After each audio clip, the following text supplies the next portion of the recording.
Redemption is about righting a wrong, and in that pursuit, it's all about trying. You can stumble, you can make mistakes, but in the end, it's all about doing the right thing. Coming up, it is Mouz versus FaZe, and Complexity will take on G2. We're gonna get to talk to our Aussie fans, but before all of that, let's go to the lobby. We've had a chat to some of the players here in Sydney, but maybe we'll have a chat to some of the people who make it happen behind the scenes. Whether they're ready to chat or not, that's really kind of irrelevant, to be honest. But let's have a chat to Marie. Hi, Marie. How are you? How are you? I've been told you are renowned for your hero shots of the players here in Sydney. You were ready for this interview. We let you know at least 2 days in advance, so... Yeah. Yeah, it's great. Communication is key, right? Absolutely. You would know that. You would know, obviously, setting up a lot of these shoots. What was the vision here with the players today? Actually, just having a little bit of a great time, because Sydney is a place that we all appreciate to, visit at some point in our lives. And I think it's not only for crew, but it's also for players as well to get some feeling of the city and go somewhere, because obviously they're super busy with practice and everything. So we were let's go outside.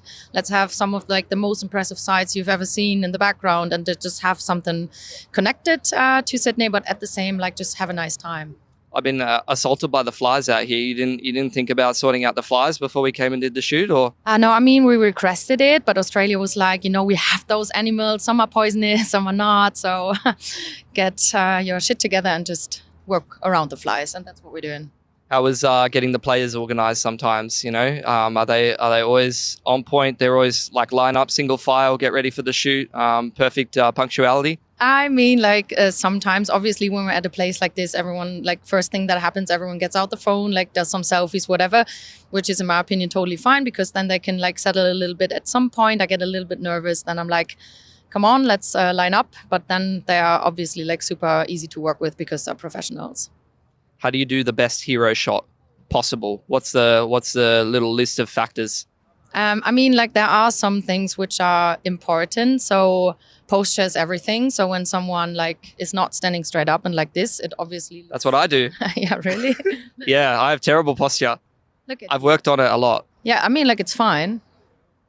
I'm a chronic sloucher. All right, who's done the best hero shot that you've ever seen? Who does the best poses in esports? Oh my days. That's very difficult because... There's no good ones. That's not true. It depends a little bit. Sometimes you have a set which is super harsh light, which is super moody or whatever. And then it's, for example, someone who just has this kind of view in his eyes that kills you in the second you look that person into the face. So I'm talking about super focused players. But when you have a setting like this, it can also be someone who's goofing around more in the team, just a little bit more relaxed. I don't want to make a pick here. So that's okay. You can say Holzerk. Look at him. Yeah, that guy is fire. I know. He's absolutely killing it, man. Yeah, it's fashion. So you might have to start a shoot with Holzerk once he's done being a player. That can be maybe your retirement plan or something like that. I think some modelling is on the cards for him for sure. Yeah. Okay. Well, thanks for the chat, Marie. We'll let you get going. You probably have better things to do. When did you guys get here? How's it been so far in Australia? We got here about I think 4 days ago. All from different parts of Europe, and so far it's been amazing, super beautiful. It's an amazing view, and everything is just really clean here. It's just super nice. I wanted to speak to you first anyway, because being the super sub coming in, you've been having a great event so far. What was it like when you got the call up to come here with Jim Fat obviously not being able to be here? Yeah, I was sad for Jimmy, but I was just super excited. I was super stoked to go here, and yeah, from that moment on out, I was just in a dream, I guess, and it was just it's just really nice. I'm just enjoying my time. Yeah, fantastic. And Tosha, have you been enjoying your time here so far as well? Yeah, obviously. I think this is one of the best experiences I had. Sydney is beautiful. Also, we just have been in the zoo this morning, and it was such a good experience, and it was a lot of fun. I was going to ask, did Dexter give you guys any tips before you came over here as well? Any advice of what you should see or what you should do? Yes, some restaurants he offered us, and we have been just talking a little bit. So yeah. And I wanted to do a thing where we went out for dinner or something in some fancy restaurant, or did an interview and all that kind of stuff. But with the event, you guys have been coming in super hot after ESL Pro League, right? You guys awesome form, going in as like one of the hottest teams. Like, are you super confident going into that match on Saturday? Yeah, I mean, we are kind of confident, yes. Like, Malta was pretty good, but yeah, we are playing with the stand-ins, so we didn't really have that many goals. Making it to playoffs is pretty good, I think. But we will see what will happen on Saturday. But yeah, we are pretty confident and just excited. Fantastic. And I need to speak to Frozen as well, because the first person I saw when I got here, right, was Ketubor. Literally the first person I saw here. It was like, man, like, how's everything? Like, being able to see him, like, so what's it like coming to Australia for you and getting to see everyone again? Yeah, it just feels amazing. I mean, yeah, as you mentioned, Ketubor, I didn't see him in 4 years, so yeah, it was just crazy to reunite with him, and yeah, he's like my big brother. So, coming back after 4 years to Australia, it feels amazing. Yeah, exactly. And like, you mentioned that you guys went down to the zoo and everything like that today. How's that been as an experience? Like, are you enjoying your time in Sydney? I'm enjoying my time. I mean, me personally, I didn't go to zoo. We went to the Sydney IEM, I think it's called. Oh, cool. Yeah. So yeah, we kept it pretty chill.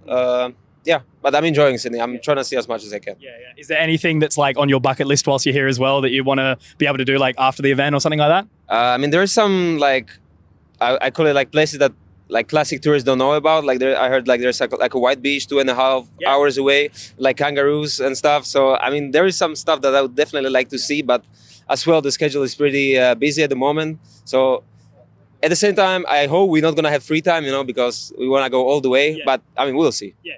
100%. Well, look, I need to go see these guys because we've got some serious tourists over here as well. Gentlemen, are you enjoying the view? Are you enjoying the view?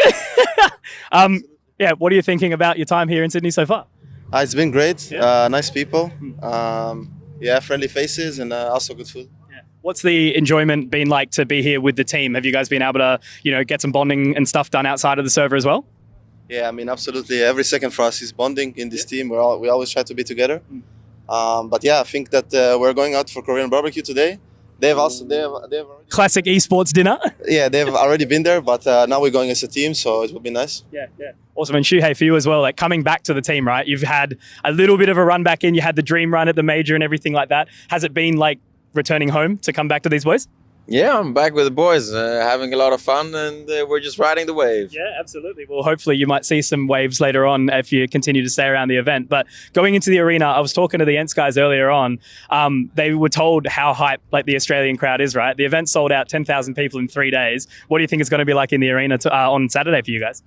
I'm really excited. I also was asking around, like, how is the arena usually here? And people were saying it's crazy. So I'm really excited for the fans and to see the Aussies there. Yeah, it's going to be crazy. Awesome. All right. Well, I'll leave you guys to it. Have fun, yeah?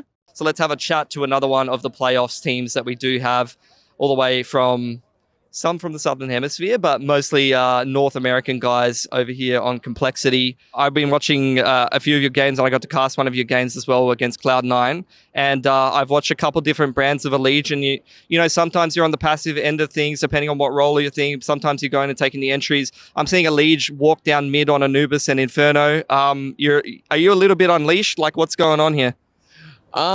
I mean, yeah, I have a lot of freedom to do anything that I think is like applicable, obviously within the team. Like, I'm not going to do anything crazy. So it kind of just depends on whatever is necessary. You know, if I have to be passive and around, or I mean, it makes sense to be passive and we think that they're going to be pushing and we're putting like pressure somewhere else, I'm going to be passive. But, you know, the team gives me a lot of like freedom to decide things, especially on CT side. I'm kind of like one of like the CT side leaders.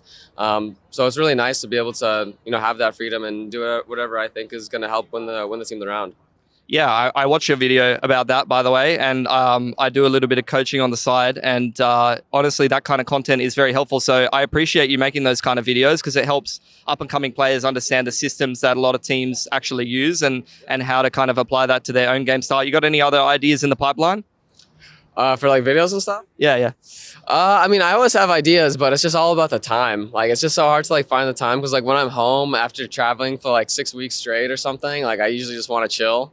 But I mean, I definitely do want to keep like making stuff 100% because I think it's really fun and I actually enjoy like teaching people stuff. Sweet as. Thanks for the chat, Elige. Have a good one, mate. How are you guys feeling going into playing Bet Boom in the quarterfinals? And obviously you get to play in the arena with the Aussie crowd. I'm going to try and get them to start chanting "Can't stop the flop" if you make a big play. What do you think? Do you have any other chance? And what are your general feelings about playing the quarters? I think the crowd can chant whatever they want. I trust in the Aussie crowd to bring a good event for us. But yeah, I mean, I think playing Bet Boom, we can definitely take them on. Especially like this is basically my first ever like super big crowd, like S tier crowd, compared to any other event I've been at. So it's going to be a pretty sick experience for me.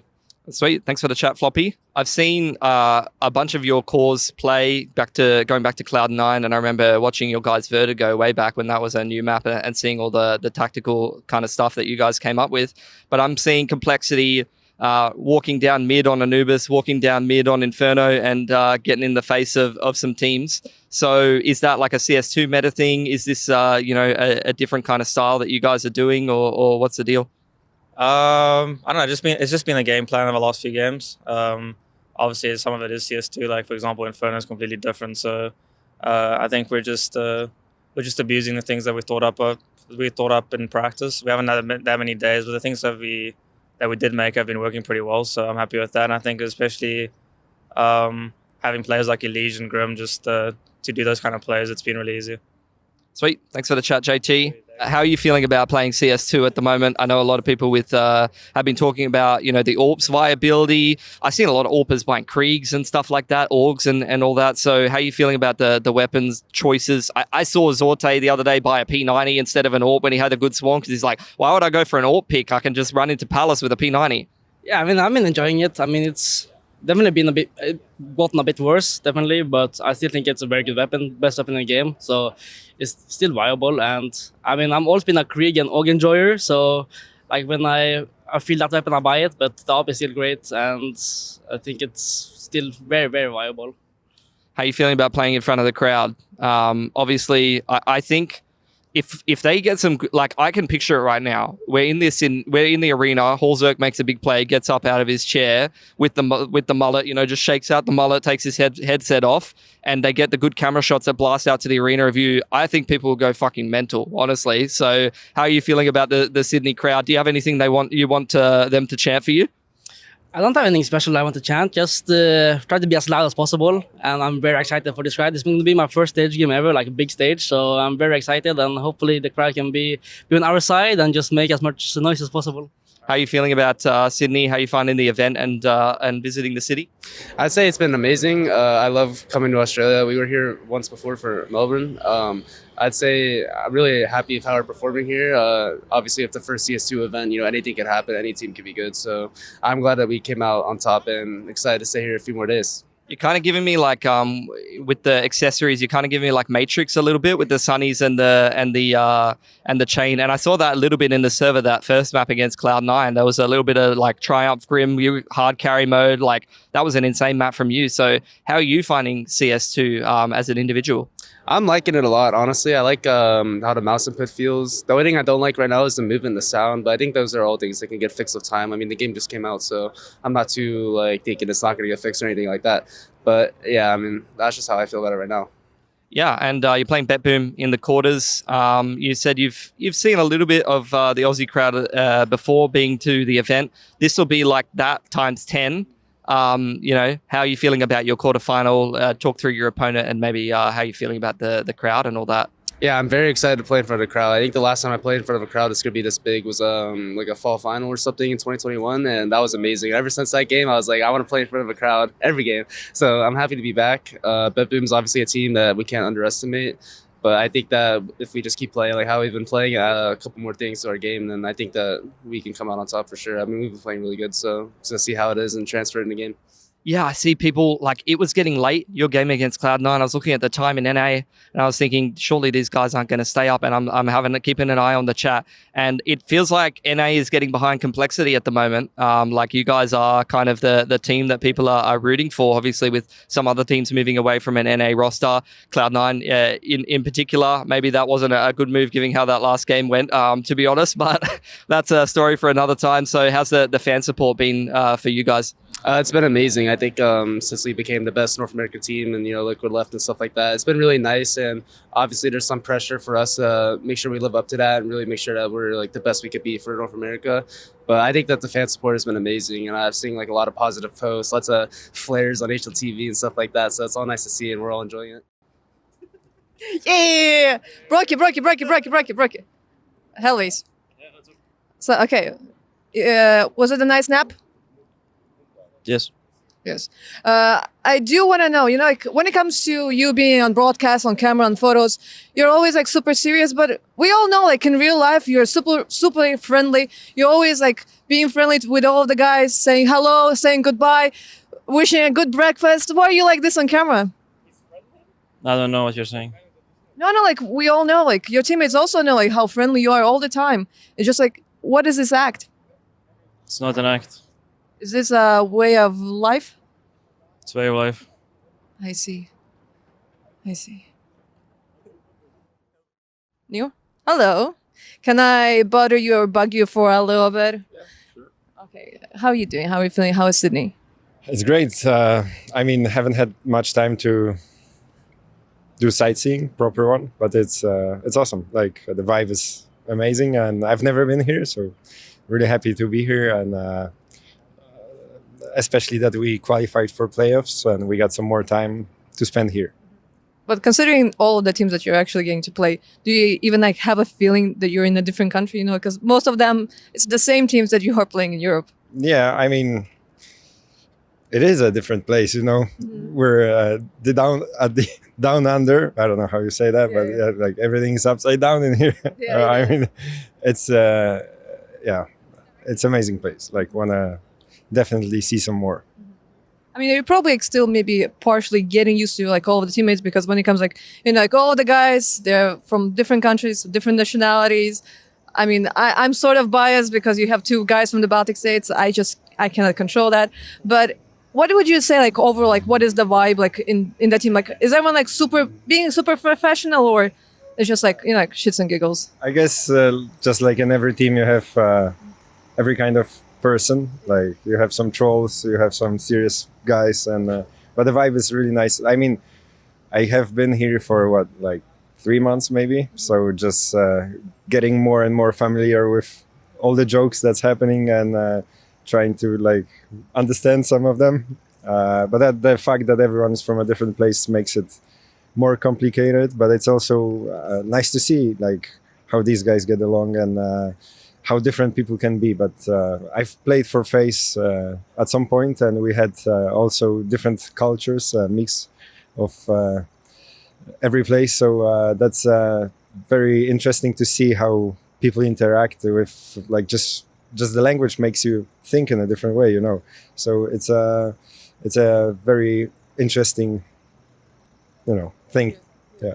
Yeah, but how, as you mentioned before, you played in FaZe and you played with a lot of players like from different countries. Probably when it comes like to this team, considering that you have like players from the Scandinavian countries, from the Baltic countries, everyone overall is like pretty chill. So it's not like a situation when someone's like super explosive, super like emotional or something like that, right? Yeah, that's true. Like it doesn't get to that point. I mean, yeah, playing for VP was more tense, I guess, in here. But these guys are very successful. They've been, one of the best teams in the world for a while now. And once you get there, you know your ways, how you got there, and you're being used to it, right? So trying to understand that, bring a little bit of something new to the table. But yeah, mostly just get to know the guys and get comfortable being around. And what do you think about how Brocky acts? Because he's being like on camera, he's like all like stone faced, yes, no, thank you, and just walks away. In reality, he is a troll, but he's a funny guy. Do you agree with that? Like it is a bit of an act. Yeah, that's for sure. Like, I mean, you need that. Like, nowadays for the camera, many people have. Yeah, that's the thing, right? So it is for sure. We say it's a like crazy Brocky and spicy Brocky and different Brocky. So it's like depends on the day sometimes. So it's funny Brocky is a great guy. All right, thank you very much, Neil. Thank you. Rain, remember like yesterday's easy 2-0? Yeah, it was 2-0. I don't remember 2 maps. I don't know what you're talking about. It was. I was like really hoping for that 2-0. It ended up, like again being like 3 maps. I do want to know, like, what's up with FaZe and, like, starting slow, making a comeback, loser bracket, winning the whole thing. Why? I don't know. I think we just like to play games, you know. Need to get the reps in CS2, so it's just for fun. At this point, like, it kind of feels like there's some kind of script, you know, like we're gonna do this, we're gonna do that. Is that how it is? I think so. I think Kerrigan has some weird master plan that we're all following, apparently. It's for his blog because he needs the drama. Because you build it up, then there's drama. Like, oh no, we're about to get eliminated. Like, bam, you shoot in the end. It's all about money, you know. You need to get the money on YouTube, you know. Get the bag. Damn, I need to learn that. All right, thank you. I need to know the script for the tournament because or the script like for like your vlog, because right now, like, again, you guys are going like the drama way, like going into lower bracket, making comebacks, like surviving the whole way, going to the playoffs. I guess like now like going towards the grand finals, winning the whole thing. What's the next plan? What's in the script? The plan is that we wanted to play like a lot of maps. I think we played the most official maps of any teams here.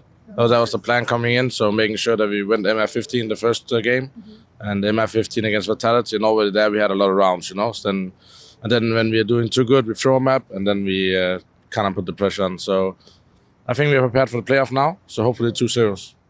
So like all of this just like for content. Content and play the game a little bit more, you know. Ad revenue for Finn. Get revenue? Ad revenue for Finn.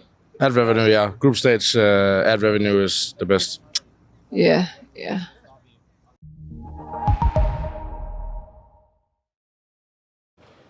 You should never let age extinguish your inner child, and our fans are no exception. They're loving, spontaneous, and they're embracing the moment. Coming up next, it is Complexity versus G2, and that series is definitely gonna blow up the roof. We're gonna hear from JKS and Elish, but before all of that, let's hear from our pros about how they're adapting to CS2. Intel Extreme Masters Sydney is brought to you in part by Intel, Acer Predator, DHL, the United States Air Force, 1xBet, and Monster Energy.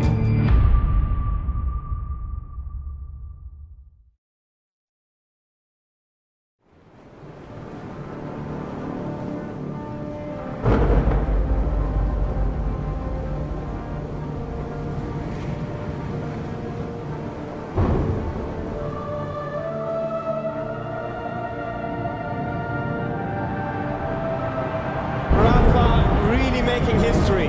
Absolutely phenomenal. And Ace is the champion of the Intel Extreme Masters World Finals. Storm's still not quite done. MC is going to take this fight, though. 3 seconds left. Last 2 rounds of match. It's got to start it well for ESC. And this is a massive move for Zez, but he's not content with just a Nexus kill. He wants to win.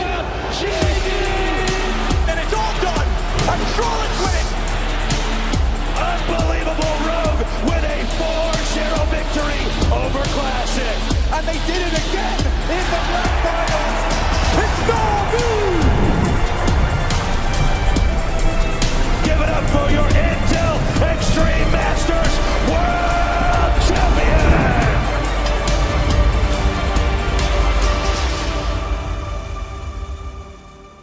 Now, hear me out. We all know that Counter-Strike is a game of both aim and brain, but I also think it's a game of friendship. Friendships that are started on the server and blossom at real-life events like the Intel Extreme Masters Sydney. Your P90 pals, your buys and buddies, your Deagle dudes all coming together in one place. How Complexity even made best friends with the crowd yesterday to see them... Wait, they've got to play G2? Today? Against hometown hero JKS? Fun and games, Freya. Fun and games. It's a wonderful day here in Sydney and the fans are going to the arena. Who is going to take it, G2 or Complexity? Complexity. Wait. Who's it taking? G2, Justin all the way. All right. G2. Renegades. What? Renegades. They're out. Wait, okay. Who? Complexity. Oh, the fans are really what about you? D's. I see. D's. Thank you. Yeah, thank you. They're not even here. Nevertheless, we returned to the Intel Extreme Masters in Sydney, Australia. The East Coast certainly hotting up, as we'll be discovering by the end of this weekend who's going to be lifting the first Tier 1 trophy of Counter-Strike 2. Before we get to that, we've got to be diving into the semi-finals today. We've got Complexity taking on G2. If you thought the crowd was loud yesterday, be prepared for them to blow the bloody doors off, because JKS has arrived in style in the building. After that, of course, we're going to be seeing FaZe take on Mouz. But that audience, oh my lord. I was walking outside this morning, I walked to the arena, jerseys everywhere. This crowd is something to behold. My name is Ferris Spears, joined by Kassad and YNK to be opening up this day. And the ghost of Renegades. Yeah, I kind of feel bad for that guy. Is anybody going to tell him? Or yeah, well, I mean, I guess Kassad's presence, you account for Renegades, I guess. You want to tell that fan? They're not here. Yeah, the fan needs to be respected. He's you know, still the got memory jersey, of Renegades man. is on. A connoisseur of Counter-Strike. Yeah. You know what? He's thrown it back to the good old days. Gentlemen, we had such an amazing first day in the arena yesterday, and somehow the crowds got even bigger. I didn't think that was possible, Yanko. Yeah, absolutely. I think now when JKS is obviously going to play and G2, they went straight to the semis. I think everyone wants to see a hometown hero do well, and I think JKS absolutely with G2 in a position to go all the way here at IEM Sydney. Yeah, speaking of which, let's take a look at today's headlines, because plenty of Counter-Strike on the cards in these semi-finals. Of course, up first, Complexity getting another shot at G2. We saw both of these squads going toe-to-toe in the group stage, G2 taking things 2-0. But now Complexity may be a chance of redemption, but that's going to be a tough one. Of course, all the newspapers are saying it. It is JKS's return. The sole surviving Australian returning to Sydney for the first time in 5 years. 2018 was the last time he played in front of this crowd. Of course, later on today, we've got another semi-final for you guys, a rematch of a match we saw go down at EPL. It's FaZe versus Mouz. Now, FaZe, they were unforgiving, to put it lightly, yesterday. The first ever 13-0 in a Tier 1 LAN environment, and they took down ENCE in style. So I hope Mouz have got what it takes to be standing up to them today. Kassad, what are you most looking forward to coming into today? Man, oh man, that first of all, that brutal victory from FaZe yesterday, it was over in 23 minutes. If you don't count the break, it was crazy. Anyway, what I'm looking forward to today is pretty much the same thing, just want a little bit more Counter-Strike. It was just super quick, like super fast. It was all over before I even got my dinner, right? So I just want a little bit more, at least a 3-mapper. That would be my, kind of wish for today. Hey, how did you like lunch today? Oh yeah, it was a big sausage. We all thoroughly enjoyed that one, didn't we? I'm going to go the other way. I'm looking forward to seeing FaZe play again today, to see if they can replicate or even come close to replicate what they've shown us yesterday in that series against ENCE, because if they can, whoever is on the other side of that grand final is going to have a tough day in the office. Talk about a resurgence of twists yesterday as well, because holy hell, it looked like he was waiting for the big stage to show up and go, yeah, actually, this is how I'm going to play CS2, and you should be damn scared. Yeah, the people were saying a lot of things about him publicly in the in the Twitter and all this stuff, but he was saying, making up sort of excuses after the CS:GO, like towards the end, and they were like super weak in a way, and then he was like making excuses like, listen, we need to translate this to CS2. I'm getting sick and tired. People were like on him, but he delivered in the very first game on the stage. So. Yeah, and I think also we heard from Carrigan in an interview with HLTV talk about how they've had problems with communication, motivation, but those are connected, meaning when they talk more in-game, when they communicate better, when there's more energy, that's when they play their best Counter-Strike. And this is true for pretty much every single team out there, even more so for international teams. So now with CS2, it's a little bit more exciting, more innovation. That's when the energy gets higher. That's when they start playing better, and they played, I guess, their A game yesterday. And I think for me, on the flip side, we've seen Snappy talking about it so much, the fact that he doesn't like MR12 so much, because if you can't get your foot on the gas or anywhere near the pedal early in the half, things aren't going to be going your way, and it's kind of cruel that we got the most obvious example coming from him. I'm tired of that, because at the end of the day, it's 3 rounds. Okay, it's not 5 rounds. It's not like you have, sure, if you win all 3 by making this one adjustment, if you make an adjustment and win the 1 round, your opponents are probably going to do something different as well. So I think that's a little bit overblown, that you can't adjust or can't do something because of 3 rounds. First of all, it's not 3 rounds, it's 6 rounds, because there's 2 halves. That's the first thing. The second thing is definitely the economy and the pistol rounds. They have so much more impact right now on the game and how the game will develop. And the pistol rounds are super random. Nobody plays the default positioning on the pistol rounds because they have limited utility. They're obviously on pistols, and they don't have Kevlars most of the time. So there's a lot of things that are randomly being put into that pistol, and it affects so much further on. So overall, it's not going to stay on MR12 with this economy. So it's going to be either MR15 or different economy. Okay, I don't want to start a fight too early on, so maybe we should pull this that- one off, and maybe we should check in with the fans, because Aheku's been catching up with them ahead of these semi-finals today. So, who's going to be, Complexity or G2? J2. G2, all right. What about you? Hey? Sorry? G2 or Complexity? G2. G2. Of course G2. Of course G2. G2. Okay, guys, how is it to have Counter-Strike back in Sydney? All right, all right. Who are you going to support today? Is it going to be G2 or Complexity? G2. G2. Any hipsters? Anyone supporting Complexity? It is G2.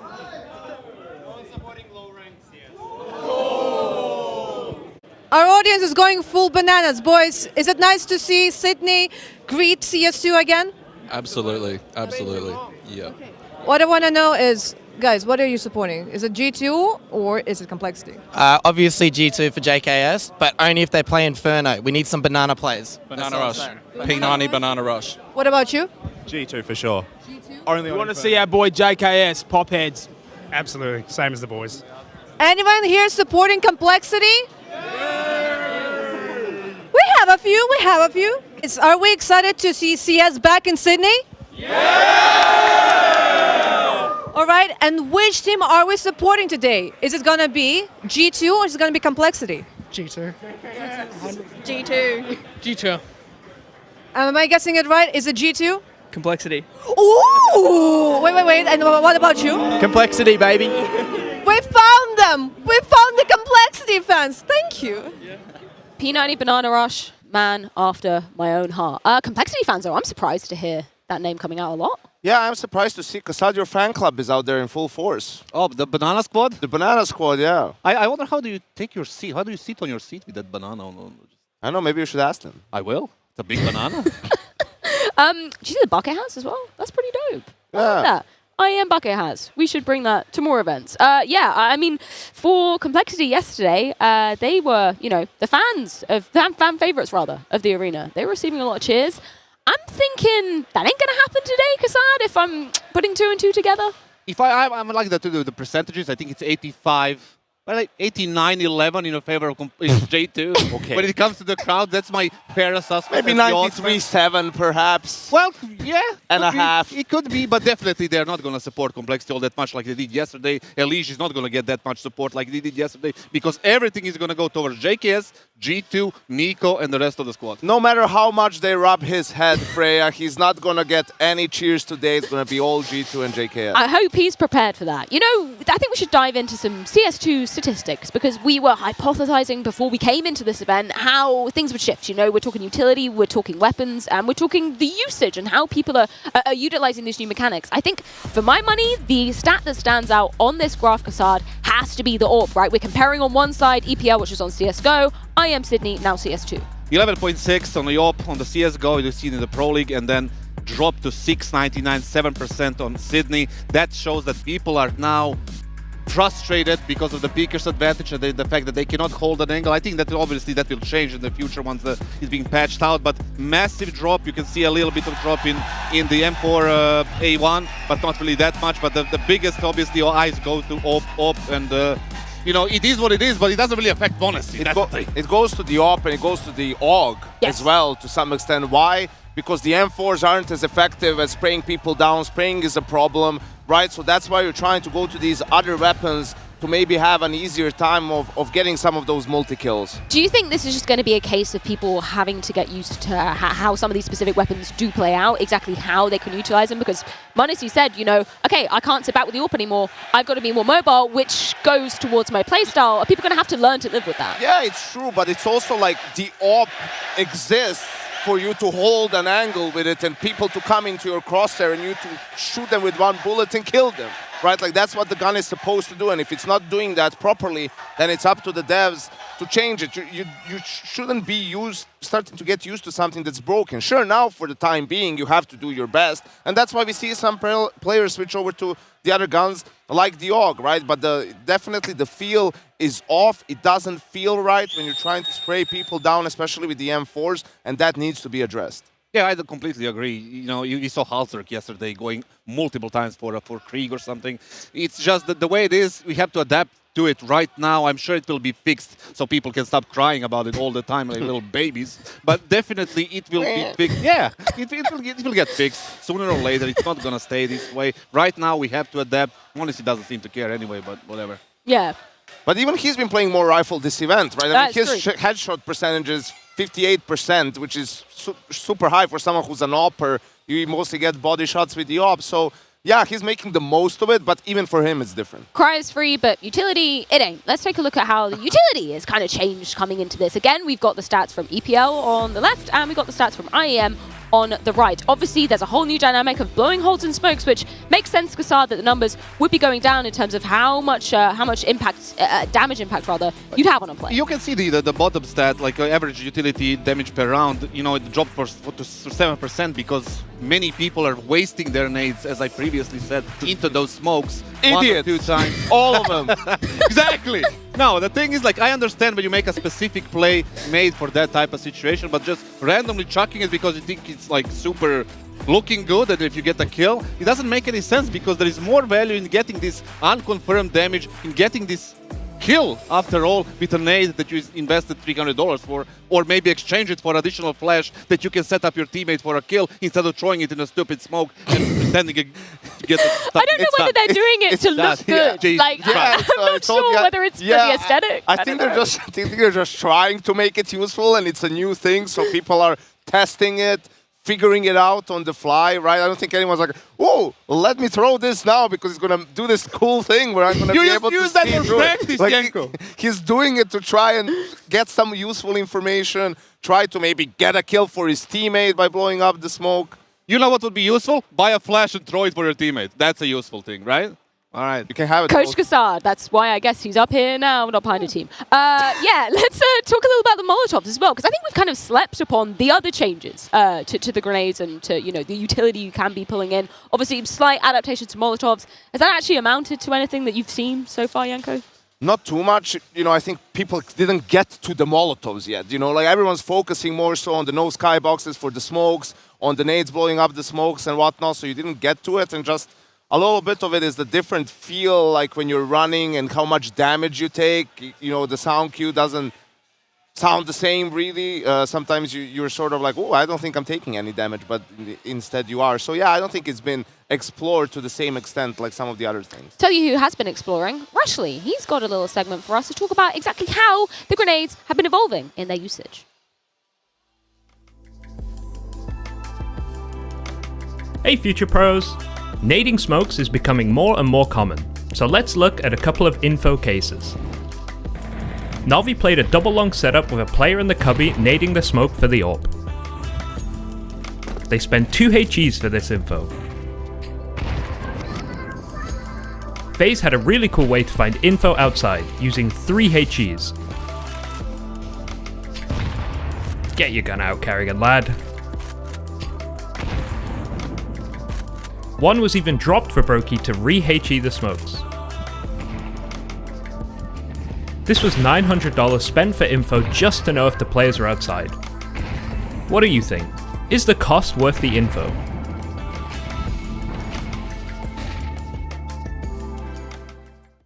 Tell me, Kassad, what do you think? This is just a waste of money. That's half of my day rate right there. In this economy... In this economy, we waste money like that, but definitely you can see what I'm talking about. Just $900 down the drain.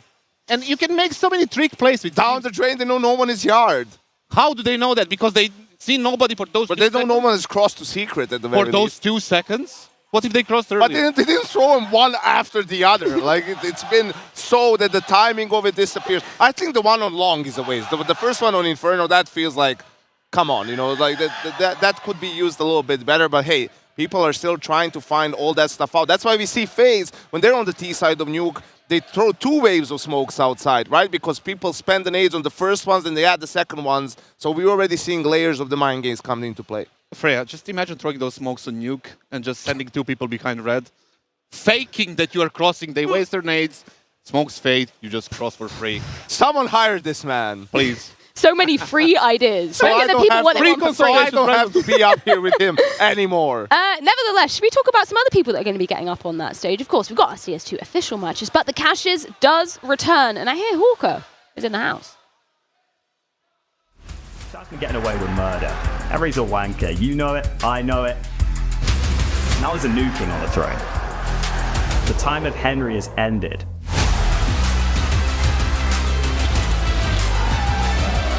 I'm here, bringing the fresh blood. I'm going to fuck them up. Whoever we've got, even England's worst, is by far better than Australia's best. I'm loving Hawker's confidence, but you know what? I'm not sure he's correct. So let's move on. We've got Nerds up on the desk. Thank you so much for joining us, man. I know probably not the situation you imagined yourselves to be in, but I really appreciate you taking the time to chat with us. You've had a night to sleep on the result versus FaZe. What if are you your did takeaways get any from sleep after that? Yeah. Yeah, like, I think we deserve it. We had like 3 days of practice, and we knew, like, for us, playoff is a good achievement for us. Yeah, I know that the game, you know, obviously it was a super one-sided game and you guys didn't really have time to practice, but it also felt on Nuke that you were getting really frustrated, you know, like different players at different times and, you know, you were tilt and then you were kind of throwing kills away, rounds away, when it wasn't really so much about, you know, it's CS2 and whatnot. I think the way how they played Nuke on this side, I think this is the perfect way right now to play, because the key in the game, it was like the T-leg smoke in event, and right now you cannot even counter it. If you want to counter it, you have 2 Molotov, and you're using a lot of utility. And one more thing, you can go down secret, and we didn't expect it. Like, we are not even used to like how they're playing. But yeah, like, I think they played really good in same timing, and only like it will happen only in CS2 because I can show you around when they open the single door and we don't even know. And like, what can we do? Listen, I'm going to put you on the spot right here because these people want. That, you know that little round that there was like a screenshot of Snappy looking at Madden and Madden being pissed off? You saw it on Twitter 100%. What happened there? I don't know like what round specifically you're talking about. Okay. But everyone was a bit not happy, I you would didn't say. hear it probably, the TeamSpeak cut off for you that time. So I in the tunnel. Yeah, malfunction sometimes. I don't know like what round we're talking, but everyone I was a think bit it was pissed. the one when you and Madden were supposed to clear door, like you threw the nade to break door. Okay. The blame on me. Madden was taking out, I was playing door. I didn't know like Madden is close to me. I needed door, and Madden was surprised, like, "Bro, can you talk?" And like this is on me. I would say I will take the blame. Now to take it more seriously, you know, running into a wall like that, how does it feel like? You know, how do you fix it in the middle of the game? How do you react properly for the next time? Because it's going to happen sometimes that teams are playing well, like FaZe did it. I don't think you played tremendously bad. I think FaZe was like super good yesterday. How do you adapt next time when something like that happens? But this is the thing. We felt like we don't know how to react to what they're doing. On CSGO, we knew exactly how can we react everything. But right now, what they did, on Nuke at least, we didn't have an answer. In Anubis, it was another like different situation. In Anubis, like everyone did whatever they wanted. They killed us. We couldn't even eat. I want to ask you, individually, right, in this game, you were saying a little bit it's not so great for you right now because you're a guy who likes to hold angles and spray people down. So how has it been trying to adapt to that? I didn't know, again, we didn't have a lot of time, but in the future, I will start watch POVs. I will try to go for a DM. I will go to that match. I will try to do everything to adapt to the situation. Right now, we didn't have the time. It's excuse right now, yeah, but I promise you, in the future, we will come back to our own level. Talk to your boy Madden. Maybe he can give you some tips. Yeah. He's been with the Org and the Creek. He's been playing with everything. Listen, disregarding the spraying thing and everything else when it comes to that, right now the meta is more individualistic in a sense that the aggressive players are getting more opportunities. I'm sure you love that. And how do you feel about that as an aggressive player yourself? Yeah, I always said like right now, every player that was first, like top 1 in the world was OPER. I didn't like it, but right now I'm really happy for this change, and in the future, everyone will adapt to it. And again, I'm happy about it because I'm an aggressive player and I want like to be one of the best players in Rifles right now. Nerds, tell me your thoughts about, I mean, I'm just on a mission to trigger Kassad this morning. Tell me your thoughts about the nades, blowing holes in smokes. Do you like it? Do you think it's something that's going to be increased or decreased, maybe in usage? About the nades in the smoke, I feel like it's, I think I like it. I like it. It's insane change for the game. About again the spray, but only about the nade, I think this is incredible for the guys that holding the side. But overall, I think the only thing that I feel like we need to change is the picker advantage. This is it. Listen, do you think it's a waste of money when you drop a nade into a smoke? And how many times is a waste of money and how many times is good? I will tell you, like I will give you an example. For example, you're playing Ancient, okay? Like I will give you like 2 years from now what's gonna happen. I'm playing T-side Ancient. For example, someone is nading window for me, I'm pushing, I see no one. This is instead of a flash. And one more, like in 2 years, what will happen? The city will hear the nade. Guys, someone is in window probably. It will change the meta so much, and I really like these changes. This is what will happen, in my opinion. So you see, he agrees with me. No. Yeah, how did we get from there to there to all the way over I like here? it. I like it from the start. I like it. He said it 5 times, Kassad. 5 times. He likes it, yeah? All right. Excellent. Next guest, then. I'm liking the Sydney crowd quite a lot. What do you make of these guys here? It's been loud, right? Wow, like these guys are amazing. They helped us a lot, I would say, and I really said that we cannot be in another game. They're amazing. Well, Nerds, thank you so much for your time. I'm sorry that this does mark the end of the road for you guys in ENTS, but thoroughly looking forward to seeing what you guys are going to be delivering. But we have to move on with the action, and to do so, we got to check in with our casters for the first semi-final. It's Mac and Jim in the arena.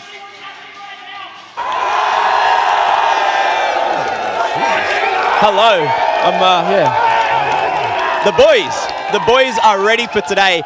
I'm Mac, this is Jim. We're going to be bringing you all the action between Complexity and JKS today. I mean G2, and it's going to be insane. Get it right, Mac. Come on, give the man some respect. Of course. I'll give as much respect as needed. I've got an individual down here. Mate, what's your name? Lee, mate, nice to meet you. What's it like being part of the best crowd in esports?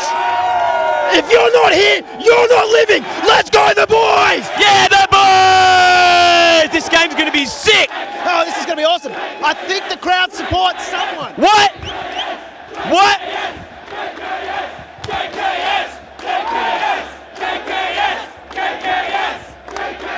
Yeah, the boys! Back to you guys on the desk. Today, obviously, you're not to what? To the. I mean, it's not a pre-game interview. You just arrived. I'm not asking serious questions, but there's people like there. Yeah. What do you mean? It's good. It's great. It's good. It's great. That's exactly how I describe it, because like we went through, we asked people, they're supporting G2, and obviously you're the reason. Yeah, I mean, it's obviously a really surreal experience for me, and hopefully they can support everyone on the team as well. And I just want everyone on the team to feel what I'm feeling. Hopefully, yeah. Like to feel kind of like the love of the fans. Exactly. I think it'll be really amazing, honestly. Yeah. I mean, I'm definitely sure like you will have like no problems, especially when people will be yelling JKS over and over. I'm not trying to put on pressure, but you know. Yeah, I mean, of course I know that people are going to shout that. Hopefully it doesn't bring too much pressure on me or anything like that. But yeah, I'm just going to try and have fun and enjoy the moment. And yeah, it's not really every day you get to have that. So. All right, then. Good luck. Justin, the chants have already started, and you're not even on the stage. Like, I can't imagine how he must be feeling in this moment, because, you know, you're the sole Aussie coming onto the stage. Like, yeah, of course there's going to be pressure, but, man, surely this is an amazing opportunity. Definitely, and I think it's obviously a little bit more personal for him. He's been on big stages before. He's been a fan favorite on big stages before, but this is something that's truly special. It's a memory for a lifetime. Let's be honest with it, right? Doesn't really matter if they win or not. These moments like when he gets on the stage and the whole arena, he's shouting his name, right? I almost went up there and started shouting JKS when they just did it now. But the thing is, like, you do remember. I remember 5 years ago when we were here. I mean, in the Olympic Park, but still the same thing. And it was special for me. I can't even imagine what it is like for him. It's an amazing feeling and a great memory. Yeah, 2018, the last time that he got to play in front of a Sydney crowd. That's like pretty insane, right? When we think about how long these guys have had to wait for, you know, a tier 1 event to be coming back with him on the stage. Yeah, no offense to Kassad, but this is a team that can actually lift the trophy, right? That at that time for that team, it was an incredible feat for them to get into the arena. So yeah, I can't even imagine, but if that moment comes, how it's going to be like. And yeah, I think just a incredible experience for this crowd as well, to have a player, to have CS back in Sydney. We all love to be back. Well, G2's potential road to the trophy begins here. Complexity waiting on the other side of things in our first semi-final of the day. Join us back for all the action and to welcome the teams on the stage.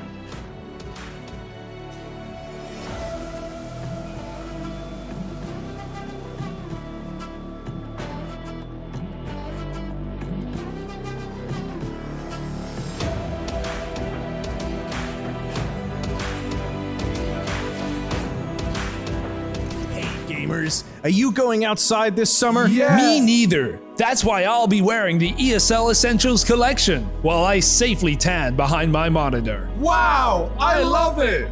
Well, you know what they say. You love it, you wear it. Made from 100% cotton, the ESL Essential Shorts exhibit a comfortable waistband, embroidery with the ESL logo. Look at the flexibility on those bad boys. Thanks. I meant the shorts. With a two-tone gray and white blend, the Zip hoodie is made of American fleece, so it's breathable yet warm. It's slime time! Try out our new and improved colorful sweater in all sizes. So what are you waiting for? Don't you dare change the channel! Pick up the phone and call now. Call now and get your hands on the new ESL Warmly hand warmers. Side effects may include warmer hands, more frags, and better stats. For more information, visit shop.esl.com. Terms and conditions apply. COVID was definitely a really rough time for me. I wasn't having the best time in the team that I was in, and the atmosphere wasn't very good. The last thing, which was probably the biggest one, was I hadn't been home in like 2 years or something like that. I definitely thought about a few times when I wasn't having that great of a run during that period. Is this really what I want to do? To kind of, you know, should I just quit and go back home, and at least then I get to spend time with my family and friends, and at least I can be happy in that way rather than being away from home, unhappy with CS and also unhappy with my living environment and stuff like that. When I got benched from Complexity, I wanted to play it, but I couldn't get a team. But I was kind of happy that I was benched and I was off that team, if that makes sense. Like my mental state was a lot better, but I was a little bit worried that I wouldn't get a job offer. Definitely a really rough period, but I mean, came out on top, and I think I got pretty lucky that I got the offer from FaZe to stand in for Veto, and if I didn't get that, then I probably wouldn't be here right now. So I guess it's a little bit of good karma. Where am I going to put the be good part? At the time, I think it was Twists who approached me. I didn't want to show up, play like shit, and then they get eliminated from the event. I think there was a little bit of pressure for me at the start. It kind of started off a little bit rough because I hadn't played it so long and I was playing with a bunch of different people. I was just really happy to be playing again, especially because it was a LAN event as well, and I hadn't played a LAN event in a long time. Match by match, it got better and better. So yeah, it was a really good experience, honestly, and I think that was probably one of the most fun events I've ever played, just because everything was so carefree, everyone was getting along with each other super well. We're gonna do it for Owen, we're gonna do it for Justin, for all our fucking team, for everyone, okay boys? Stay fucking positive all the fucking way. This is final, it doesn't change anything. Yeah, they're out wide. Savagery on the site. Justin freaking Savage, man! Kind of a fairy tale in a way. Yeah, I guess that kind of put my name back on the map for other people to look at me.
The infamous Aussie has landed, and the crowd and country are right there behind him. JKS is in the building, ladies and gentlemen, the sole Australian survivor coming out of the groups at the Intel Extreme Masters Sydney. I don't know about you, Yanko, I haven't seen a crowd this hyped to get their sole representative up on stage in quite some time.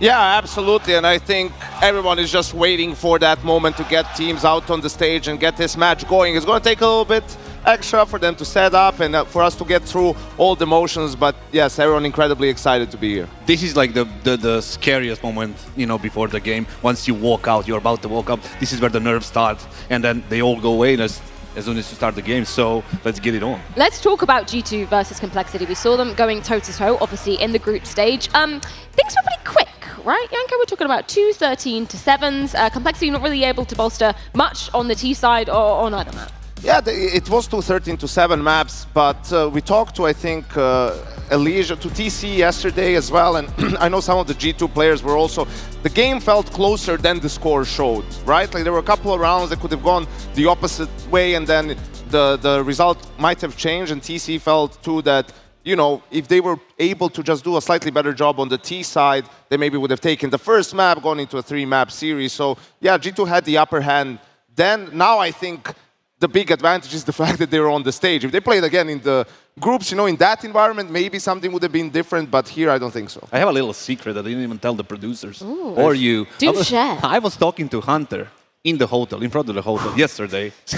And, don't worry. And what he said, they played 30 maps of Counter-Strike 2 in practice. And they lost over 20 plus maps, very, you know, one-way kind of loss that you lose. Convincingly. Like, yeah. And coming into this event, not losing a map 37-30, yes, on Anubis it was close, but overall G2 is the best team right now, and they have the best player, which is Mouz. In that last matchup they had, he was delivering on all fronts. Yeah. With G2, it's two things, right? It's first, they didn't have that much time to practice, similar to ENCE. They had to play the showdown and whatnot, right? So it wasn't that much preparation coming into the tournament. It was mostly focused on individual performance. And then the second thing is, well, because they were flawless and went straight to the semis, they had some time to figure things out and now come up with new things and prepare for this game, which I think is going to help them tremendously with the fact that they're back on the stage where they belong. Talk to me about Money's impact that we've seen thus far, because in that particular series comes out with a 1.63 rating, currently the highest rated player of the event, which is almost a little bit surprising when we're talking about the nerfs that have come through to the AWP, which Money doesn't even seem to see, right? His playstyle is kind of akin with maybe how people should be using the AWP now. By default, he's aggressive AWPer, right? So this kind of suits him, this kind of meta, but still, it's nerf and he's still delivering. He said maybe like online is a little bit different. In some games, he was feeling the change happening, but when he sat down and started playing this event, something really changed. He doesn't seem to be affected. And being the AWPer and being the best rated player right now with this kind of conditions is showing that he is really developing into a future superstar. And something that G2 has talked about is getting him more involved, or actually Mouz himself taking more command of what he wants to do in rounds. And I think with CS2 being the way it is and naturally, you know, going for the peaks and going for aggressive plays suits the game right now, that takes a little bit of pressure off his shoulders to ask for things and to be aggressive, because even if it doesn't work out, that's still definitely the correct way to play the game. There's one thing that I'm kind of not really worried about, but I want to see if it happens, what's going to be the reaction if he starts missing shots, if he starts getting headshotted in this like Pickers advantage way. What's going to be the reaction? Is he going to stick to the AWP, or is he going to change the weapon to Krieg, or is he going to go something else more towards the rifle?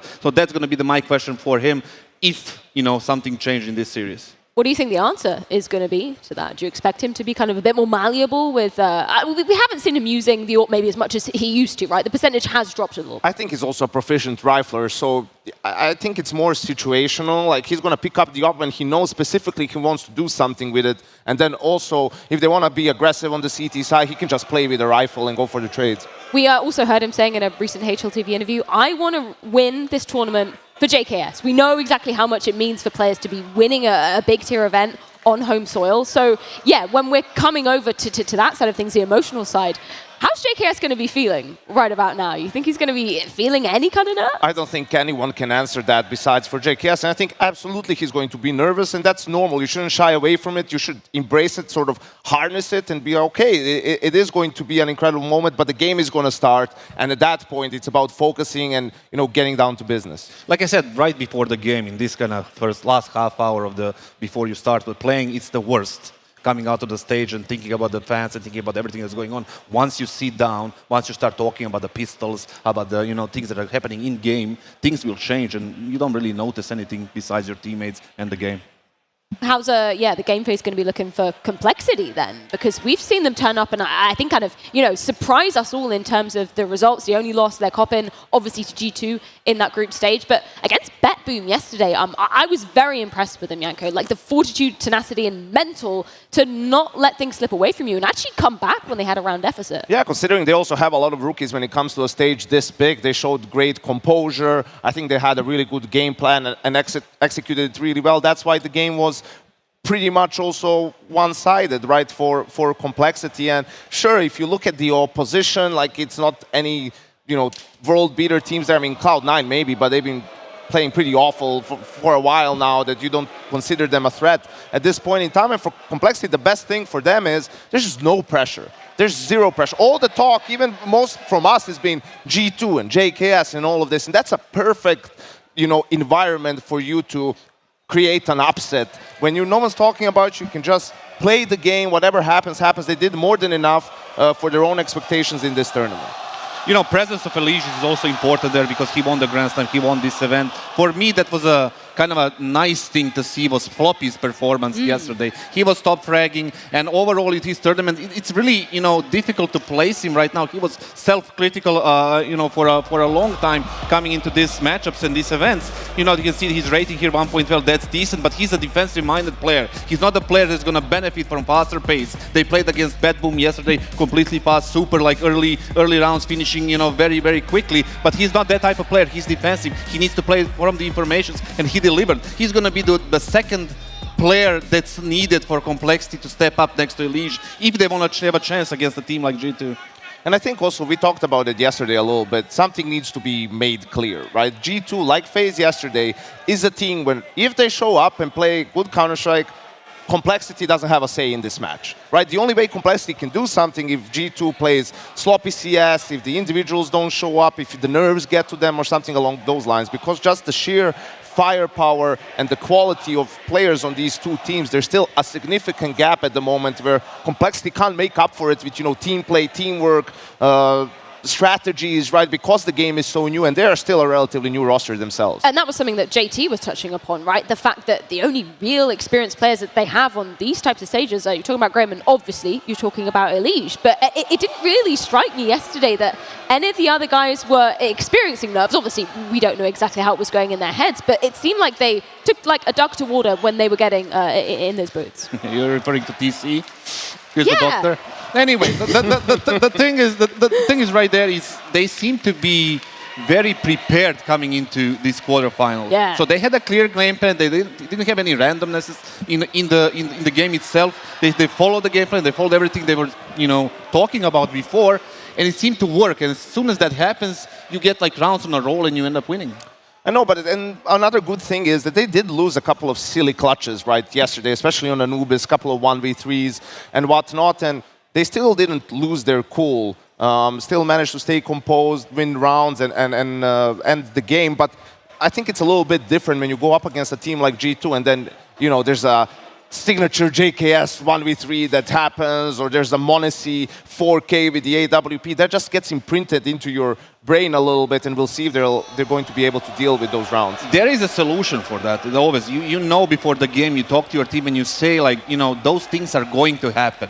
Some players are going to have their numbers. Back in the day, you face Simple, the things are going to get, nasty there. He's going to get his numbers. But you need to push through that. Right now, you can see on your screen. Anubis again, yeah. Veto has started. We're going to have the same maps all over again.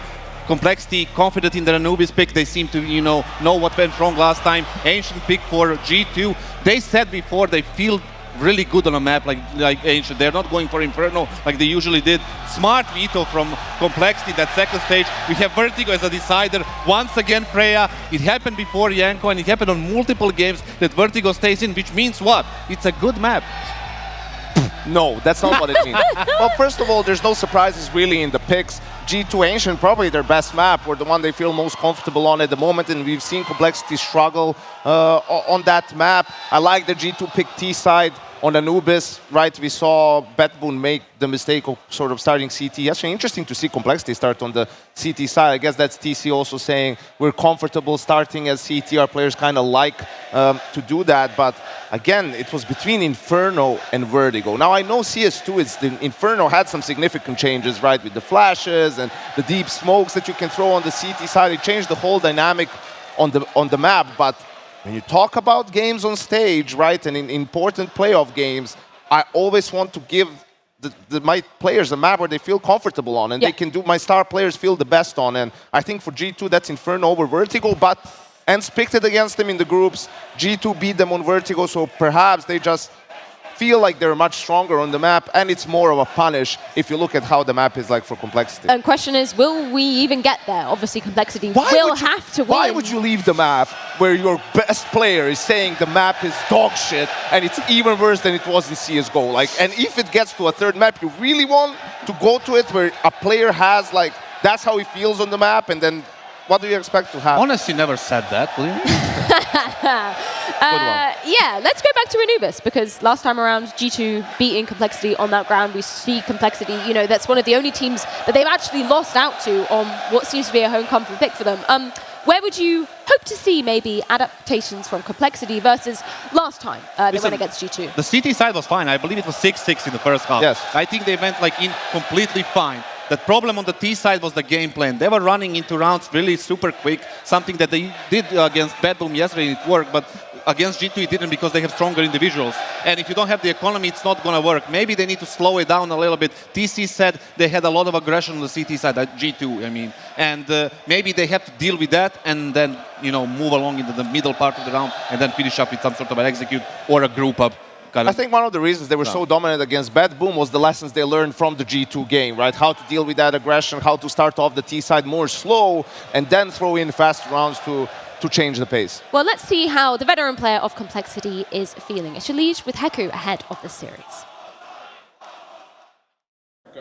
Elish, you did not qualify directly to the semifinals, but because of that, you got to play on the big stage. You got used to the whole atmosphere. Do you feel that maybe is giving you an advantage? Maybe not necessarily an advantage, but it definitely helps us a lot because I think the guys were a little bit nervous. We had some interesting mistakes yesterday, but I'm happy that we got those out of the way, and I'm hoping that we show a better face today because we obviously have to play a lot better than how we did yesterday if we want to beat G2. And you already actually played against G2, and you're going to play again the same maps and the same maps you played yesterday, considering that you just mentioned there were mistakes that are potentially might happen on the same maps. Did you make sure they're not happening? Yeah, 100%. I mean, it's kind of funny. We're just playing the same exact maps this whole entire tournament. So it's pretty funny. But yeah, it makes it really streamlined for how we're supposed to go through like our review and everything like that. Anything that we see another team try to abuse us with, that we can kind of assume that the next guy is going to do the same thing. And yeah, we pretty much have been really efficient. We've went over everything so far, and just hoping that, you know, I mean, obviously there's always going to be mistakes, and we just have to keep rolling forward with whatever happens.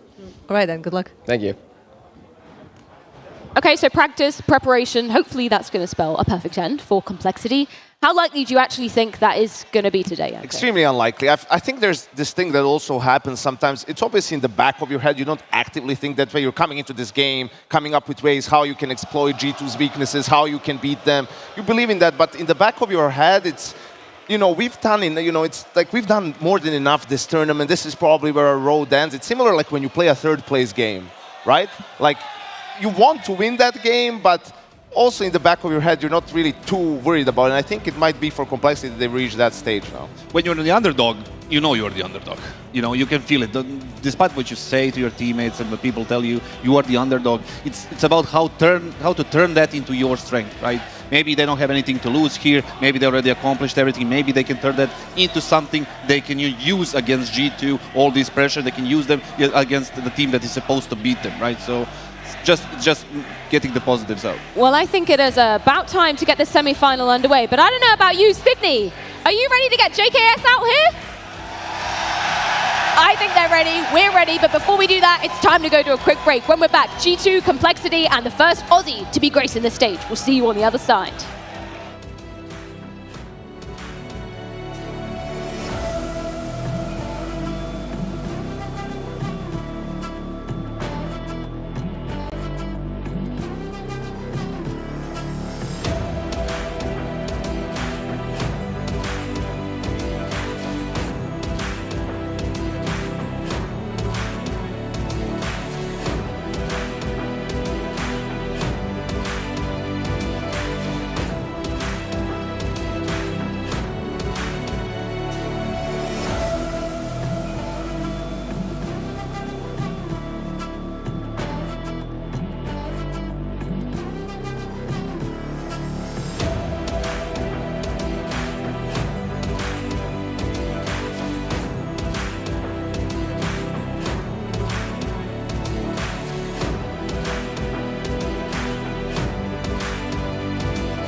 It is not the strongest who survive, nor the most intelligent. It is those who are able to adapt.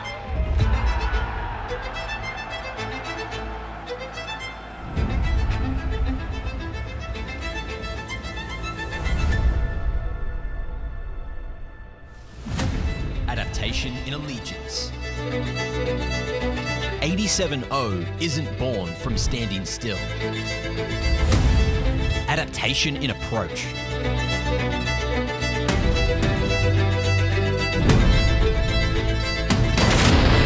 Adaptation in role.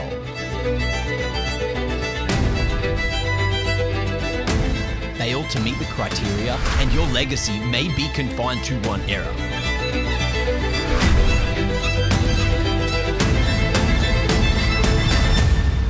A new chapter in the Counter-Strike Odyssey begins now.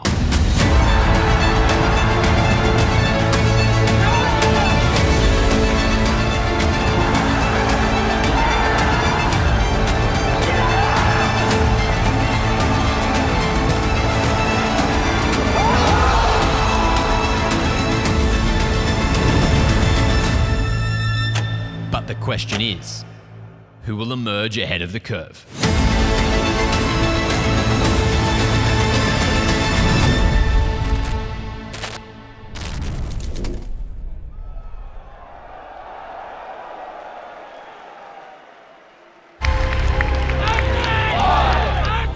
The main goal for everyone is to make playoffs and play in front of the crowd, right? So I think it's really nice that we've managed to done that. And I don't think anyone's fully got the hang of the game yet because it's so new, and I think some of the mechanics are a little bit different, but every day that goes by I think we get a little bit better and better. So if we play like we did in group stage, I think we have a pretty good chance of taking it. When we are playing together as a team and when everyone is sacrificing for each other and communicating on point, I think we are the best team and nobody can compete against us. But now it's the new game and everything is really different.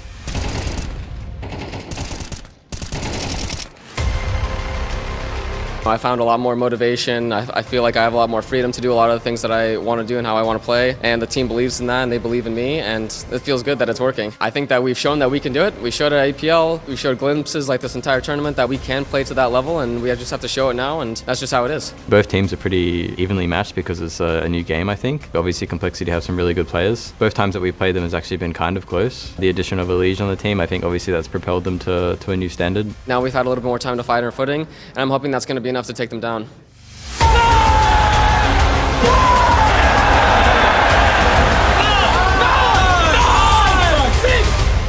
I think we have the most firepower on this tournament.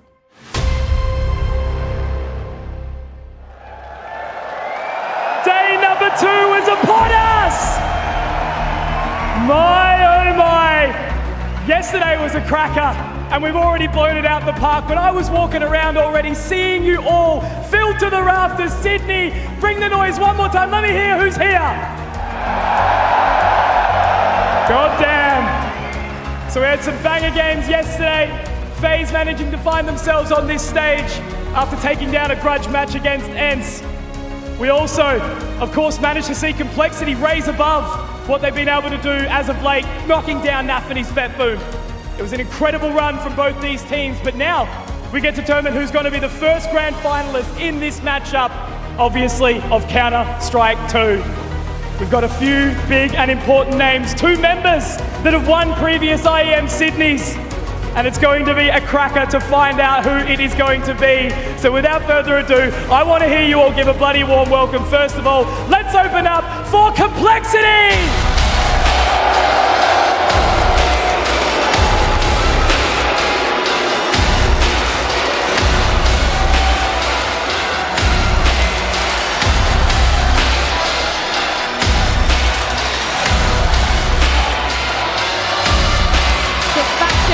Dispatching a Vet Boom yesterday, now a whole different challenge awaits these guys, Cassage. Yesterday the favorites, today the underdog. They have nothing to lose here, Freya. They should just go out and enjoy themselves. As that, they're going to be even more dangerous than they are right now. And especially good for the organizations like Complexity that has been in Counter-Strike for a very long time. Nothing to lose, everything to gain for the boys from Complexity.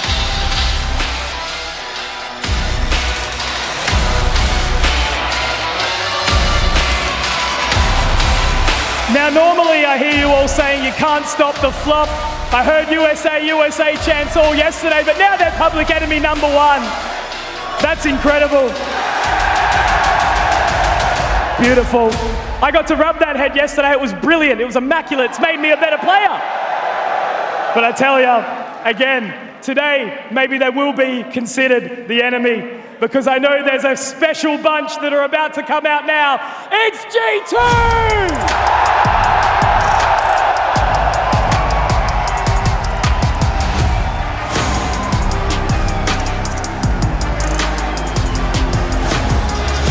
The crowd are practically ready to blow the bloody roof off. G2 well and truly in the building.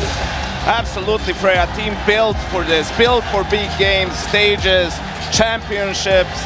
Without a doubt, a star-studded roster, but today one star shines just a little bit brighter than the rest of them.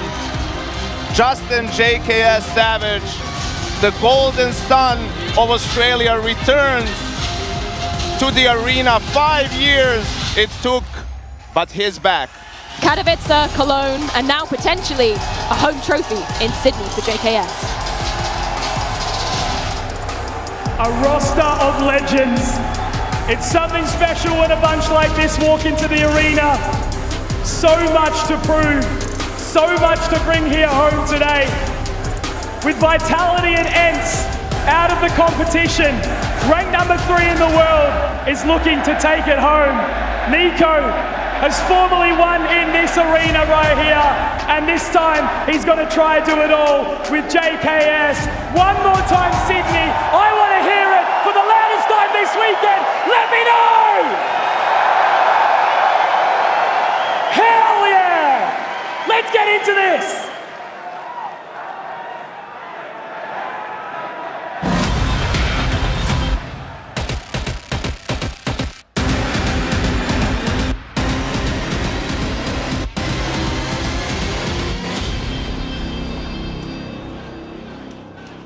G2 versus Complexity, our first semi-final here at IEM Sydney, and two players that knows what it means to be lifting a trophy in this very city. But it's for the one who hasn't managed to do it that it means the most, Janko. JKS coming out, he was beaming walking down those stairs, and I don't blame him. Absolutely. I mean, it got so loud. The crowd obviously in awe of JKS and cheering for him and cheering him on. And I agree with Kasad, you know, this is the worst part is over in a sense for him, right? Like I'm sure that he as well could see the questions were almost bugging him, you know, like, ooh, how are you gonna? Yes, they will cheer my name. I expect it. It is, you know, like it is what it is. And I think he just wants to get down to the actual game and start playing and focus on just that. Last time I saw him smile this way, you know, what was it? 5 years ago in Australia. I'm so happy for him. He deserves all of this. He was grinding for a very long time, 7-8 years. We were sitting back in the house in Detroit. Nobody wanted to be there. And look at where he is right now, home soil, ready to take the trophy. A little bit more, 2 more games, and he's going to be there. Started from the bottom, now he's here, and with his boys as well. We talk about the accolades are on the side of G2 just throughout this year. Who's taking this one though, Janko? Is this G2 all over? Are they making it to the grand final? Yeah, I think it has to be really the quality is on their side. They're the more experienced team. Freya, they haven't dropped a map yet in this tournament. I think they go to the grand final. Freya against FaZe against ENCE. I went with the logic and picked ENCE. Today I'm gonna do the same and pick logic again. G2 takes it. We've got to get into the game. We got Mac and Jim to take this one away. Down here at the Super Aware Theatre, legends in the crowd. You are giving me chills, and I'm joined by the wonderful, the beautiful, the ever punny Jim Niso. Mate, are you excited? Did that get you going? Oh, that had me pumping, Mac, and I can tell you what, there's no pressure like the home crowd pressure for JKS. Absolute insanity, absolute scenes. The theatre is full. And the game is not too far away. Anubis as the first pick. Oh, it's an interesting one. Running it back on pretty much the same maps they last played on. But Complexity have had a few more games now going through that lower bracket, so there is a world where maybe the extra prep yesterday can get them across the line, but I know you guys don't want to hear that. No, they definitely don't want to hear that. It's all about the test and learn here for CS2, but if Complexity can bring the intensity that we saw from them yesterday, then I think they're going to be huge contenders in this match. Obviously, we know they've come a long way for this, and they've last played in Australia, in Melbourne. Yeah. We had them down at ESL Challenger. They're familiar with our shores, but they've got a little bit more to prove this time. Yeah, it didn't go super well for them down there, but look, G2, it's been a while since JKS has been back on our shores, playing some Counter-Strike 2. And I saw in the crowd there, we got some guys that are gay for JKS. I'd be too, honestly. Look, that crowd is beautiful today. You're all beautiful out there. How's this for beauty though? Oh, that sound is just absolutely thundering around. Guys, you're barely coming through on my microphone. Can we up it a little, up the volume? You can do better than that. I agree with that, man. Right hand zero, get it in the game. Now look, before we talk about all the technicalities, this series, oh, I don't know how it's going to go. Are we feeling like it's going to be a 2-0? Is JKS going home early today, or is he playing tomorrow? Nice try, guys, nice try. It is time to jump on in to the semi-finals of Intel Extreme Masters 2023 here in Sydney. Oh, you guys better be ready because it's Anubis and you know there's going to be some action. CS2 has provided aggression, fast plays like you've never seen before. And that's going to be happening right here, right now, or maybe not. I'm seeing match paused. Uh-oh. Ooh, just a false start. If you're not on the edge of the seat, you are now. Are we hearing cheers every time he's on the screen? Is that what's going down?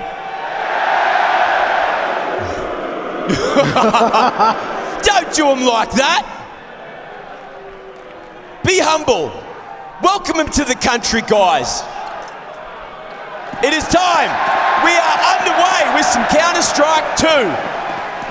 And what are we going to see G2 do here? Picking the T side first. And are they going to do what we've been seeing a lot of teams approach with a mid-push for the pistol? Looks like it's going to be that, but Elite just holding steady here. The dual Elites. He's got a lot to contend with. Just going to keep calling. Oh, contact. Jumping. Going to overwhelm him. Giga Chat approach there from Hooksy, and they're not done just yet. Will they find one? No, JT going to be going through the smoke, but it's a little bit too much. Nico finding him there with the P250. Julie's not working out that well for Floppy, and a 4v2 looks very hard to retake for Complexity. No, it was a bit of a stop, drop, flop, and roll. And now they're looking for this retake. Halzak and Grim, if they can find something quickly here, the retake may be on, but yeah. I feel as though this is just petering away for them. There we go, it's over. Oh. Good luck, Halzak. You got a mullet, but you're fishing for a big one. Maybe a mythical beast here, and I don't know if you're going to find it. Not this time, not when you're getting binked through the wall. Two men swinging, and G2 off to the races. Hooksy loves it too. It's a good start for G2. They're a little bit late with this smoke in here, but it was non-consequential as they made their way through to A. JT tried to push him, he tried to get a little cheeky, as you do down under. And Complexity not going too crazy moving into the second. Won't invest in anything but a flashbang to try and make a play here. And they are expecting some aggression down the guts. We do have a Mac 10 in the hands of Hooksy. Oh, let's see if he's going to get some more damage done, but it's Nico with the rifle in hand. Going to be able to start to tear him apart. The double bink, and the CTs go 2 for 2. Uh-oh. Bit of utility just to try and disperse the push. Oh, these pistols are doing a bit of damage, but JKS unfaltering into this A site. They're going to clean up aisle 5. And so Halzak, what's he got? Nothing on offer just yet. His rifle's going to be a protected species, that's for sure. Good luck, son. A minute on the clock, and G2, plenty of space taken over towards that A site. It looks like we are going to see Hunter escape away, but he is just shifting around. Not that anyone can hear anything over this goddamn crowd. Yeah, I'm not too sure if Hunter knows that he is now the hunted. He's going to be able to get away nice and easy. Halzak going to be looking for exits with this Mac 10, trying to get that money in his back pocket.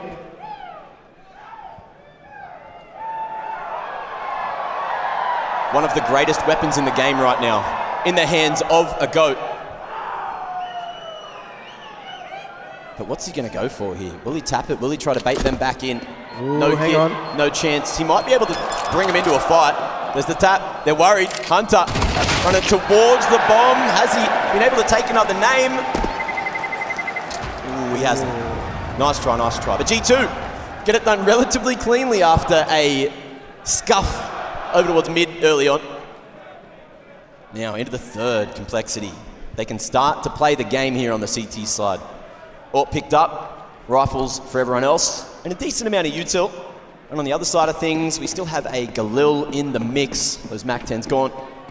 And what are we seeing from Complexity? They're going heavy towards the B side, expecting this to be a hit for sure. Yeah, watch for some flash aggression here, maybe to just take the sting out of G2.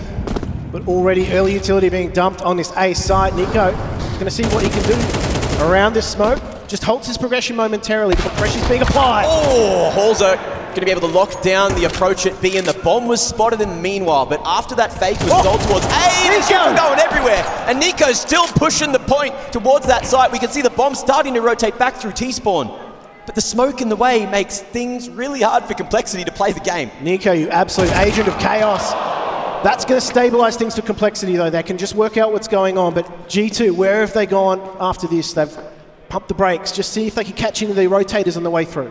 Grimithy, if he can find the perfect timing here, maybe look on the perfect line, Pika's advantage. It still exists right now. And Monacy, he's seen it. And G2 know the position of at least one of Complexity. Now they know that Complexity are going walkabout. They're going searching.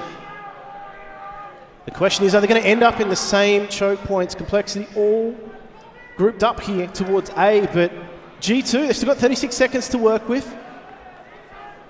They could still potentially cut the map here, but they're going to be working their way through. Yeah. Creeping. They might eventually find the line to Monacy, but in the meanwhile, G2 are making this one real late indeed. As soon as you see Complexity clear out A main, they are going all the way on the rotation, and Hooksy's looking the wrong direction. Oh, JT salvages that kill, and in a 3v2, Complexity are going for this every day of the week. Yeah, they know that fast rotation point now, so they're going to surely have this on lock here. They're going to double peek it.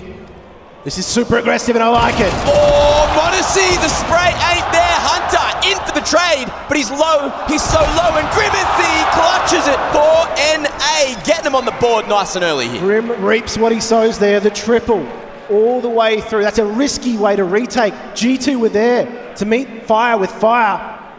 It's an expensive window for Complexity. They're going to have to take stock here. What did that cost them in the process of getting that round?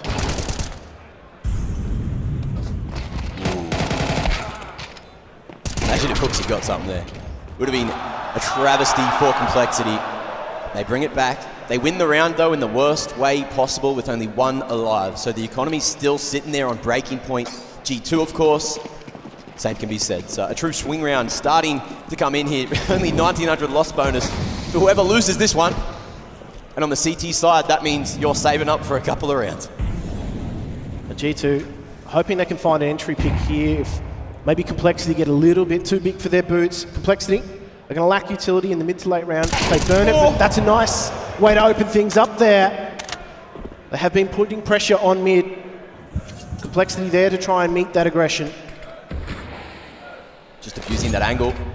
The new things in CS2 that didn't exist before, that flash not quite going to the right location. So a few mistakes here from G2. But with Hooksy in the grave, he's able to have that bird's eye view for the rest of the troops. And how are they going to play this one in the 4v5? Mid pressure with the util. Nico just throwing all that to try and draw the attention of Complexity away from A. It's only Floppy over there as Nico's been doing work on the lurk, and this time won't be Elise stopping him in his tracks, and Floppy just waiting here. Oh, we'll find the first, and with the Famis, might be able to get more done. Spots him, runs out of bullets, and the secondary ain't good enough to take down Monacy's scout. But a 1v5, I don't know about that one. It's a good way to kick it off. Looking, hunting, but not quick enough this time. 2-2, Complexity with the second. As soon as that mid push went awry, it felt as though G2 were a little dead in the water. They had to make something happen in that A site, but Floppy was there with that Famis. It's so good to have a viable CT rifle. Yeah. It doesn't cost you an arm and a leg. But how good's this crowd here today? Jesus! What are you doing? Calm down, mate. It's early in the afternoon. We still got another best of 3 to get through after this. Rumour is he'll be back for day 3. And on the third day, he kept drinking beers. Glocks in CS2 somehow still work really well. So let's see if G2 can maybe pull an upset. Oh, the blow in the smoke. One of the first we've seen here for this semi. And Grim almost wishing he didn't peek that one. Flash lined up, Hunter looking to pop the troops in. Grim, he can't see a damn thingy. And G2, they are swinging, they are waiting with that nade against unarmored opponents. It's just going to chunk them away. But G2, what are they going to do? Just baiting out a lot of utility at the moment, seeing if they can get into the choke points for free. And I know we talk about dangerous snakes here in Australia, Mac, but how about the rattlesnake? It's not native to Australia, but it's certainly got a sting. Complexity. They're set up deeply for this, so they're not going to be overwhelmed easily, but there might be a plan on offer here for G2. Yeah. Grim starting to make his way in through the canal, knowing that it's probably not going to be that beast split they were expecting. Molly goes down, Floppy gets point. And JT looking to lock it in here. Oh, bomb going to be planted, and G2 happy enough with that. Extra damage is just a formality, but 4 alive at the end. Complexity going to be laughing as they take the lead 3-2. They got themselves into the site. They were looking good. But what do they go into this round with is the question on my lips. The buy will come through. It's a little bit later than you think in the call. But the question is, where do they look for this opening? They've been searching in mid. Elysia's had the better of them so far. It's been costly for them to go mid, aside from the pistol. But again, Complexity. Looking for aggression here. They pushed out B main. Elysia's got company this time. Oh, and Hunter with a cracker. That's going to be the A-site anchor gone, and G2 know it. You can see them frantically running in, mollying, still playing the buddy system, and they're going to take so much damn space. Modesty in the meanwhile, finding Elige, trying to push for some form of map control. And now G2 have everything they need, still lurking towards B. They've got all of A, and they are already looking to hunt, knowing Complexity's money needs to be thinned out. That's such a great, aggressive, and speedy counter out of G2. As soon as that aggression was realised through B main, there was already a duel being taken in A main. That's putting pressure on the extremities. It's creating this push and pull. And Complexity caught in that washing machine for now. They're going to try and hold on to these weapons. And it doesn't look like G2 are pushing too hard, but they are slowly making their way towards Complexity. Ooh. Anything they can take here is gold. Nice setup. You can see JT eyes towards B main, so Holzerk is mostly safe. And then back-to-back here in E-Box as well means both of the entrances are going to be watched, and now with minimal time remaining, Nate goes down. They're not going to be able to hear a thing. Hooksy swings, but it ain't enough. And it looks like the save is good for 3. And we'll see Complexity buy up into the next. Hooksy willing to risk it for a biscuit. Look at this. Straight away, Hunter just beating out that utility. It's aggression coming through from B main, put to rest. That AWP's working today. Oh yeah. 5 and 3 so far. That scout as well looked pretty damn good. And the double AWP, the double big green for Complexity. Elysian Holzer, what have you got for us? No aggression early on. The T's going to be smoking E-Box, and again G2 quick into main. Holzer not ready for this pain. Oh, and Floppy stopping the train. Able to find the double. 2 for 1, not bad if you're a CT, but G2, what's the call to order here? They've got plenty of time left on the clock. Certainly do. Those 2 openers are going to help, but there are going to be quite a few holes left to plug. So it's up to G2 now to try and see if they can find something here. Complexity, steadfast. What's Monacy got up his sleeve? Oh, timing working out for Complexity. They cross back to the site. We've been seeing a lot of this, Jim. When they have the numbers, CTs falling off and playing for the retake instead, because holding lines, we know it is quite difficult right now in the game. And what's Monacy got for us? How's he going to get past this crossfire? Or is he just holding down that line towards Dark, making sure no rotations start to come through? But in the meanwhile, Hooksy going to be jumping in the water, trying to make a sound cue, maybe drawing out any more util that's left here towards the A site. And he's going loud, but it's just one, and you can see Complexity not budging at all. They're not interested. They're not taking a bite whatsoever. Just trying to sell it door to door if need be. As they make contact here, working their way through. Nico knows. One man making some sound there, isolated fight, but JT comes out on top, and that time is ticking. They need to get the site, but the bomb's on the ground, and Monacy cannot fight for any more control. It's a save here for G2, and that's if they're allowed to. Falling after the timer would be a travesty. But Complexity, you can see. I thought they were going to hunt for it. I thought they were going to go through the molly there, but they're very focused on their own economy. It is so fragile on the CT side right now in Counter-Strike 2. So they're playing the long game.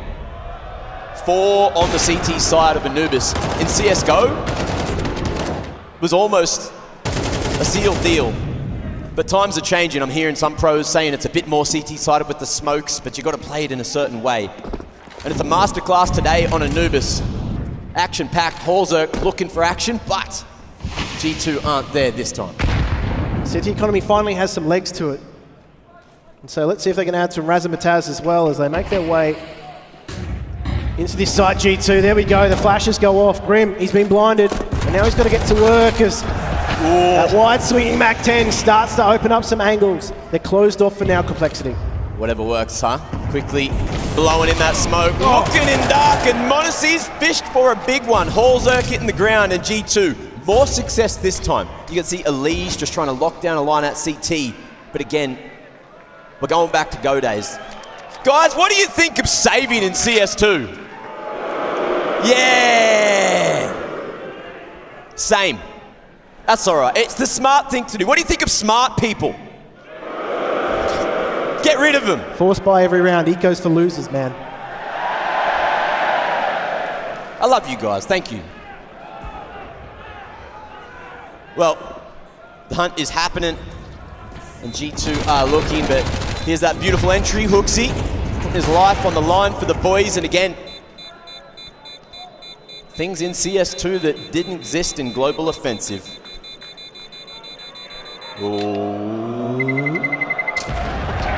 It's nothing like a wide swinging Mac 10 to kick things off here.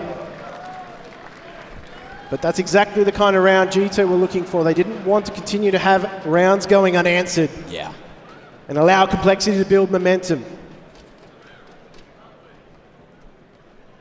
Well, Complexity, of course, fending off BetBoom yesterday was quite difficult, of course. You know, BetBoom, I'd argue, underperforming, but maybe Complexity figured out a way to counter that aggressive approach that they've been bringing so far in CS2. But G2, on the other hand, they're a whole different beast going through the upper bracket, and on the line. Where'd that bullet go, huh? I don't know. Do you? JT stuck in there, and it gets them what they need for the moment. Complexity, and that's just a bit of stability here. Oh, the timing. Liege lets one rip, and there we go. Aggression from Grim, punished.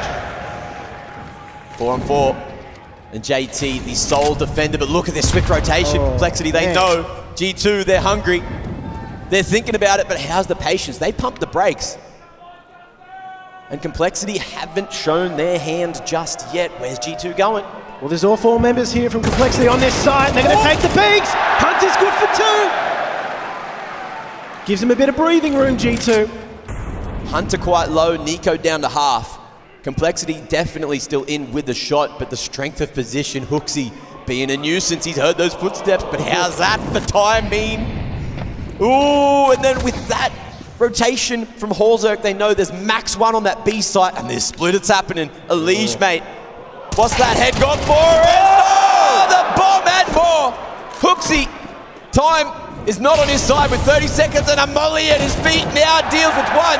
And we got a clutch between Halzerk, the big man, the import for Complexity, and Hooksy. Where's he going? It's a walk-off. He's making a read. He's got to hook it straight into this side, that's for sure.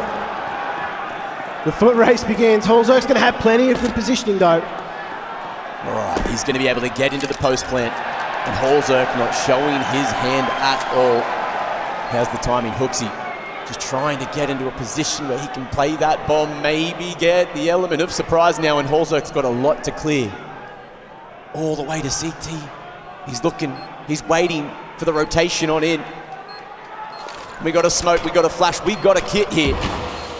Hooksy hears this one coming. And you know what they say, Jim? You know what they say.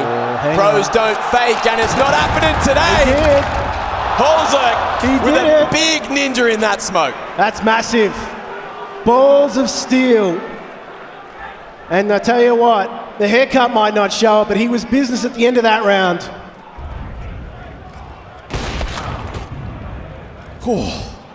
Okay.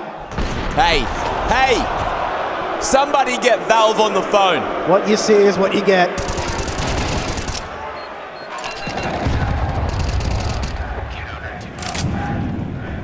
Five to 4, Complexity still in the lead for the moment, and it's yet another buy round, but we're going to see more aggression. Monacy ready, and the bullet's not going into Narnia this time. Absolutely not. Flash wasn't deep enough to affect him. And the CT Economy, is lacking quite a bit of utility. Yeah. They've been kept low, oh so low.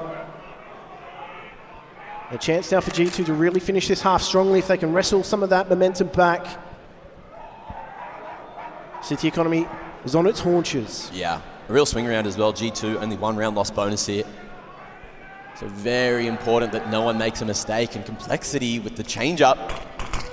They're bringing the boys all the way to mid here. Hooksy looking for info, but he won't find more than just Floppy. And that M4 gonna do the job. Nade on mid, and G2 still figuring out where to go. Starting to make their way all the way through Fountain here. Oh, the smoke gets cleared. And Floppy able to bring this one back. Look at where Alicia's gone. Unchecked JKS has members to find, and Halzerk needs to figure out what lines are safe, what lines are dirty. Flash in, enables what they're looking for. Alicia hitting the floor. But around the corner, there's still more Complexity. 2 members here, Grimmy on the rotation, and Floppy finds even more value out of that one, but the mid-rotation gone. Bomb on the floor, G2, they have to commit, the time it's gone, and Modesty finds more! Floppy, one-on-one with the young god, the young goat! Oh! The USP gets it across the line, 6-4 for Cole. Ridiculous! They were out of everything, time included. And that's a round that surely G2 will need more time to break down, but things started well for Complexity. They were getting the openings, but how about JKS's survivability? He created that opportunity, created that opening. Yeah. Floppy just happened to put the bookends on it. It's a big round for Complexity, but again, they're just going to feel the pinch in terms of money. The first of potentially many tactical timeouts going to be used here from G2.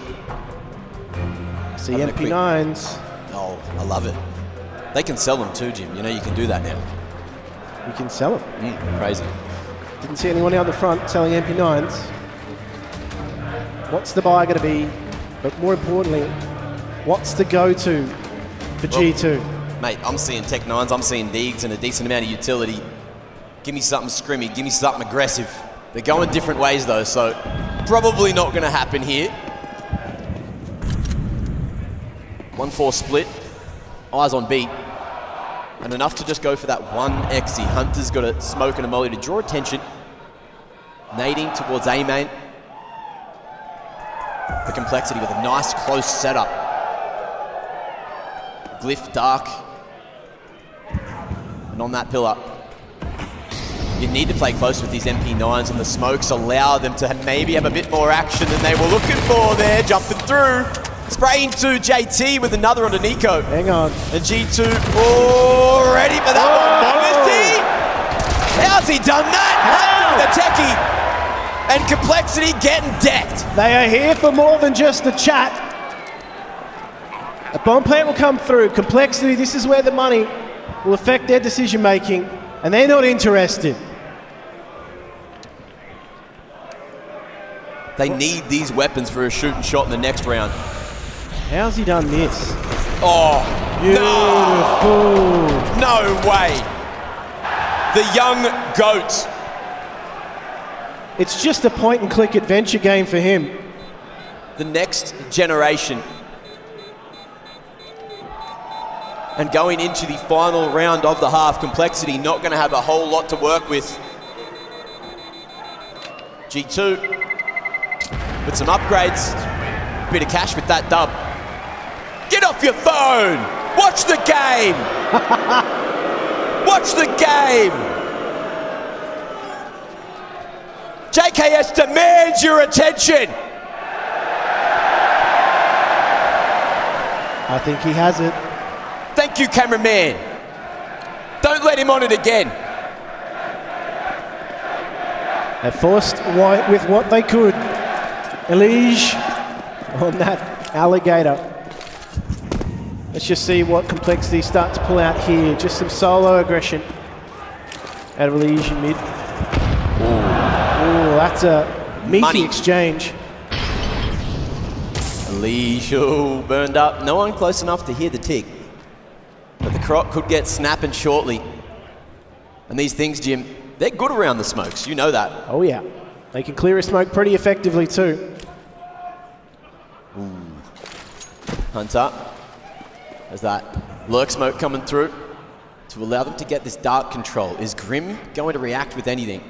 What's he got there? No utility in the kit, so he's going to go with the gun. Maybe spotted around the corner there, but the molly forces him back to safety. But is he safe here? I don't know. Only 2 Cole members at B, with Halzerk looking to bolster it with some utility. But in comes G2, creeping, waiting, pushing, and Grimathy, he's got his head on a swivel, ready until Hooksy comes through for a refract to JT. Oh, that'll do! And Halzerk brings it to a 7-5 scoreline at the half. Complexity, it's their map pick, and it's certainly looking like it.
That first half was insane from Complexity. 7 on the CT side and looking to back it up by running at G2. But Jim, running at G2 is a scary prospect. Running's a scary prospect, Matt. Got me the other day. G2. Ruined my foot the other day. That's it. Now look, before we get into the pistol, my mum and dad are in the arena. Can everyone just say hi to them quickly? Thank you. I'm sure they love your wholesome approach. I think you can do better next time, but we'll join to that in a moment because these pistols go down real damn quick. 1x bet odds, of course. Ooh. Still favoring G2. But Complexity, they know what to do to make these pistols work, and in comes the split, Jim. Oh, the pain train, it rolls through. It's going to be put to rest, though. There we go, Hunter with 2. What's the rest of Complexity got? Not too sure, but Grimathy is coming right on back. Oh, a 2 tap, and JKS is done skis. JT hitting them all with the Glock there. Complexity are happy about that.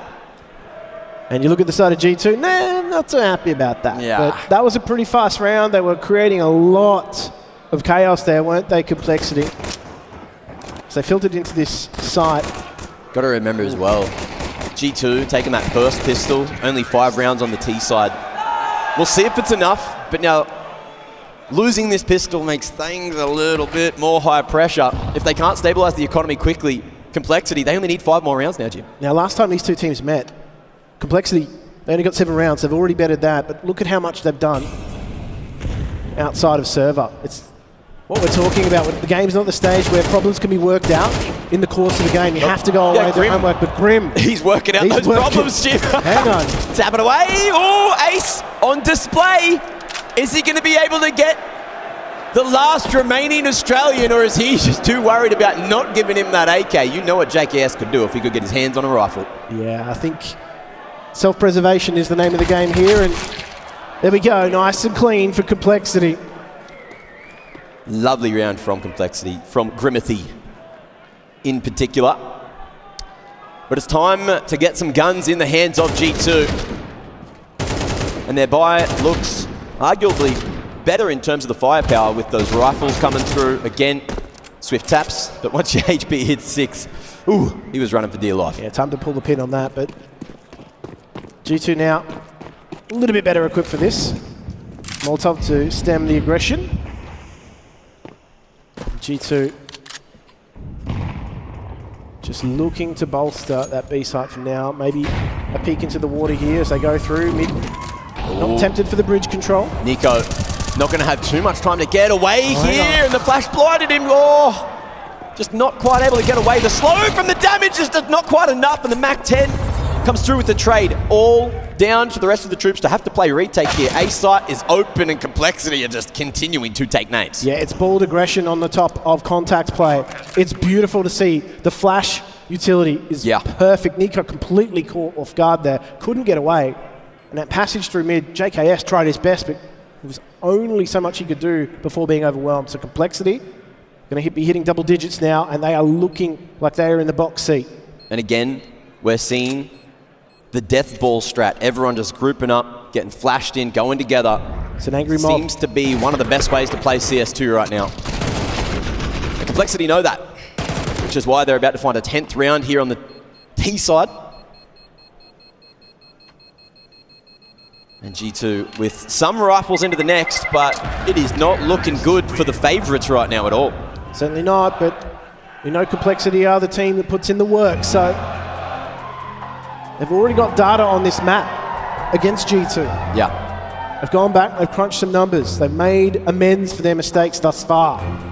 But we know G2, they have the firepower, but do they have the adaptation? Well, we'll see what Swanee has to say. And if he changes up that game plan to lock it down here. We've seen some of the best rounds so far from G2 on low buys. So we'll see if that can work on the CT side, if they get a little more aggressive. I wanna know. I agree. One more time.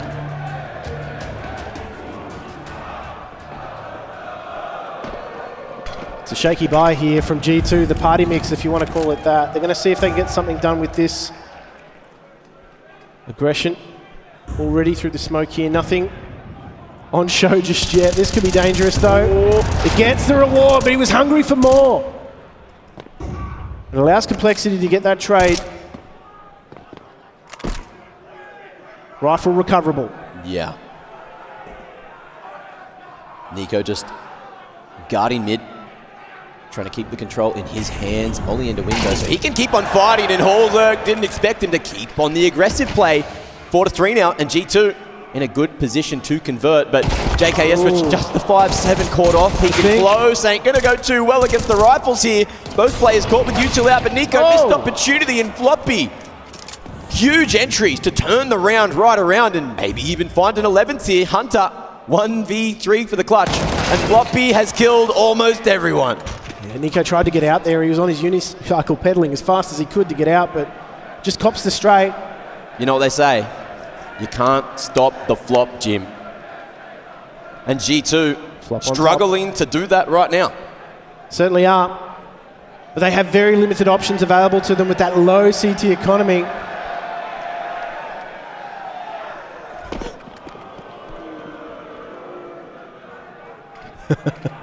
It was all an elaborate ruse. There we go, some aggression. On the money. Want to see? Staying aggressive and catches the timing. JT thought the line was clear. But not in CS2, baby. We're going to keep on peaking every day. And G2, 4v3. They lost this just before. Can they clean it up here? It's a good answer from Complexity. Just stabilizes things. Now Floppy, looking to see if he can maybe beat out some utility. He's already shown some presence, so he's just keeping JKS over towards that A site for now. Trying to keep that CT side push. Jeez. Hooks has gone for some information. He's just been punished for it. Back to a 3v3. There's a lot of holes here for Complexity to exploit. And cutting sound and going the deep way back through spawn is just going to create some confusion, some doubt. You say that, but Monacy's on a solid line right now, able to fully clear out Canal's. Complexity could get caught in transition if this rotation from G2 is timed to perfection. Elige looking the right way. Grim expecting some kind of flank, but the timing's going to be the key. And JKS about to get the info that G2 were looking for. The long approach from Hunter, though, so the flank won't be there instantly. And we'll see how JKS plays this. He's deep. He's happy for retake. He hears those footsteps and util. Chunder and through. They're not going to push a little bit further. Oh, that's the opener. There we go. G2 now. The retake is on. JKS needs to survive once again. They're going to try and push him here, Complexity. Big old Grim and Floppy, these two doing work for Complexity. And again, are they expecting Hunter? They certainly are. Man still able to get more damage done with the AWP in hand, but it's all up to big old Grimothy, and he's almost done it again, but JKS comes through with the W that G2 at this point desperately need.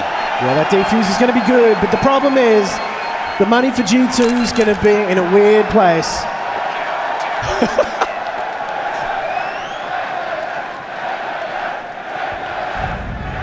He gave the people what they wanted. Beautiful openers there. Solid fundamentals from a solid Australian.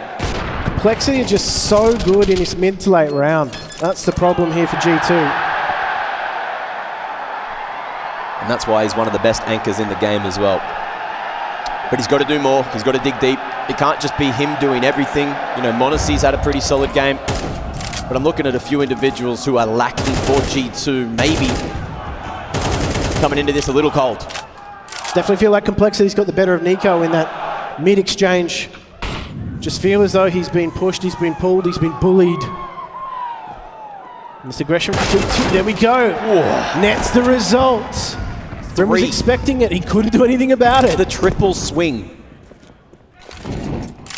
Ridiculous. And G2 know that playing together is going to be a solid approach, but they can't do it too much or Complexity are going to emulate the same damn thing. We got util here, a plenty for Complexity, and it might just be the two waves coming through on A. Oh, Floppy! That was a dangerous one. I think there was a flash coming across the backside, but didn't catch it timing. JKS knows better than that. No commitment there from Complexity. They're still trying to catch a rotation. 3v5. A very hard round to win. And that smoke's about to fade too. 2-1-2 from G2. And Hunter deciding where he wants to go. Complexity as well, setting up the split, but Monacy Really firing up with a big green. Here's more, knocking on the door of dark there. And Elige is not doing a 1v5 this time. Big round from G2 to stabilize that economy. This is exactly what they need though, G2. They needed to wrestle the momentum back. They've certainly done so. They haven't taken as heavy losses here on the CT, so their economy's still going to be relatively healthy. Now, I just want to take a moment while there's a tactical timeout to explain that this game has money in it, because I know that there are a lot of people who are watching right now who are new to Counter-Strike. CS2's started to churn up a whole bunch of attention, and some people still, it's a great spectator sport, great esport. Everyone's enjoying it so far, but I know particularly two people, my fiance's parents are in the crowd, so I just want to let them know that there's money in the game, you buy guns with it, and then you shoot people. That's pretty much the easiest way to break it down. Oh, does he not know? What's going on? Get off your phone! Thank you. New round, new me. Round 19, where we going, Jim? You're not reformed, I can tell you that. Nico, again, he's just been bested in the attempt to push through mid. JT this time having his number. They've just been able to deal with whatever G2 have tried in mid. Oh, Modesty, he's going for it. No eyes on though with the deep smoke there at mid from the CTs. Trying to catch someone segmented in between them. But with Nico already going down, this is going to be difficult for G2 to get back in. Someone needs to lift, and it looks like it might be the young Messiah again. Want to see pre-scoped waiting. Been very solid on the shot for the last couple of rounds, but Complexity just all split up, all looking to punish any aggression, which is what we've seen from G2. Lige, if you only knew you were playing with fire. Complexity though, completely cut sound. They have G2 guessing what will be happening next. Orps rotated through though. This will kick things off with this smoke, this flash that will pile through. The scale into the site begins. Oh, double stack mollies on the back of site. Smoke as well to try and create some kind of space to play around. And Modesty pretty quick on the flick. But can he stick more on that one? Complexity a little worried, a little hesitant of this man just around the... Oh, he's done with a no-scope. Straight on to Grimmy. And we're down to a 3v3. Modesty out, Hunter hiding, reveals his hand at the perfect moment, and there is only 10 seconds to retrieve that bomb from safe and plant. I don't think that's happening, but what's Elige got? The flake through, the flake there, the spray. It doesn't work in this game, but G2, they've done it again. Oh, that was a last-ditch effort there from Complexity to try and bring it back. That bomb was on that side. It was doable. They just needed something to happen. They needed a domino to fall their way. Dirty. What do you do? What can you do? There's not much you can do, Mac, but you have to go back to pistols here if you're Complexity. Lack of bomb plant, starting to hurt them a little. Yeah. They know where their avenues of opportunity are. We're going to see him grouping up again. But the aggression, creeping Hunter. Have a look at this, huh? Floppy. We're going to rotate back in. And the thing about Hunter's position as well is he can hear everything. So, Complexity, they're looking for him. How's the timing?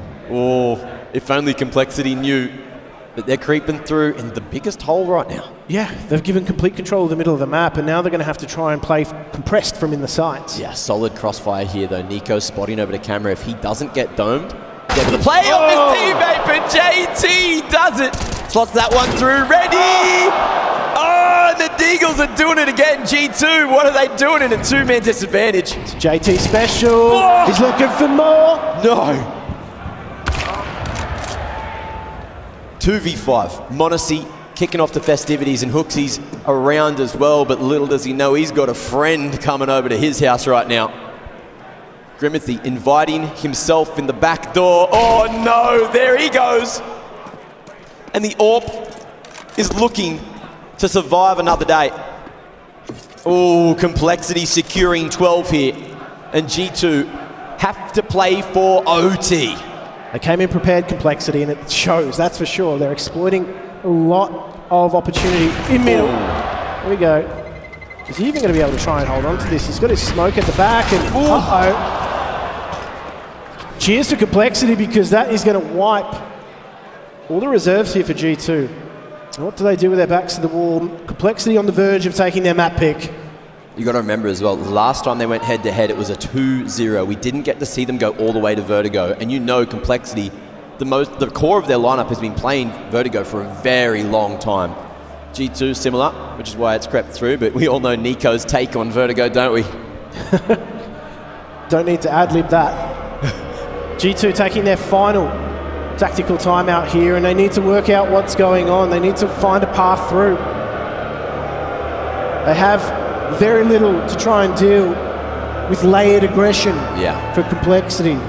So watch Complexity try and just draw this out as long as possible, make it a battle of utility. They've done a great job finding holes. I cannot believe he hit that shot, man.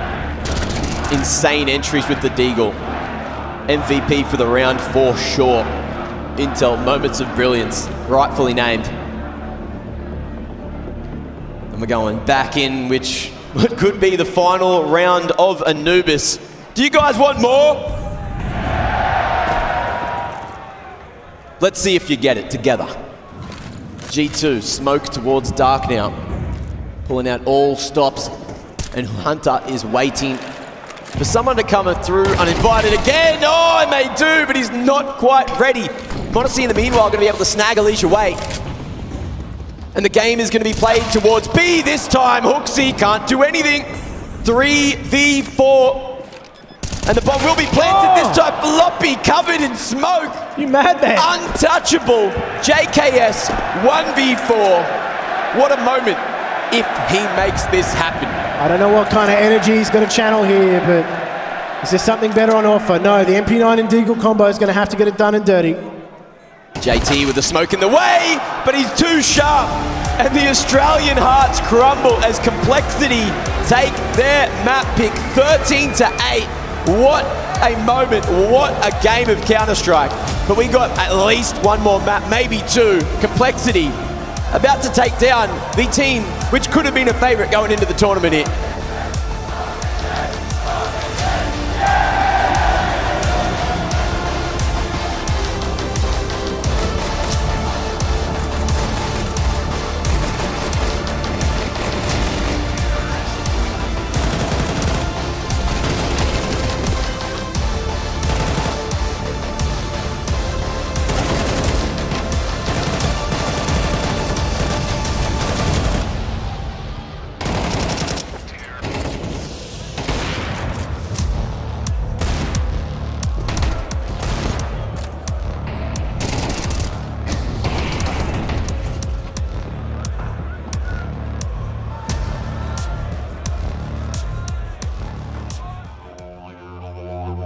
Oh, the Australian outback, a beautiful place. A vast expanse covering more than 70% of the continent.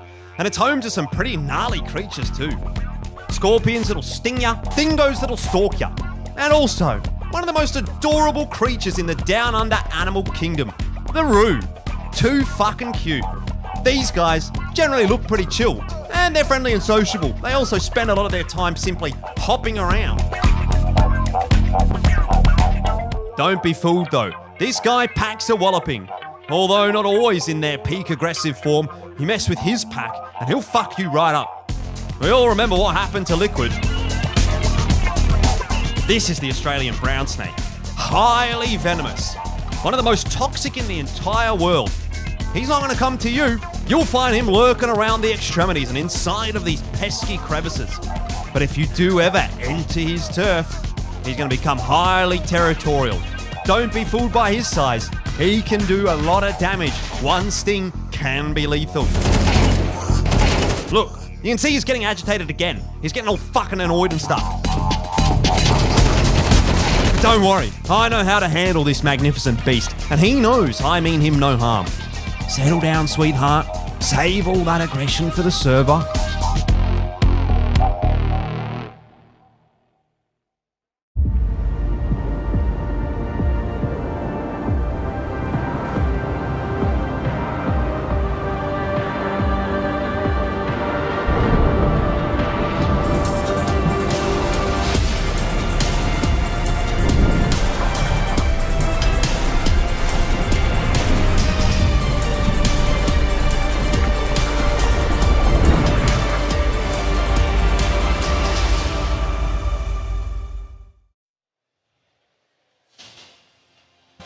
Well, Complexity, they right their wrongs and give G2 a taste of their own medicine on Anubis. No hope for JKS to pull off a hero clutch to keep G2's heads in this one. Complexity, Kassad, they've turned up to the stage today and they mean business. Oh yeah, they learned their lesson from the first matchup in this event, and where they had problems on the T side. They got 6 or 7 in the first half as CT controlling the half, but in the second half they didn't rush, they didn't go fast, they didn't make early mistakes, they didn't allow early aggression from the CTs to punish them at all. So they kept it slow and slower than the last time and managed to get those rounds. But what really frustrated me the most from G2 is the lack of fundamentals, lack of trading. We saw Hunter who ended up with 18 kills overall to miss 2 or 3 critical trades, which is something that don't usually happen to a team like G2. I think we talked about it in the pre-game, right? If G2 is playing well, there isn't going to be much for Complexity to do in this game. But if they struggle, that's a way in for Complexity, and that's exactly what we saw happen. G2 was not playing well as a team. They were slow on the T side, a bit sloppy.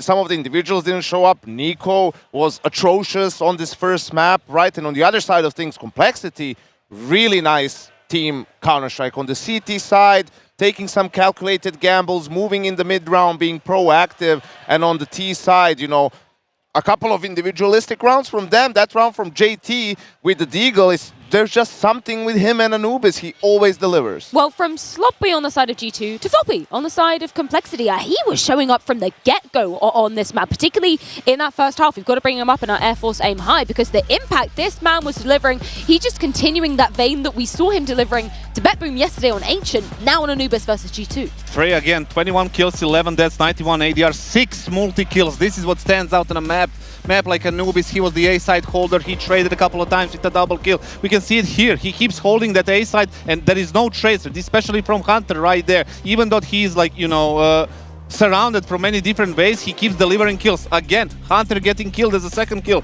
So he did his job. Hunter missed his shots, and Floppy delivered. I think also you see, we keep talking how hard it is to get multi-kills on CT side with the M4, with the rifles, and Floppy did it time and time again early in the first half.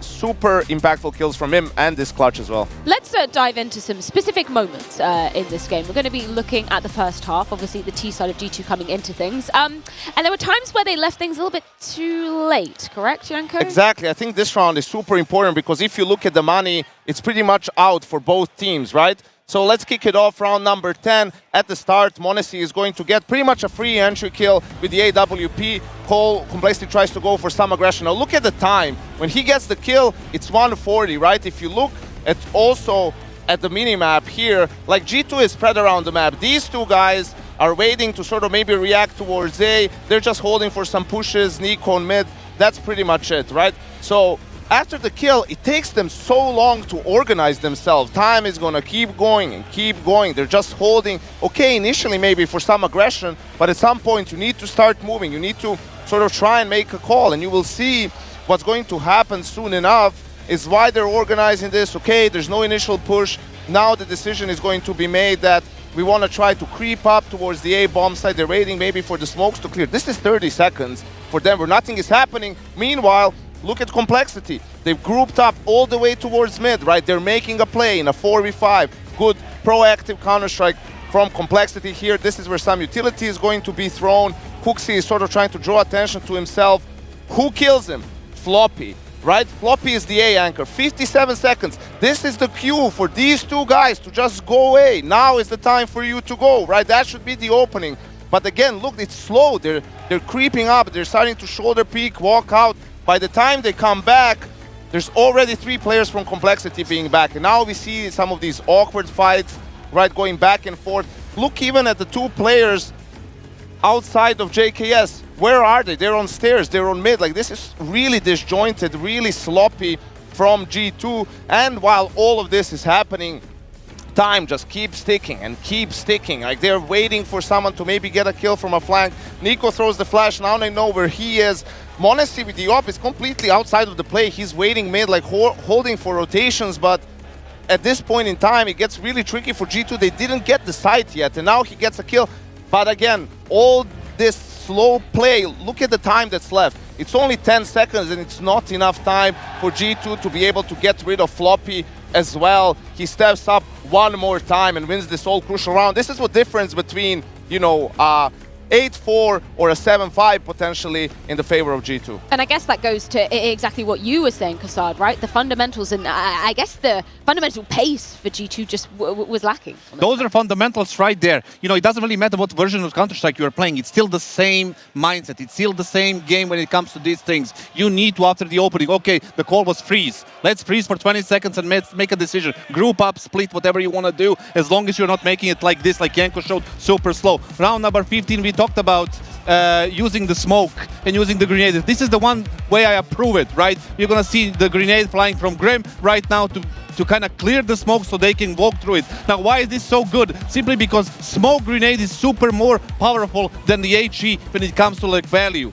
And you cancel all this value from smoke with one grenade and walk through it and get so much ground. This is what Complexity did good. These are the small adaptations coming into playoffs that you kind of have to do when you play a map certain times during one single event. And then we come into that second half. Round 19 happens, and I think this is the tilter for Complexity, right? It's over. G2 have the runway that they need to get back into this. Then round 20 happens. What on earth was going on here, Yanko? Yeah, I think it's just JT stepping up, really not much to it. G2 is in a defensive setup. They're sort of giving mid in a way to the Ts, and yeah, I think there's not much you can do in this sort of a situation when you're going to get just 2 sick kills from JT. Nico initially spent some time there, falls back, right? But in the end, you'll see it's just 2 entries from him. Even after that, the third one, I think it was on m0NESY who tried to salvage the round, and that's it. You felt like maybe Complexity is starting to choke. The pressure is starting to get to them. Like G2 is coming back slowly. Oh, they're starting to feel it. m0NESY had that sick kill on the bomb planter through the wall. Elish on the flank fails with the spray, right? It's all starting to unravel for Complexity. And then JT, as we've seen him do on Anubis, really steps up massively and wins the round for his team. That's really you can do when the shots come like this come through, right? Many players, including like the players from G2 especially, have hit these shots multiple times to bring them in and to get them the rounds they need. So them being on the receiving end, it has to happen. Sometimes the problem was they had no room for mistakes anymore, because you lose that one, you lose the game, and that's exactly what happened. Even in the pistol round, we talked about it, we were like, JKS didn't buy anything. They dropped him dualies and I think maybe even a smoke, and he has 800. Then he has to go back to buy armor. He is the A player, they went going B, but still, Hunter gets 2 kills with the US. It's a 5v3 for a little bit, and then just one by one they fall to Grim. Well, 50% there, sorry for that. 50% there is on JKS for not buying, but 50% is before the pre-game. You need to get through these things. Justin, you're gonna get double duelist, right? And then the smoke as well. Make sure you get an armor. You remind players of stuff like this. That's a routine that you do before every game. So it's 50% on rest of the team and 50% on JKS. Well, hope on the horizon for G2 just yet, because it is their map pick waiting in the wings. We will be going to Ancient, but not before we get a quick check-in with Heku to see how the teams are feeling ahead of map 2. I exchanged a few words with TC, and I wanted to know if they were working on their T side of Anubis. He said, no, actually they feel pretty confident with this map. The last time when they played against G2, they maybe did not have a really good game plan, and that's the reason why they got only 1 round. This time, a really good game plan, and they managed to kind of counter Nico. But now the question is, will they be able to replicate the same thing on Ancient?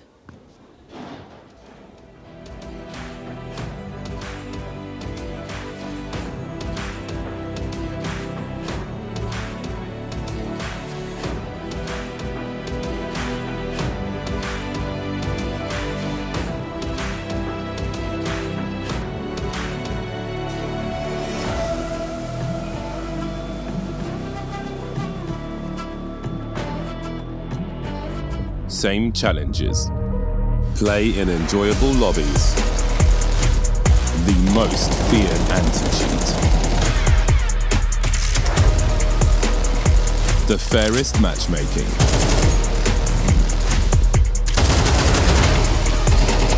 And choosing your preferred server might just help with that pesky peeker's advantage. See for yourself.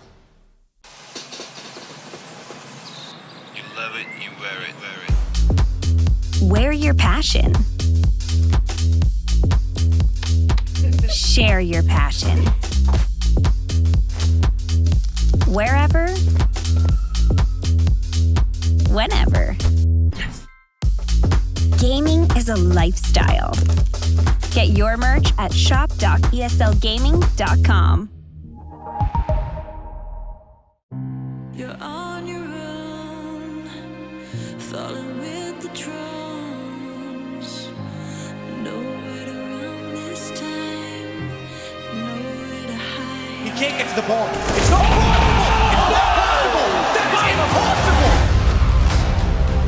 What I remember when CSGO released, nobody liked it. Like, it was really hard to play. Like, obviously you get the molotovs or other stuff. Movement was clumsy. I was 19 at that time, so that was fine actually. I was really happy to grind a new game. People play very individually in CSGO. You rely on individual skill. Now trying to get the middle one-on-ones and he hits back and forth between the marks. What a shot on Simple! Oh, Guardian bye-bye!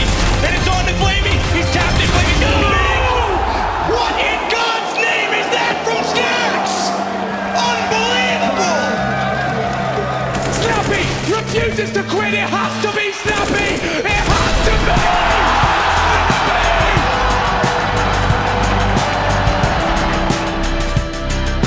In CSGO, we are the best team. Now you have to change your game, and you don't know if you're going to be one of the best. 1.6, then Swords into CSGO, that was sad. I would say that transition was way harder, even though I didn't play pro in either. The transition now is different. We all switch at the same time, so it's mainly about motivation and who is willing to put in the most hours. The younger generation have more time because of less commitment with family potentially and other stuff. I think it's a lot of opportunities for people to get there. If you don't like the game, you will not success. I don't know, we're in an interesting period, I would say. Even though I think it's exciting, a lot of upsets are going to happen. Manager dancing with him, knows what will be there. I'm not putting any like pressure on me or something. I'm just going, I want to do my job, I want to have fun. I think this transition is much easier. For me, CS2 is extra motivation for sure. First of all, the game is new, everything is refreshing, everyone is starting from the scratch. I mean, it's the biggest advice I have to give myself. I have to forget CSGO. And now we have a new chapter.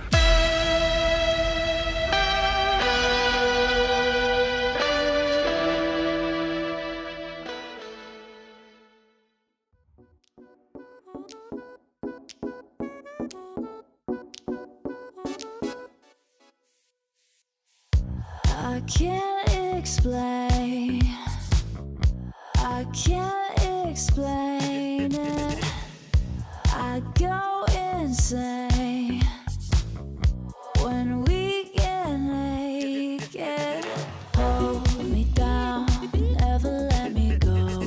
Take me in, I want you to show. Hold me down, never let me go. Take me in, I want you to show me love.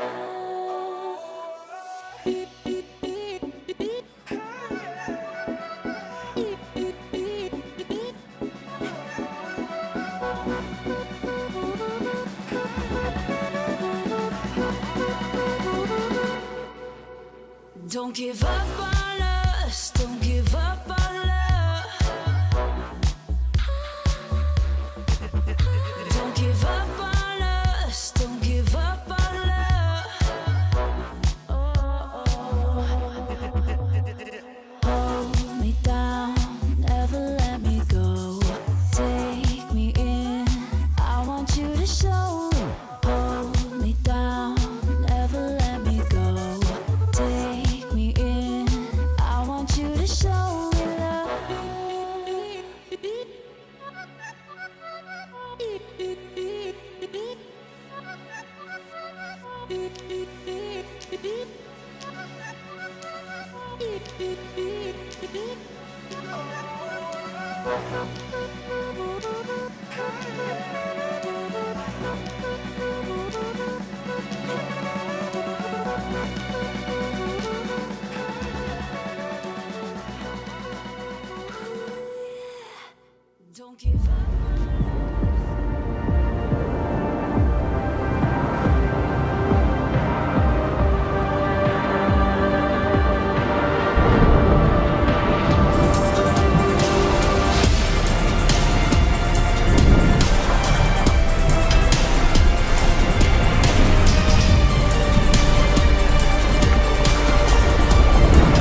Whoa.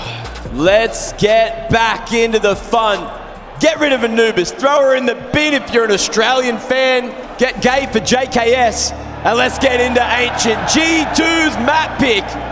Let's see if they can take us to Vertigo. Take us to 3, but it all is going to start yet again with another pistol.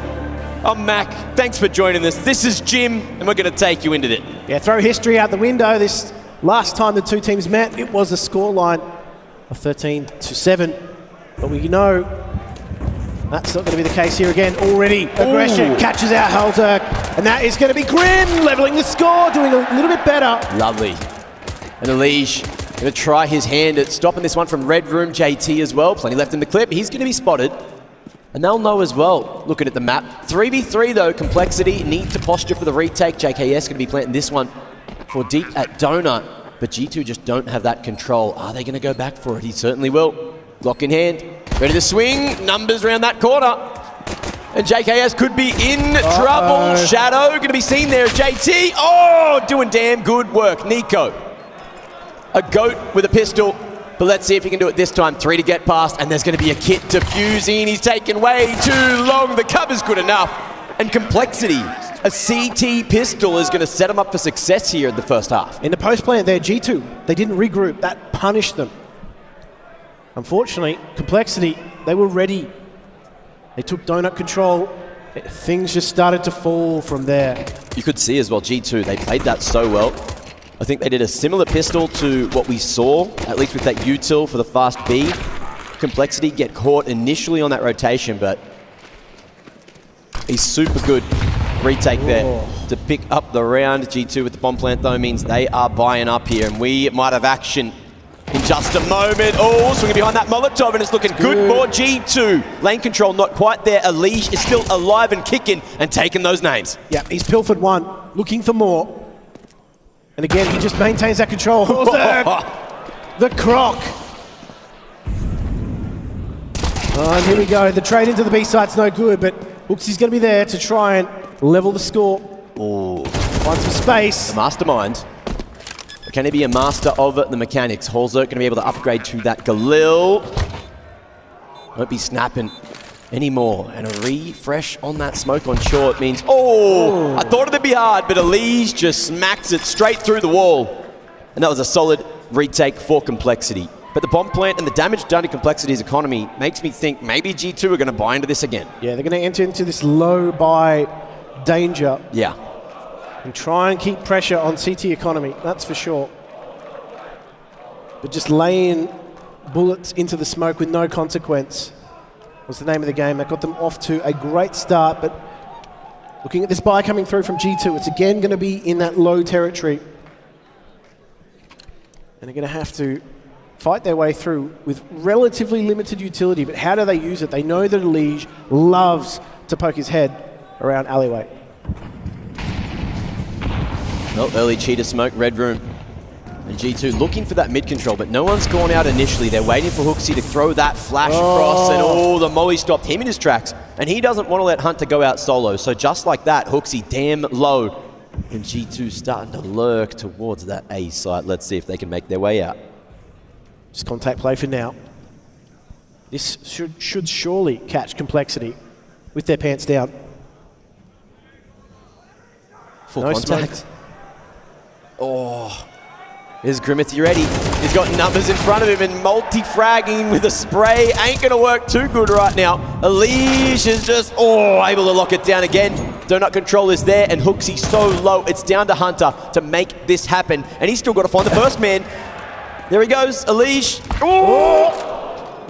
Not going blow for blow just yet. Hunter, nasty line, dink for dink, but he gets it this time. And now we're down to a 2v2. 14 and 18 HP respectively. Now just to Hooksy.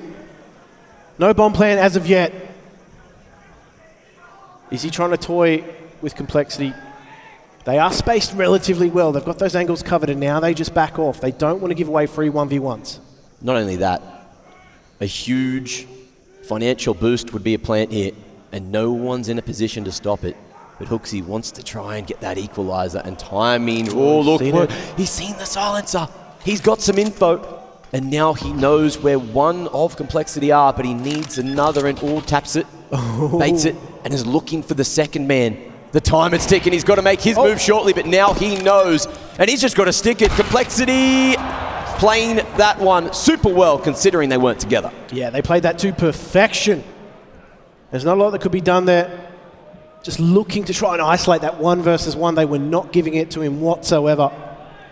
And Complexity have done this so well with their CT-sided play. Yeah. Been playing full breast, looking good. Always trying to maximize trade potential. Almost got into the right spot there. Complexity. Ooh, the favorites now with the odds. And Hunter, scrimming out. Ain't gonna work this time. Elige not blinded. I don't think anyone from G2 was flashing him out there. But we'll see what the Deegs can do. JKS, of course, the money man with that Galil retrieved. Okay. And, that looked good. Nico able to trade. And G2 in a 3v2. But the bomb is down in the hands of Elige. That's going to be a real thorn in the side for G2. In the proverbial pickle. But is there going to be a moment of opportunity for them? Because Complexity are very disciplined. You can see JKS just waiting for Nico to make his way down ramp and go for the two-man peek here, swinging on a contact. And JKS hasn't seen a thing, but Holzerk lays in wait. Getting real damn close now. Grim swings for one. And the reload's heard, but Nico, a missed opportunity. The re-swing is too good. And Complexity are tearing through G2. They are looking so good. They're calling for flashes. They're waiting for everything. This is so... Oh, wow. Dear me. Stop it. More than a mouthful there.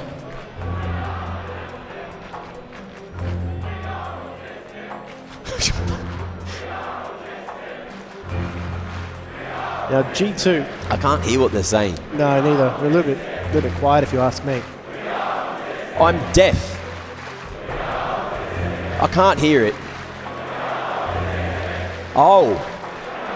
I love art too. Are ya? I love being artistic. Now, let's see if G2 can try and crack the code this time. Of course, only going for that low buy in the previous. They might have a chance here. But Complexity, again, just getting those spawn smokes to get the mid control. And G2 can't do a thing about it. Oh, nades starting to ring on through, but Hunter won't go to his grave this time. Stays passive. And G2 not allowed near lane at all. And even with the nade there, even with it slightly blown, Hunter just goes right down. Nico not able to trade. Complexity are so aggressive. And G2 don't have a response at all. Modesty finally going to be able to find a frag for the round. You'd be forgiven for thinking that Complexity are the ones playing T-side because they're so aggressive with these pushes and peaks. The utility's there to support, and G2 simply have no answer. They are being bullied out of these choke points. Constantly refreshing that smoke. An elbow just allows them to have this control for so long. G2 in a 2v4. Hooksy and JKS this time. Do you guys think they can do it? That's ambitious.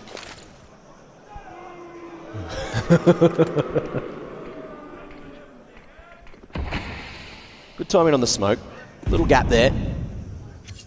And Complexity could be baited in to hang around there as we see the rotation from this. But JT, ooh, he's on a line. Ooh, he's looking. Hang on. He's waiting. But the timing favors him. Swinging back, seeing him on that left side. JKS couldn't catch him. And Complexity, 5-0, a stellar start to Ancient. Complexity are just playing map control to perfection on this CT side. G2 simply haven't found a way through yet. They haven't found an answer. They've tried to go a little bit more passive in that round. But Grim, even then, was ready for them to blow the smoke in mid. So this early utility usage coming out of both sides. Complexity have just got money in droves and they are abusing this utility at the moment. Yeah. Oh! And the pace change, but it's only Hooksy, who has drawn out a big rotation from the mid player. Elise trying to lend a helping hand, but in the meanwhile, it is just going to be trying to open up on that B site. Floppy only good for the first, and JT looking to play at range, won't be able to get it working with the AWP there. but long control still in the hands of the hang CT's on. Complexity. They don't want to let G2 plant, and I don't think they're going to. Oh, JKS gets it down, but he gets bowled over, and it's all up to Hunter. Man's got a big job on his hands, but unfortunately, he's got small hands. You know what that means? Unfortunately, Complexity are just barreling through in this retake. They didn't care. They didn't want to allow G2 to get comfortable in post-plant positions. They had the pressure, and they applied it swiftly. So no room. This is simply asphyxiation. Now, hear me out, Jim. A storyline which maybe no one saw coming with how the group stage has gone is a Liege against Twists in a grand final.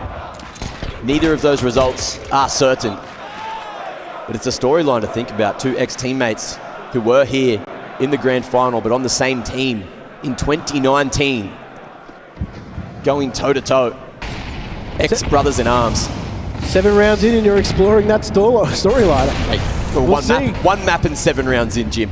True. But G2, this has surely got to be the beginning of their reply. JT.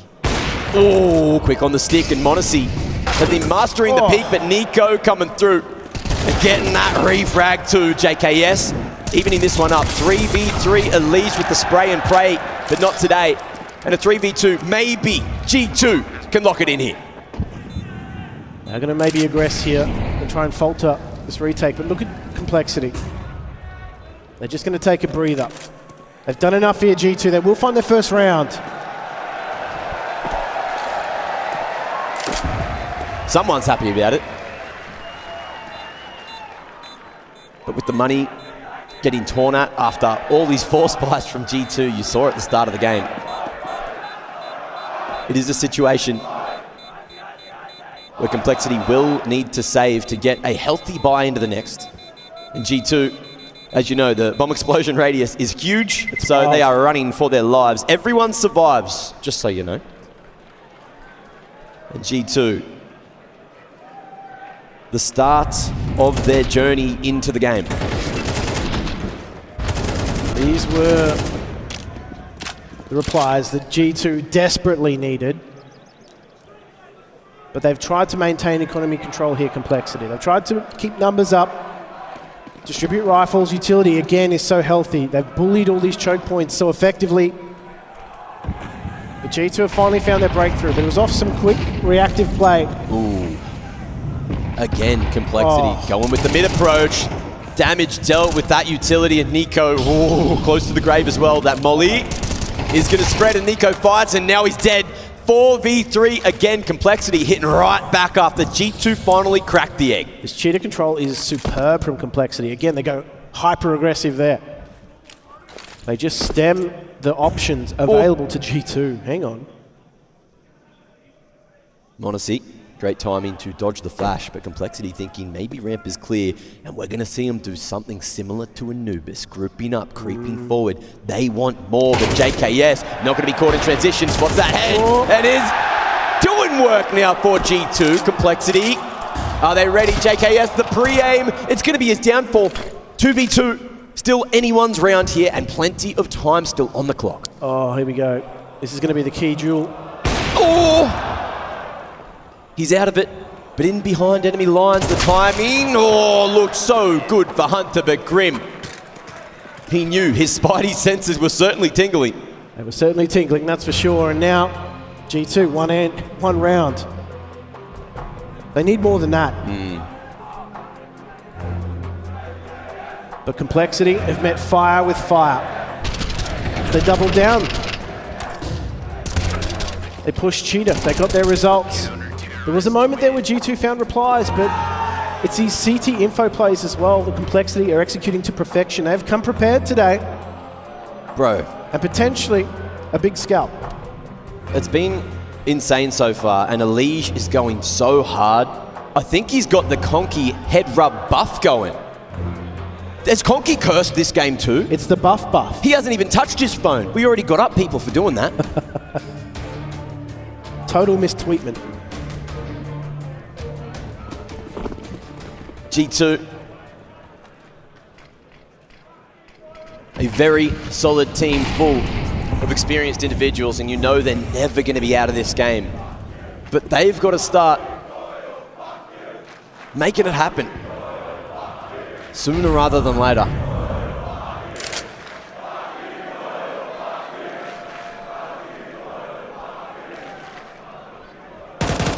Who's doing what to who? Round 9. And G2, more passive in their approach. The same for Complexity. Again, just trying to bait out more G2 util by constantly conditioning them with that bottom mid smoke. But this time lane not going to be fought for Nico. Those that call love to play backside there, Floppy aware.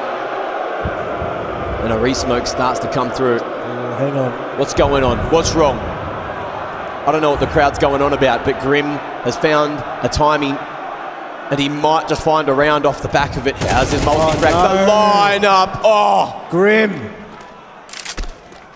He's gotten away with it as well. And now Hooksy has got to try and find an opening with Manisi. They've got to make it happen. Quick, smart indeed. The tag through, but it won't do. And Monesi, trying to find anything, but the orb just is not working for him. Hooksy, 2 indeed, but stands on a HE, and that's never going to go well. Complexity 8-1. This is pure domination for North America right now. I know there are some people who are very happy about that, but they're certainly not in this crowd today. This is just perfection on the CT side. These info pushes are coming through. They are disrupting G2, even when they think they found some breathing space in the mid-round. Ooh, okay. A little bit of frustration. Something going wrong for G2.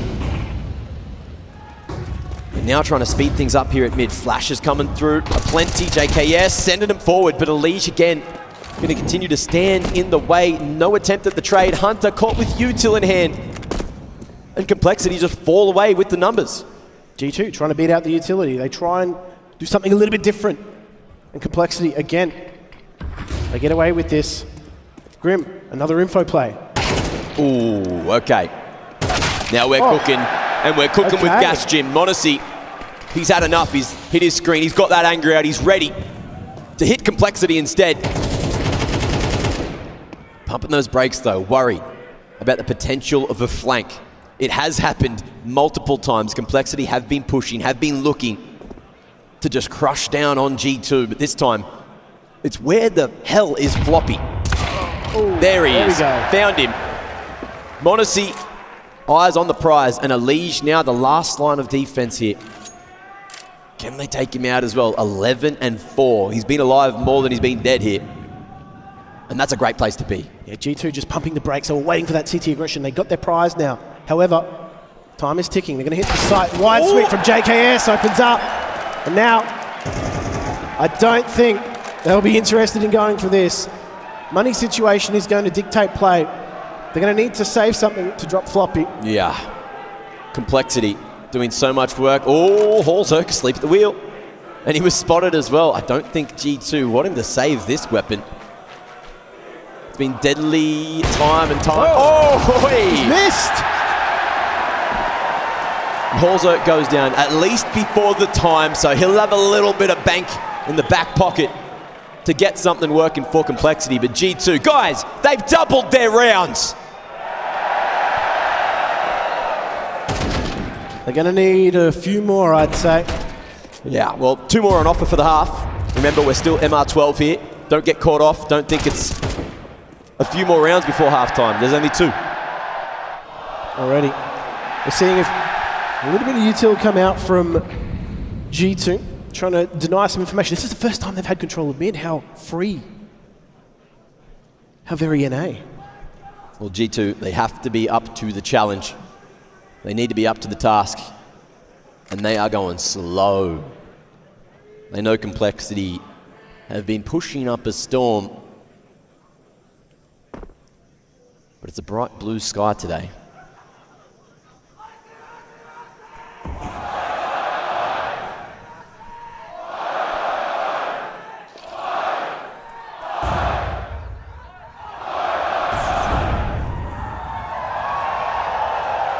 And he's about to get some action too.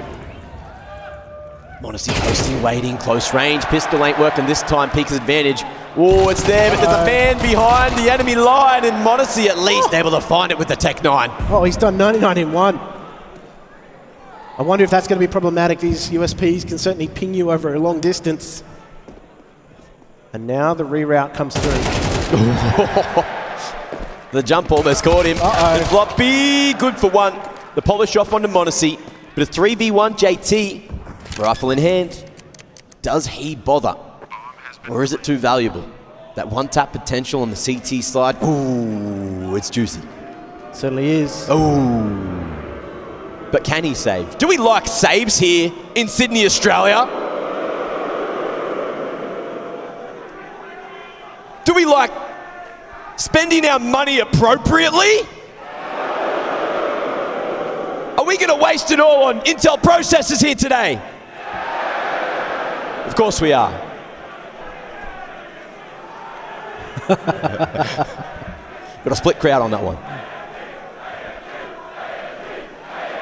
All right. Whoa. JT. They're not going to find him. He remains unchecked unless Hunter's going to clear that. Oh. Almost. Oh, Spaghetti-O.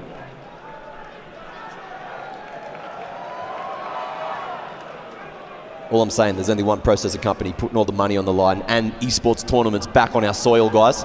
Think about it. Final round of the half now. Let's get into it, G2.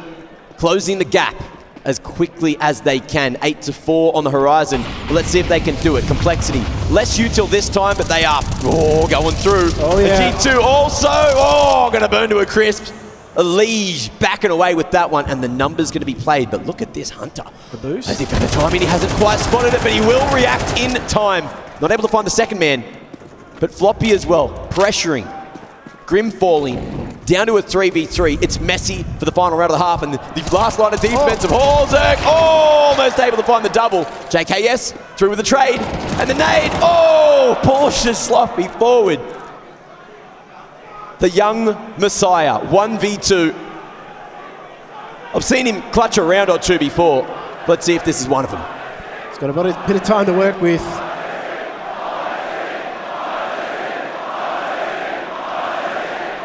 Complexity again.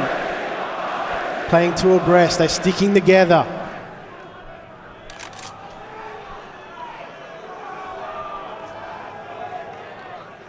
Are they going to give him an opening?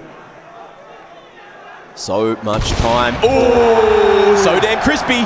And he's got every bit of info that he needs. Hang on. Floppy pushing. Oh, the madman goes through. Scrimming it in the Moe. 9-3, the cursed scoreline. Will G2 have an opportunity at a comeback in the second half? Let's find out after the break.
My tummy is rumbling and grumbling, and I'm hungry for a third map, and I'm pleading, I'm praying, I'm hoping that G2 can bring this back and take us into Vertigo. But Ancient may be a quick affair. Let's see what Complexity can do, what NA can do to try and find another pistol. Jim, what do you think's going to happen? I have no idea. Neither do I, Mac, but we're on this adventure together. Complexity looking to bring the pistols and potentially take the scalp of G2. It all starts to roll from now. Oh, bloodbath. Almost as fast as a cheetah here, and Nico trying to tap away. Ow! Managed to get that second, and a 3v3 will ensue. Lane control there, JT just jiggling, tapping, Hunter. Absolutely robbed. That's criminal. 3v2 for the retake, and JKS has 2 guns, which is better than 1.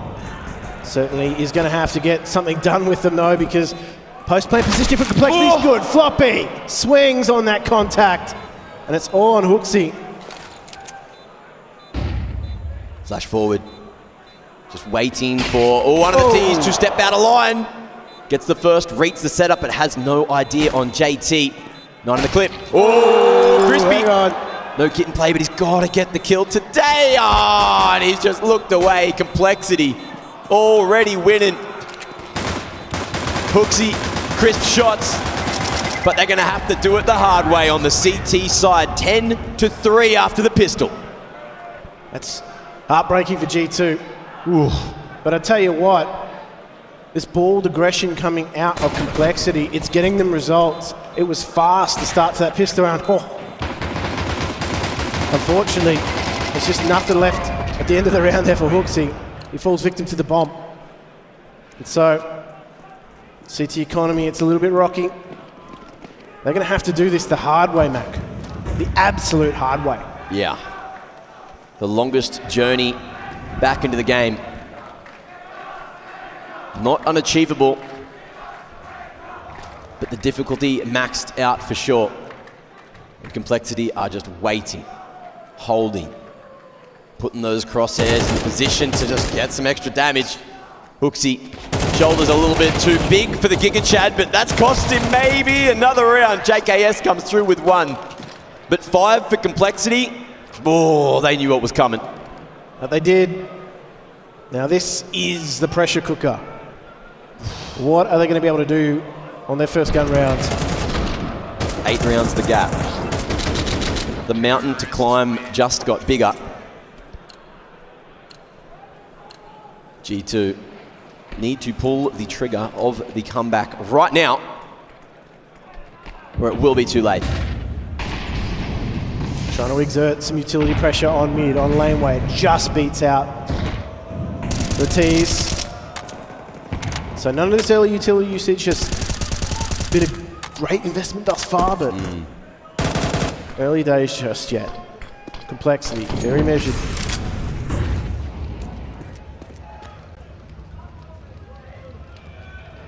Polzerk taking a solid line. JKS thought he was fine, but again, Complexity crushing the dreams of G2, but doing so well to take this site. That's going to be surely a save here for G2. Complexity are playing Counter-Strike 2, and G2 just are not keeping up right now. They have gone to the drawing board. They have worked things out. And I've not seen such results from a drawing board since Mr. Squiggle was a thing. Unleash finding even more value out of the round, and Monacy, what a nasty line, but now he's made some sound, and can he keep the AWP alive, or will it hit the ground? It certainly will, Jim. Nightmare fuel for G2. They're going to have to do this on God mode. It's Buddha now in the console, but Complexity, 2 and 0s are all we have seen at IEM Sydney 2023, and we may be seeing another one. MR12, man, it's quick, blink, and you will miss it. Oh, the Shadow's just giving it away there. So dirty. Okay. Backs to the absolute wall for G2. They have looked a little flatter today than I've seen them before. They're going to need to find inspiration and quick.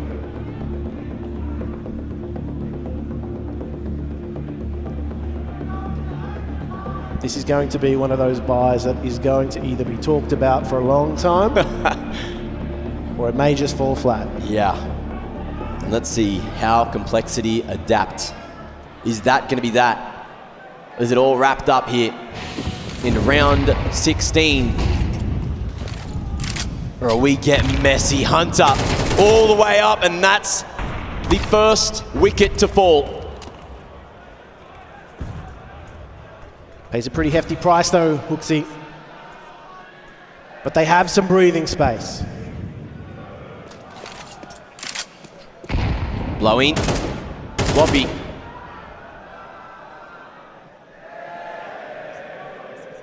Just waiting this one out, and G2, they are looking for an answer. They are praying to Gaben that they can find a sign, find any way to get back into the round. But Complexity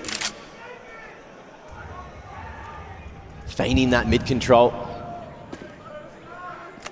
Numbers here towards the B site, and in comes the exit. Might be the beginning of the end. Certainly is, and they're going to have to be fast and furious though, Mac.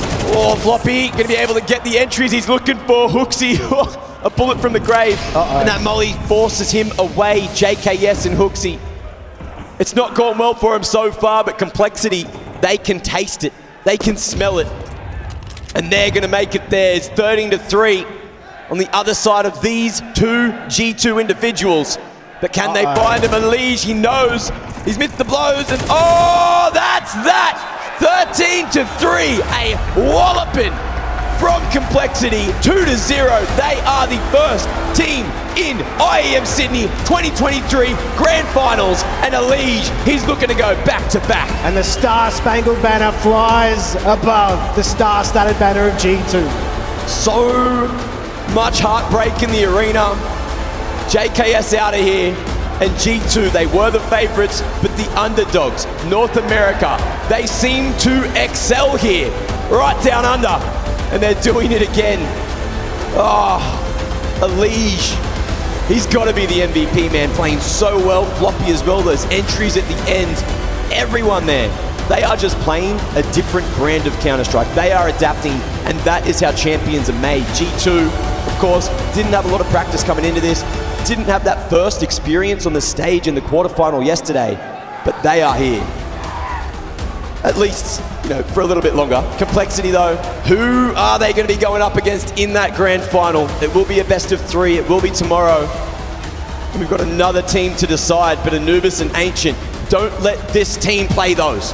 Certainly not. They've looked prepared, Complexity, and their preparations are going to continue into tomorrow. G2 though, there'll be a lot to think about for them.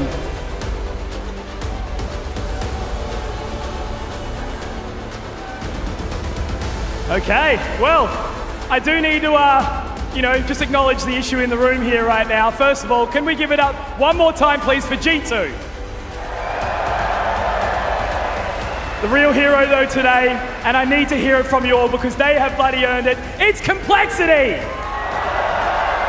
Beautiful, that's what I love to hear. Thank you, Australia. I'm here with Floppy, can't stop the flop. How does it feel to walk away with a victory like this? This is your guys' probably biggest result to date so far, right? Yeah, this feels amazing. I mean, we made grand finals, so we still have one more game to look forward to, but this is an amazing feeling right now in front of this crowd. Fantastic, and obviously you guys were here a little bit earlier in the year, didn't quite go the way, so does it feel good to come back from Melbourne with a little bit more practice and really ride into Sydney for CS2? Yeah, I mean, the number one thing was just getting used to the flight here with the jet lag, so it's amazing to be here. It feels great. Fantastic. And is there anything that you want to say with the crowd? We were talking obviously yesterday about how insane it is to play in front of this. Is there anything you want to deliver? Keep it up, brothers. I love it. I love you guys. You heard it. Absolutely beautiful. All right, for now, we're going to send it away. But there it is. Give it up once more for the winners of this. They're going to the grand final. It's Complexity!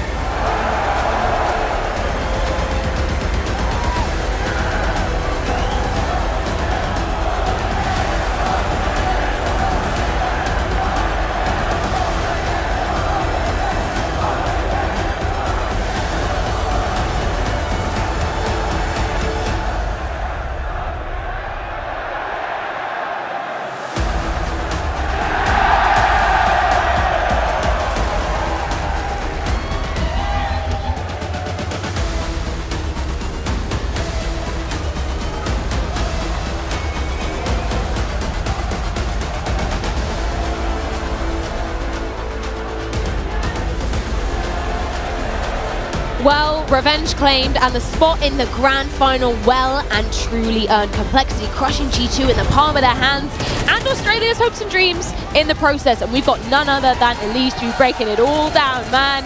We saw you lifting the last trophy here in Sydney, the last time we were here back in 2019. How damn good does it feel to get back in that grand final now with a whole new squad? It feels awesome. I mean, for us to just be getting to this level so fast, first event for CS2, it just feels amazing. And obviously, yeah, last time we were here, the crowd was awesome, and they still are. Hey man, congratulations, great game. It's really good for you personally, for Complexity as an org, for North American CS, everything is going right direction. What the hell happened? I don't know. I mean, honestly, they were really, like I've been saying it in every interview. It's not like all the players are just like so bad. I'm just like, you know, reinventing their whole life or anything like that. It's just small things here and there, just making it easier to communicate in different situations, making it easier for us to be on the same page. And that's been the main difference maker. As you're seeing, like Floppy is amazing. Like he's so good individually. His comms are good. Mike is really good. Like I feel like everyone just has that ability, and it's just about making it consistent.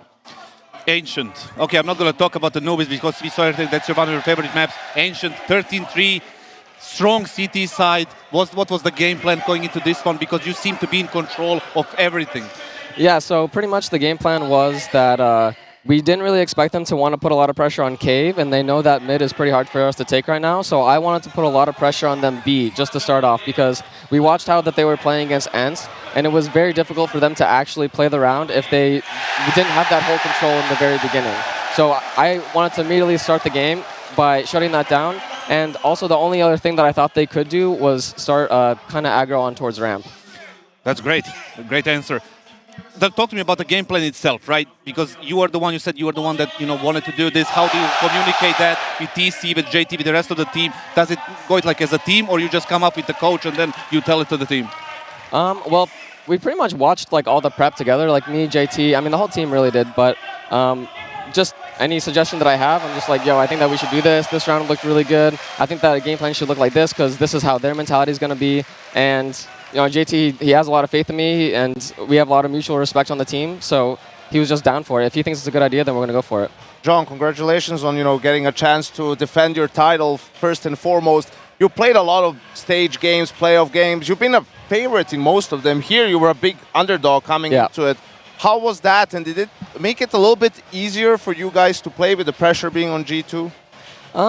Yeah, I mean, like, kinda. I mean, the main thing that I've been saying for the guys is that it's the same game. Like, it's CS2, it's CSGO. Don't think that just because it's CS2 now that it's any different than what we played before. And just because it's a stage match doesn't mean it's anything different from before as well. And just making sure that we keep our composure and our communication always has a plan. That's been our main goal. And talking about game plan for Ancient, we are making sure that we constantly have like a game plan for like the first X amount of seconds, just so we're not getting caught behind, because Ancient is just like a map where there's just so much that can be happening, and teams, they know that mid is hard to take, so they have to account for that as well in their strats. Tomorrow, finals, right? It doesn't matter who's going to be Mouz or FaZe. It's going to be God knows which kind of final for you. You won pretty much everything in your career. These guys behind you, they're going to be in their very first grand final of an event like this. How are you going to keep them together? What's your initial thought about that? Yeah, I mean, I'd say that the main thing is just keeping up with what we're doing. I mean, I'm actually just saying the exact same things every single day. Like, I've said to Floppy, like, for the last, 3 days, I'm just like, it's the same game, man. Same game. Don't get nervous. And he's just like, I won't, man. I won't. It's all good. it's all good. I get it. It's the same game. And he said yesterday, he's like, you only said that because I did really good, the last few days, too. It's like, yeah, you caught me. Well, it's working. It's working so far. I'm saying the same stuff. And, TC, he's doing a great job, motivating everyone and making sure that they're on the same page. I think that Johnny's having really good ideas in the beginning of the rounds as well. So everything's working out well. Give me some thoughts on Floppy, because, throwing it back to first media day, we even saw an interview with him on HLTV. Emo is an understatement. He seemed pretty emotional about coming into CS2 and how it kind of shafted his role. When we came into the game yesterday, obviously he looked great, and then we get that winner's interview like that from him, smiling all over. How's the emotional state of Floppy at the moment? How's that been shifted? Yeah, I mean, he was obviously super upset about how he played on the first game, and us as a team, we're just making sure that we're lifting him up in those moments, because it's, when you have those types of games, you're obviously going to feel really bad, and I think he took it kind of hard on himself. So we just went up to his room, we got him some Starbucks, making him feel good.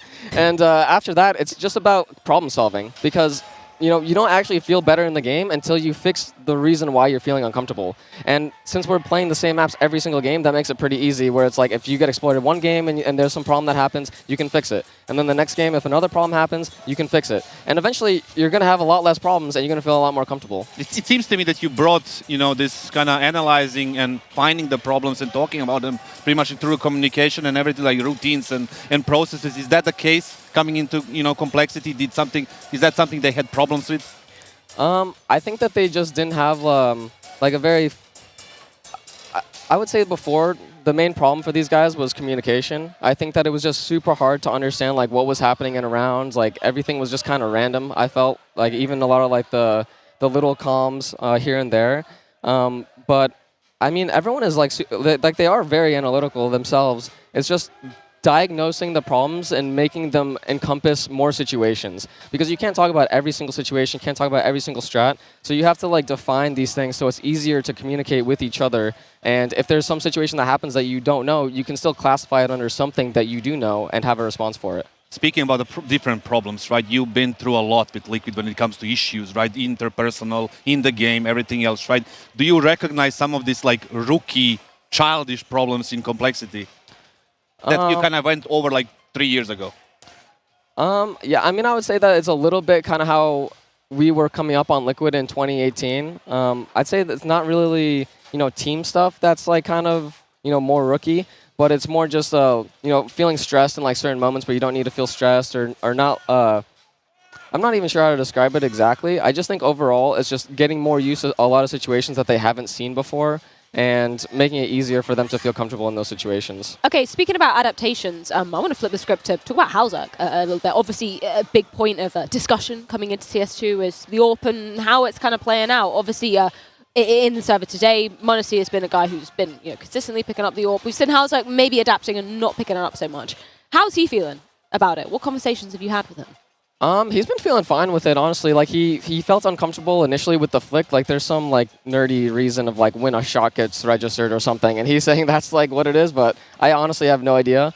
But in terms of like his personal comfort, I think he's feeling fine. Like we're even making sure that like we're focusing more on the op, because I think in the first couple games we just have had really bad economy, and that's kind of the problem with CS right now, is that the T econ is just so ridiculous, especially when you lose pistol round and then you only have 44 if you ended up saving, and if you didn't save, and if you didn't, you know, save, like if the opper didn't buy something on one of the first couple rounds, then we have no op for like the first gun rounds, and then if things are getting, you know, just things get crazy, and you just end up not having an op. So he's just trying to adapt by, you know, buying either an AUG or a Krieg, and we're seeing like other operators do that as well. I mean, you could have done that in CSGO as well, but I think that's just something that we're focusing on. Okay, give me some context for, and I don't want to talk about teams specifically. I want to talk about you as a player, right? Last time you were in Sydney with Team Liquid, lifting the trophy. How much have you changed over these past 4 years? Where do you feel like you're at now compared to then? I mean, I think a lot has changed. I mean, I feel like my whole entire life has been developing in front of like everyone's eyes. I've been here for like 9 years now, just becoming like a little kid, the young up-and-coming rookie, and now I'm the old veteran guy. I'm bald now. Like, it's just a lot has changed, and I feel like my main role on the team is to be the second leader, or like just like the leader. Just everyone's kind of looking to me since I am the vet. You know, JT is obviously the IGL and the leader of the team, but I think that everyone's looking at me because, you know, I've been here before, I've done this stuff, and they're seeing like how I'm reacting to everything, and that's been kind of my main goal for the last couple tournaments since being with the guys, is making sure like even if something's going bad, like I'm not reacting badly to it, because I can see how it affects them, and I think I've been doing a really good job this tournament of not having that affect anything, even when stuff goes really, really wrong.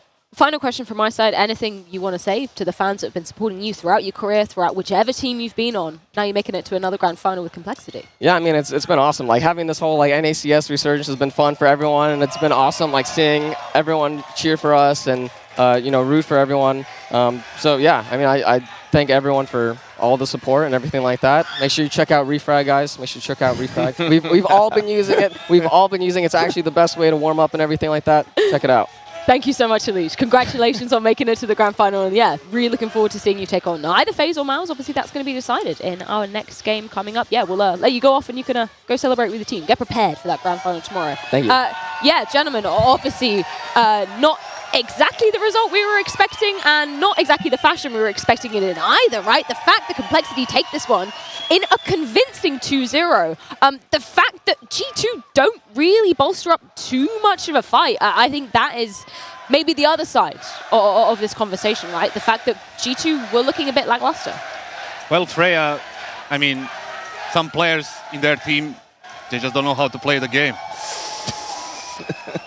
Ouch. Yanko, you want to save me from this madness? Yes, indeed, what are we going to be looking Freya, at? no problem. Let's go. We're going to go to the first gun round on Ancient, right? And it's another example of G2 just being sloppy and not playing good fundamentals, right? So it's a buy. You can see with the money, there's a lot of Galils. It's not ideal. And you can see, first of all, the important thing is the smokes.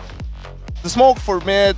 They also throw the deep smoke from cave, and there's also smoke here to extinguish the molly. So this is now a signal to Complexity that they want to take mid, that they're fighting for mid, and you can see that the players from Complexity are not really in a position to fight.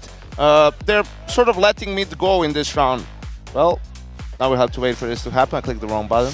Technology, man. This is it's all right. esports. It happens. It does happen. At least we got time. We're in no rush. Yeah. We're Yeah, back. we got like, what, 2 hours, 3 hours, 5 back hours to for the Ancient, next right? session? So you see the smokes, you see this molly being extinguished, right? That's all sort of to mask what G2 wants to do. You see Hooksy, he intentionally, I think, here takes damage. Didn't probably want to take this much damage, but that's also another sound cue for Complexity. He's going to fall back to B and just sort of release the smoke. Complexity knows they don't have too much util. And you'll see here, right? This is the...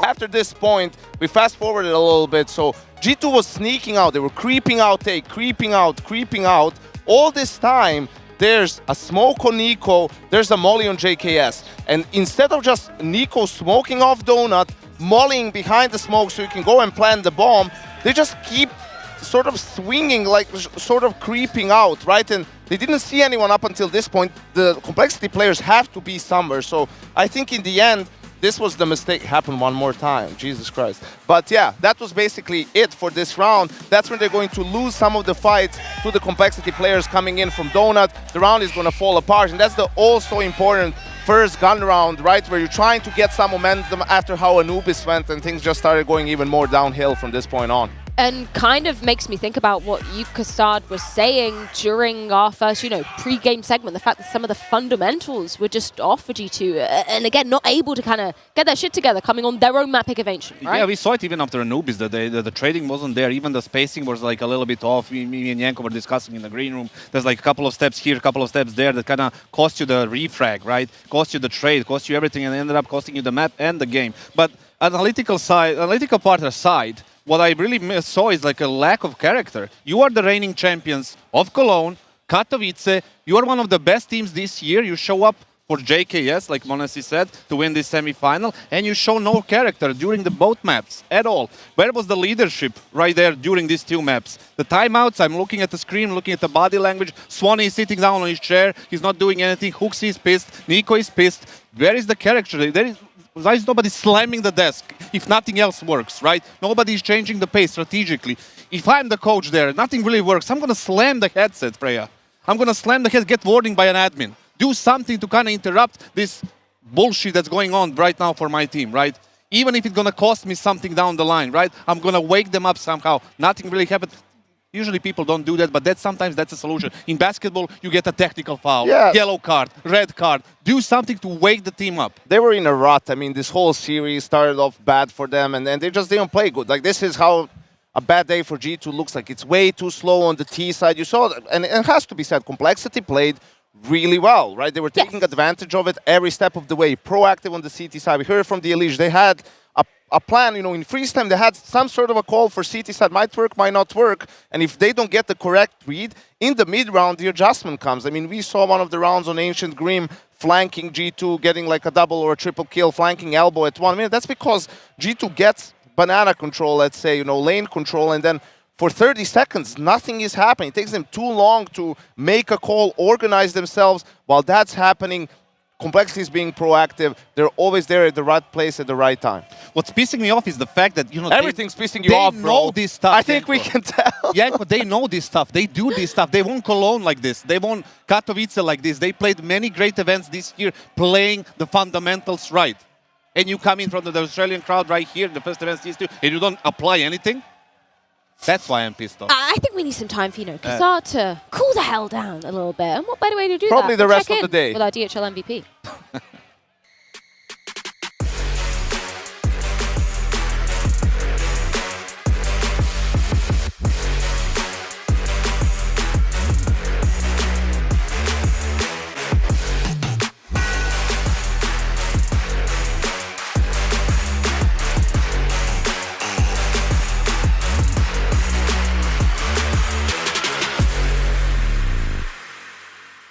Okay, Kazar, follow my movements. Deep breath in and deep breath out.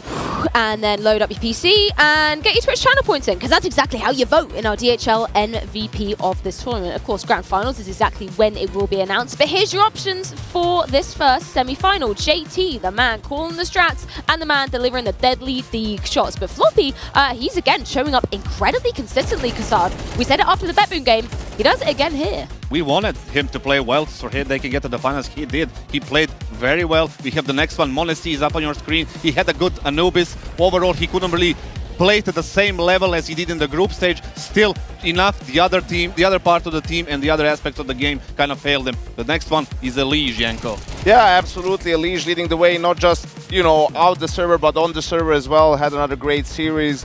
Grim didn't feel like he had too many highlights outside of that pistol round, but consistently he has been delivering impact, delivering kills. The frags all important for Complexity. Yeah, and all important that you guys get your votes in and have your say using those Twitch channel points. And I'm wondering, gentlemen, how does this, lay the stead out for Complexity coming into that grand final? Sure, we don't know who their opponent is. It will be Mouz, it will be FaZe on one side of the equation.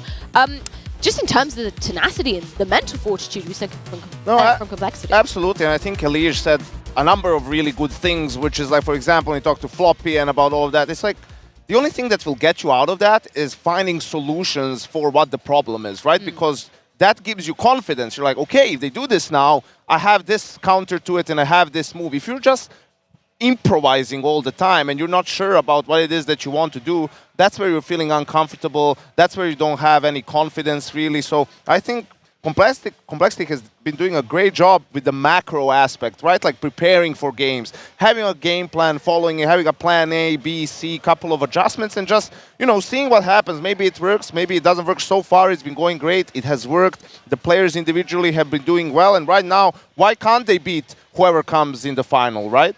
Or if they manage to beat G2 in this kind of fashion and, getting themselves to the final, there is no reason for them not to be at least considered for a chance in the grand final. They look like a unit, at least at this event. There is nobody popping up crazy. It's just a unit, and they're playing well right now. And a great interview from Elige. Players like Elige, Dupree, like these veterans are always giving us good answers these days. So, I enjoy so much when they come up on the And, on a final note for G2 as they're eliminated, on one side, it's just the start of CS2. They didn't have that much time. Also, individually, the players are still not feeling great. I mean, Nico had an abysmal series, the worst player on his team by far. And on the other side of things, though, the worrisome thing is a lot of the problems weren't so much related to the new game. It's more the things that Complexity was doing so well. G2 was really poor at them in this series, right? The macro, how are you playing the 5v4s on Anubis? How are you approaching openings of rounds on Ancient, right? Where are the adaptations? Some of that energy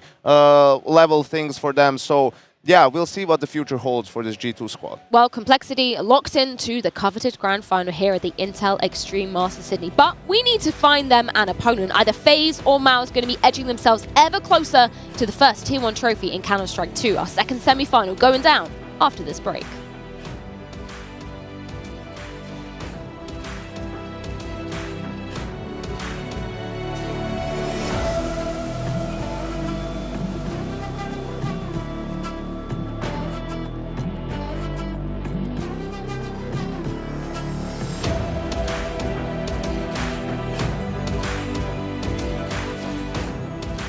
Want to access statistics from all of your CS2 games? Simply search your Steam account to access a detailed breakdown of all your matches. Find your best maps, check when players are banned for cheating, and access other in-depth statistics from matchmaking and basic games. Gain access to your entire CS2 playing history with csstats.gg.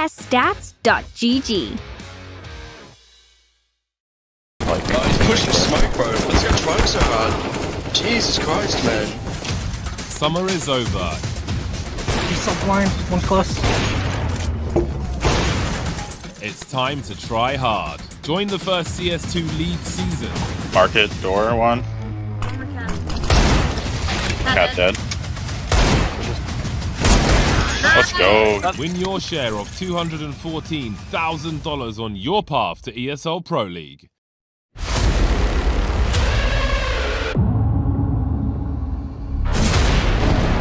1-on-2 from Odyssey now. It's sacrificial. Gives his position away. He wants Odyssey's aim gone. But this man, the shepherd staff takes down the GOAT.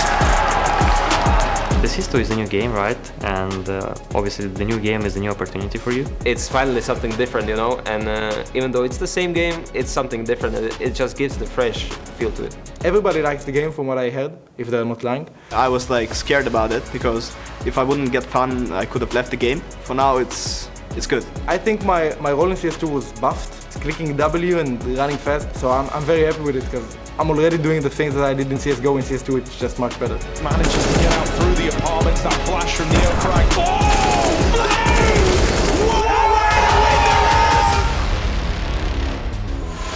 The most difficult thing is to adapt your CSGO playstyle to CS2 realities. We might put more focus in the pistol round. Yeah, I think since it's MR12, like forced buy runs, I think they're gonna play as well big role in the game. So you know, maybe some forced buy strategies coming in.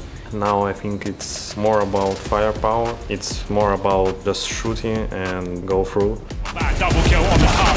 It's a lead to find Frozen. Oh my god! That gives up this knockback. That's clean! Frozen! Oh my god! I mean, people don't like changes. That's quite understandable. Everyone is just getting started with the game, basically. There is a lot of room for error, I feel like. Well, the most important thing to adapting is being open-minded. Like, you cannot come to a new thing and just instantly hate it. There will be always bugs to find, but I think they're working on it. I think they're doing like a lot of updates recently. Back to pistols, back to pace. Into B and in your face. Oh, 3 Ds in 3 shots and he won every single one. Those little sadness that is actually coming to an end, that maybe you're like, what we could have done, you know, if the game kept going. I'm a bit sad that CSGO is over, but I'm still happy that I've got some new opportunities. A new beginning, a new grind, a new road. I'm happy to CS2 to come in.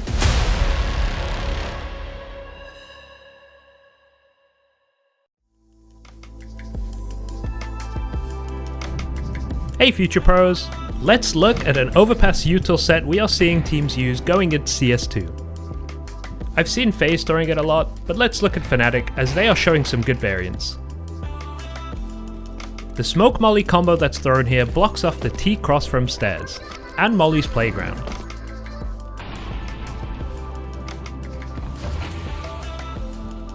On its own, it's nice, and it can lead to some easy kills. But you can add a little seasoning to this. You can pair it up with some deep double HEs shown here, and also do some cheeky HE smoke plays. It's a fantastic way to garner some early mid control. Let's see how it develops.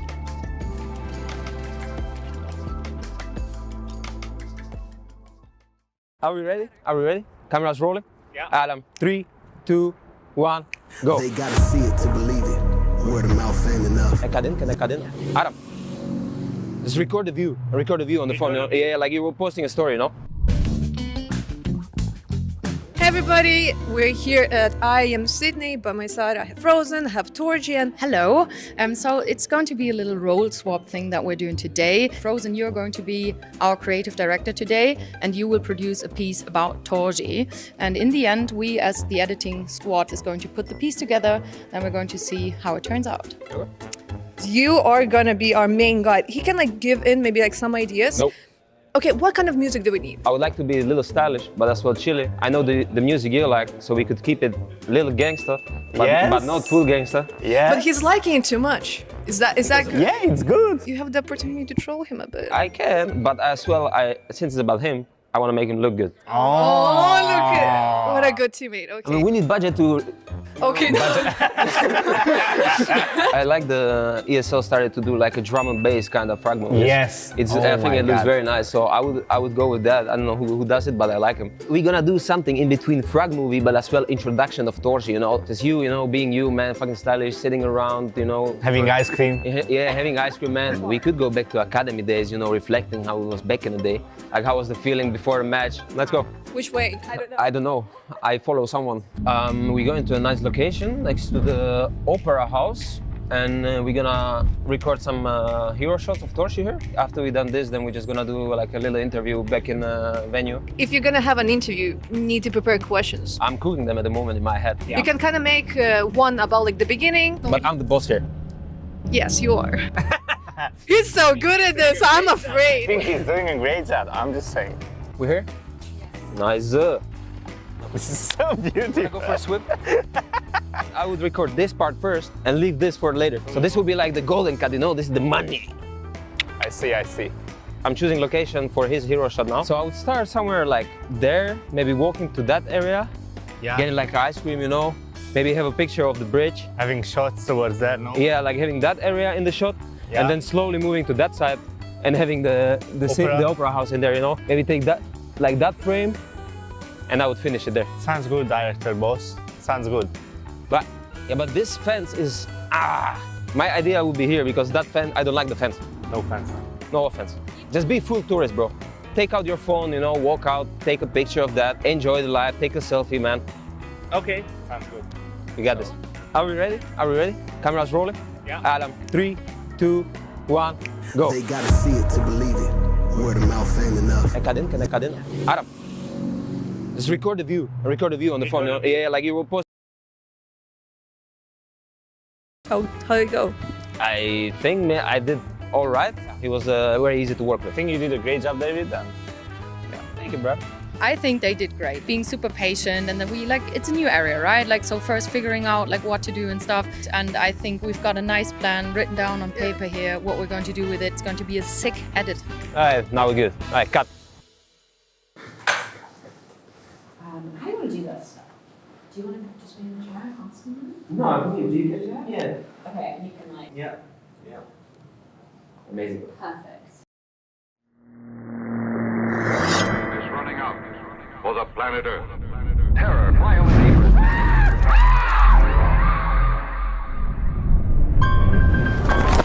In a fat burger, feeding off them tracks that I have to murder. Show no courtesy, verbally. I look at the mic as a burner. When I murk MCs, industry figures have to merge. When I was a child, my dream was to travel around the world.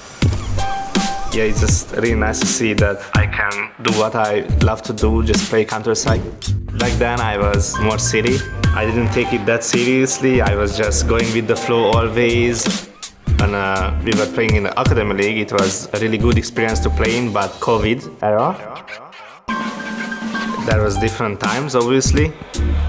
Still a huge difference to play, for example, on Tier 1 LANs. So much better than the experience we gain here. I take it more seriously and it's more professional, obviously. Yeah, I'm just glad I made it. I don't spend that much time at home, like I travel a lot since I joined Mouz. Yeah, I'm really proud of the team. It was an amazing feeling, there is nothing better. You can see that your hard work pays off. Everyone succeeds in the team and you just have great connections. I hope we can lift many more.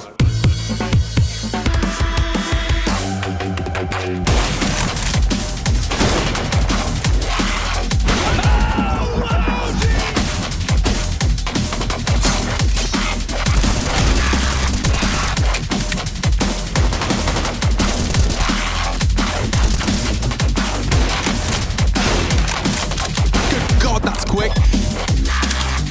Torzy, can you believe it? That is ridiculous. Is that a rap director for him? I think that looks good. Money shot. Thank you. Perfect, thank you. Thank you guys. Great. Hey, YNK here with Kassad, and we're going to be opening up some Colex collectible cards. Kassad, you're old. Did you ever play around with the the cards when you were a kid, like Oh, yeah, for the World- sports yeah, and stuff? For the World Cup and the Euros. You and pick yourself. Don't make it. There is so like that 120 cards here. There's 5 per 5 each, yeah. pack. All right, Kassad. Our picks, our cards are in. And this is the easiest pick of my life. First of all, it's such cool looking. It's Ilya Monesi Osipov. And he's my opper. Did you get any oppers, bro? Yes, absolutely. I'm gonna beat you straight up. There's no way. Just get a close up on this guy. Nah, he's washed. Ah, right here. Simple. All right. The old versus the new. I wonder who's gonna win. That's just like you and me. Do you wanna go for entry? All right. Another young gun. Frozen. He's been doing great in Mouz recently, especially this year. I feel like he's one to watch out for in CS2. I'm gonna go with Dane, with a legendary Dane, a Hall of Famer right here. Dupree? Dupree. Ah, Dupree. That's a good shout. Stabbed in the back by his teammates, of course. Just kidding. All still mates. Definitely not. We need some experience here, and who better than the bold truth? Grims himself, the Rokov fanatic, that legendary lineup. Still going hard, Grims. But I gotta counter it with another bold guy. No majors though, but Jason? a Grand Slam. Ah, no. Well, Jason. Well, on this little picture, he's not really bold, but you know him as a bold guy right now. Right here, Elige. IGLs? Let's leave the IGLs for last. Okay. Let's just go for the best other player that I have left. That's Mr. Counter-Strike himself. Counter-Strike 2 dev, Rops. Robin Cool. Can't ever go wrong with him. I got bit. The scream of, well, not your or my generation, but that would be, yeah. Someone's generation. And then we have the IGLs. Who are you going for? I only have one, and it's the German. The only one and only. Tabson. Tabson, Who right else? here. Who else could it be, and how many players are there in these cards? And I get guys like Carrigan as an in-game leader, but most importantly, I get the Giga Chat. Take that, Kassad, your nemesis, your worst enemy, and your best friend, Hooksy. It's all at the same time. I feel like I'm happy with my team. This I'm will be a happy fun with my team. It'll be a fun show match. Bit and Simple played together. Elige Simple played together. Dupree, well, they didn't play together. They didn't play together. Solid teams here. I think it'll be a fun matchup. Yeah, I think 13-10 for my guys. With Simple? Agreed? Agreed. No, Thank absolutely you. not. Thanks for watching. This was the Colex Collectibles unboxing. Down here in beautiful Sydney for IEM 2023. It's been a long time since we've been back here, and for some reason they decided to give 2 Australian idiots a mic. Look, we're just 2 men on the street without a plan. Let's just see how this goes. Sorry, mate. We've got a second. Do you mind if I run with you for it? Go for it. What are you here for this weekend? A wedding. Yeah, a wedding? So you're not here for the Counter-Strike? Oh, I love Counter-Strike. Actually? Well, you know you run fast with your knife out, so is that what we're doing right now? Very funny. I don't have a knife on me. You're a good man, yeah. Please keep me safe. Well, enjoy. We'll see you. Enjoy the wedding, yeah? 10Ks to go, mate. Come on. Jesus. Hi, how are you? Hi. I'm great. Are you guys here for Counter-Strike's birthday? Yes, we are. Oh, even. Yes, we are. You are? Okay, even. I think Counter-Strike isn't quite 32. Is it 32 or 23? 32. Yes. 32. Okay, if you switch it the other way around, you actually have Counter-Strike's birthday, 23. That's why we got them. That's why you got them? Yes, that's right. Awesome stuff. Is this? No, it's not live. Are you guys from Sydney at all? Are you from Sydney? We are from Sydney, yes. Okay, but you're not here for the Counter-Strike. What is the Counter-Strike? What is the Counter-Strike? That's a very good question. What do you think Counter-Strike is? Is Counter-Strike a game? It is a game. What do you think it's about, though? What does it sound like it's about? I don't know. I'm not sure. Striking out other players. Perfect. Thank you, guys. Sorry, guys. Are you just having a tactical timeout at the moment? You taking the time for a rest? Yeah? What are you up to this weekend?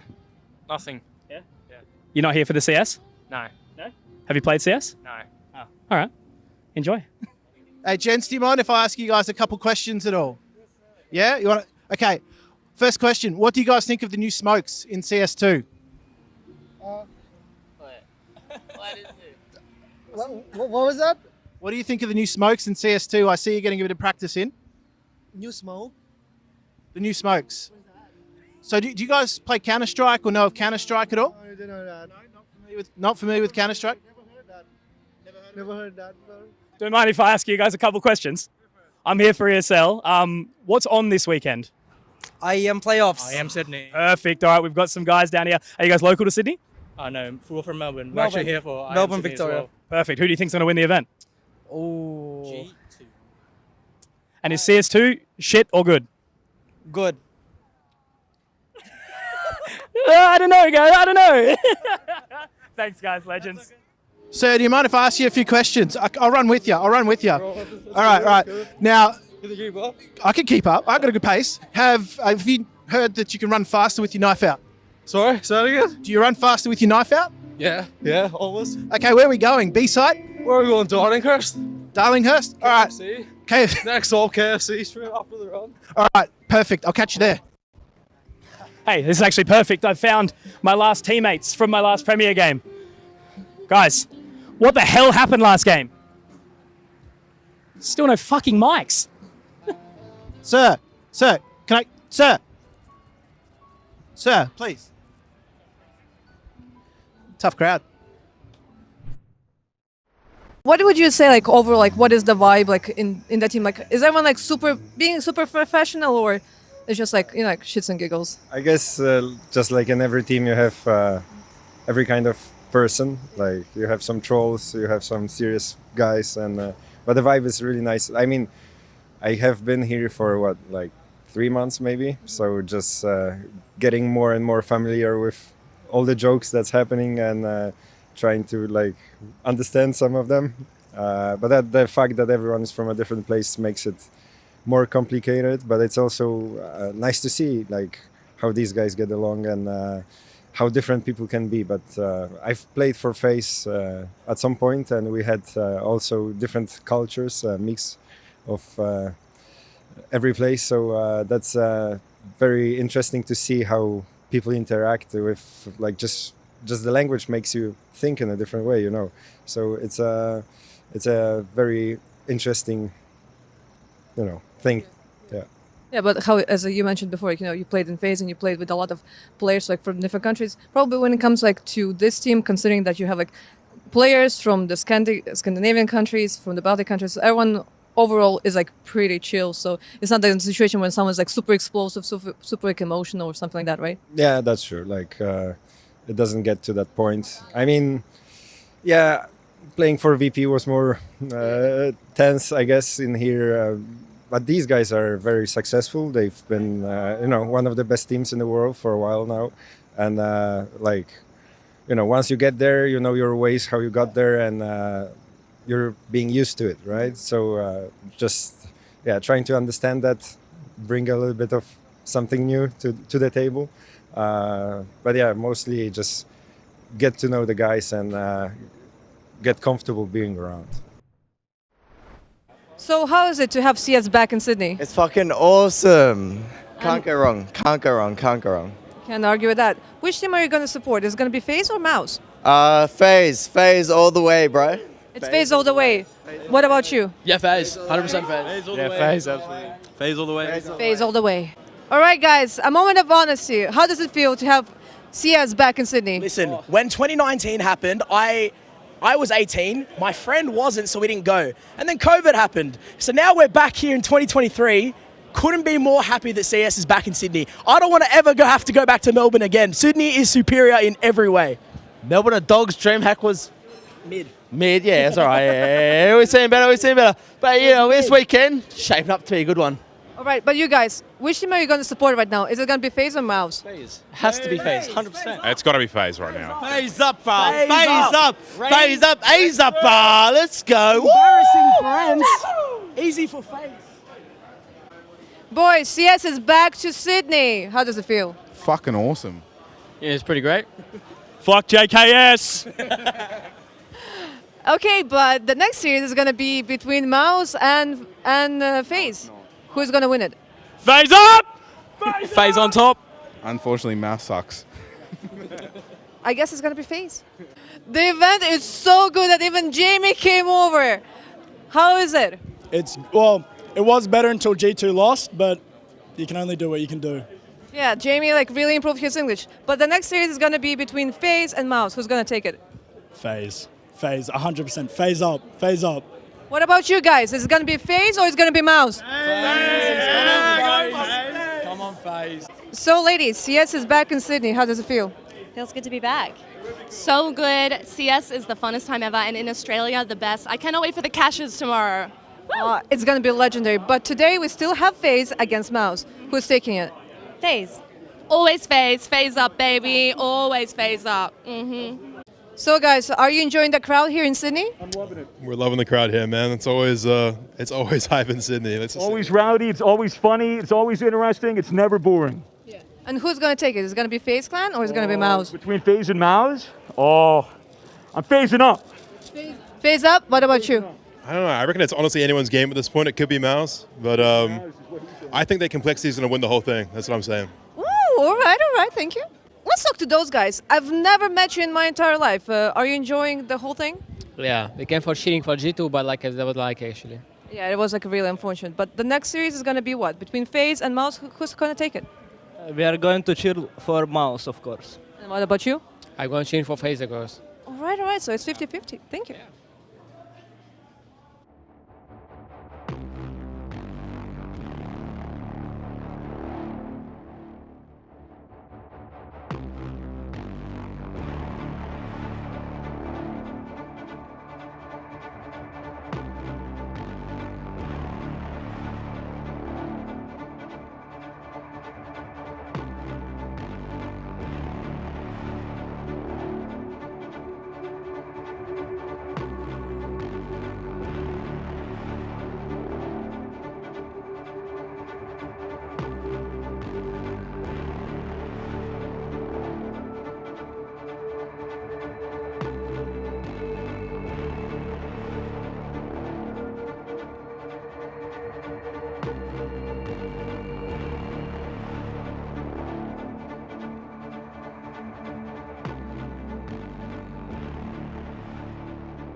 It's a Saturday, so you already know what that means, Australia. Good afternoon. How are we doing out in Sydney? All right. Yeah, that's exactly right. A semifinal right in front of us, one featuring Mouz and FaZe. Here with me is going to be Blair and YNK, and we're ready to get the party started, gents.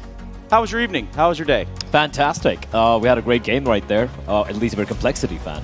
My day is ruined, Trace. G2 is out, JKS is out, everyone lost. No, I'm kidding. We had a not super exciting series if you're not a complexity fan for the first one, but this one I think could maybe change that potentially.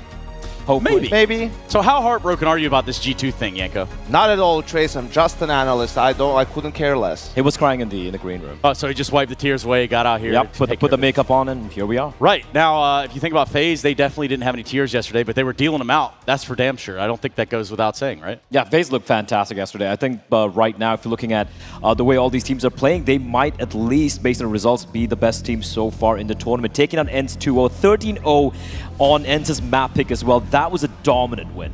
That was just pain. First 13-0 we had on in CS2 on LAN, and it happens in the quarterfinal of a big event. So yeah, FaZe, one of those teams, unlike something we're hearing from most camps, trying to adapt, trying to innovate, trying to sort of play CS2 instead of playing CSGO in CS2. In CS2, yeah. Which is part of the growing pains. Bleh. Tell me about growing pains. Yeah, growth is hard, Trace. Growth is really hard. But apart from that, it wasn't meant to be like that. It's a real thing. Growing pains are a real thing. Yeah, but the thing for the side of a lot of teams are, a lot of teams complaining, a lot of teams being like, yeah, teams aren't quite, we haven't quite figured out how the game is supposed to be played. But if you look at Carrigan and FaZe, they seem to be having a ball sitting in the server. We spoke to Neo, we spoke to Carrigan, we spoke to Robson. They've been putting in the hours trying to find all these nerdy little cool things, which they have been showing in the games as well.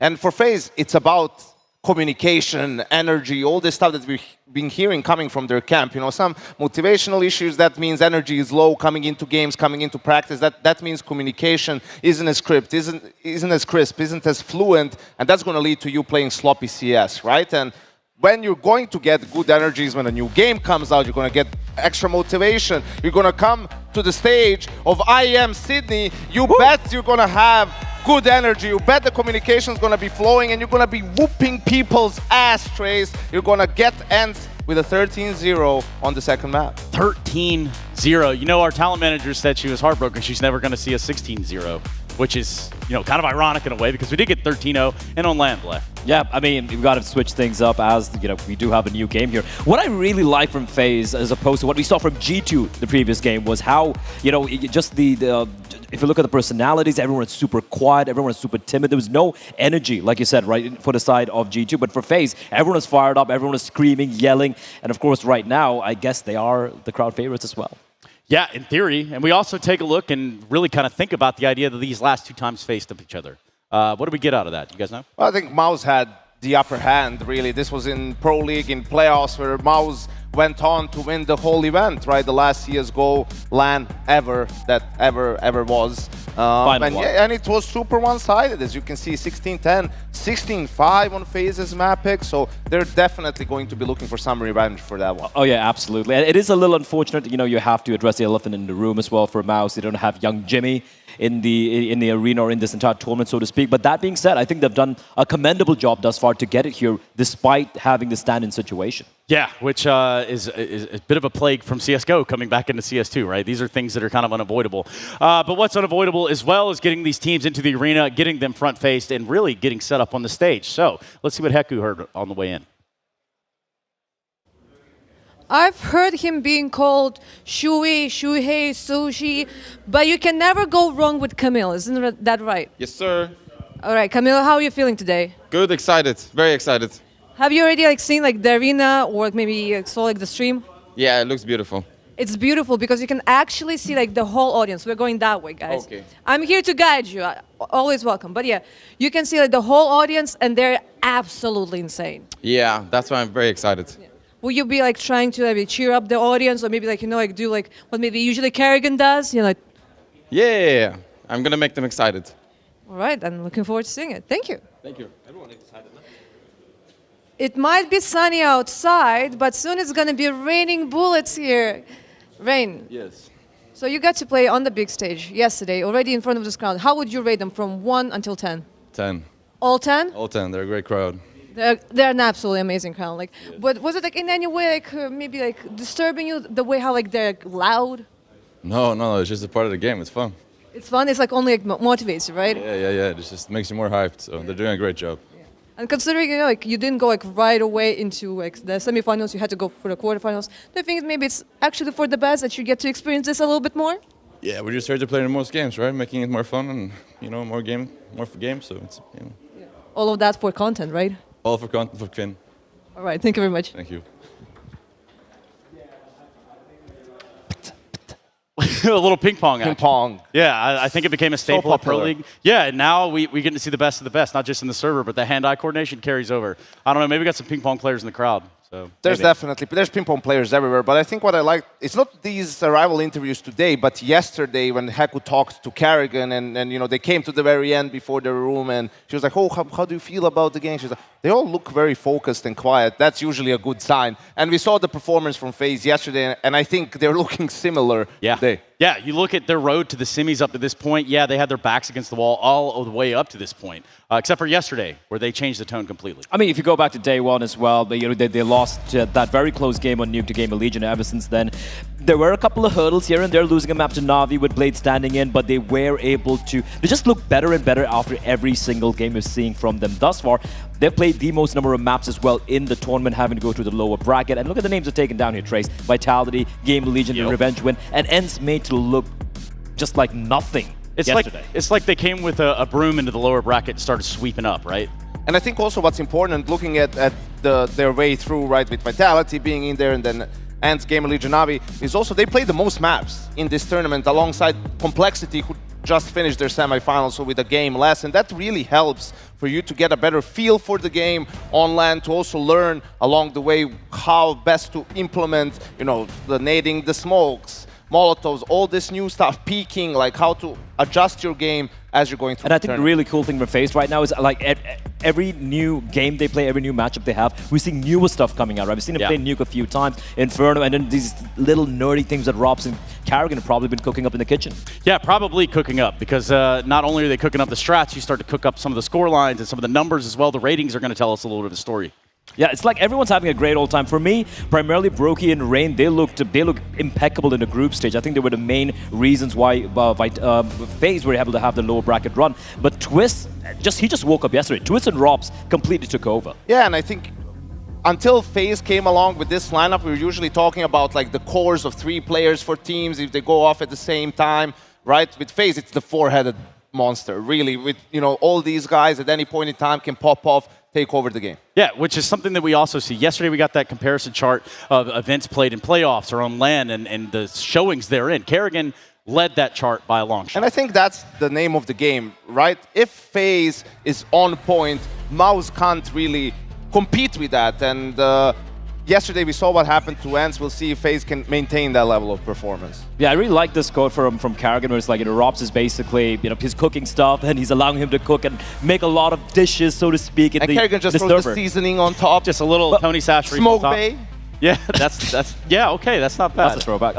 But yeah, like he did mention in an interview how they're actually playing fewer practice games as opposed to a lot of other teams, and they're spending those extra hours sitting in a server, everyone together, just cooking up new things, right? It's a new game, it's fresh. They seem to have found a motivation, and that is scary if you're facing off against them. And that's super important, right? Like I guess maybe some teams just, you continue doing the things the way you did before. Yep. Right, oh yeah, let's just scream. And I mean, that's also fine. You want to play more games to get the feel for the shooting and whatnot, but I think FaZe did a good job. Neo is also an extremely cerebral guy, can come up with a lot of cool things. So to find these little gimmicks, tricks that especially in this tournament are going to matter a lot while people are still figuring out how to approach the game. Does I guess the name Level-Headed, does that come to mind when you think of FaZe Clan? Not necessarily. I think they have the highs of highs and sometimes the lows of lows. But when it comes to these sort of arena events, right, that's when we see the highs. And that's what we saw yesterday. Yeah, I think they're an emotional team, but not in a negative way necessarily, right? Like, they feed off of the emotion of the crowd when they get rolling. We all see Karrigan, how he gets up, you know, tries to get the crowd on his side too. Twist is always up there, hyping everyone up. Rain and Brokey are the more... Well, Brokey not so much in-game, mostly outside of the game, but Rain, Robs, like probably the more level-headed ones, and those are the guys you count on, right, when things get tricky. And Karrigan did mention as well, right, with losing Ruban at the time that he left was kind of rough with the team as well. Like, if you come to these sort of events, high-pressure environments, that's when Ruban comes in as this dad figure, and he's trying to just hype everyone up. And for Neo coming in... Yeah, like an older brother, or a dad figure. He's a dad anyway, right? But Neo coming in, he's got, again, Neo's personality is different, right? Taking nothing away from his experience, but he needs to kind of vibe with the team as well. And it's going to be a test for him today.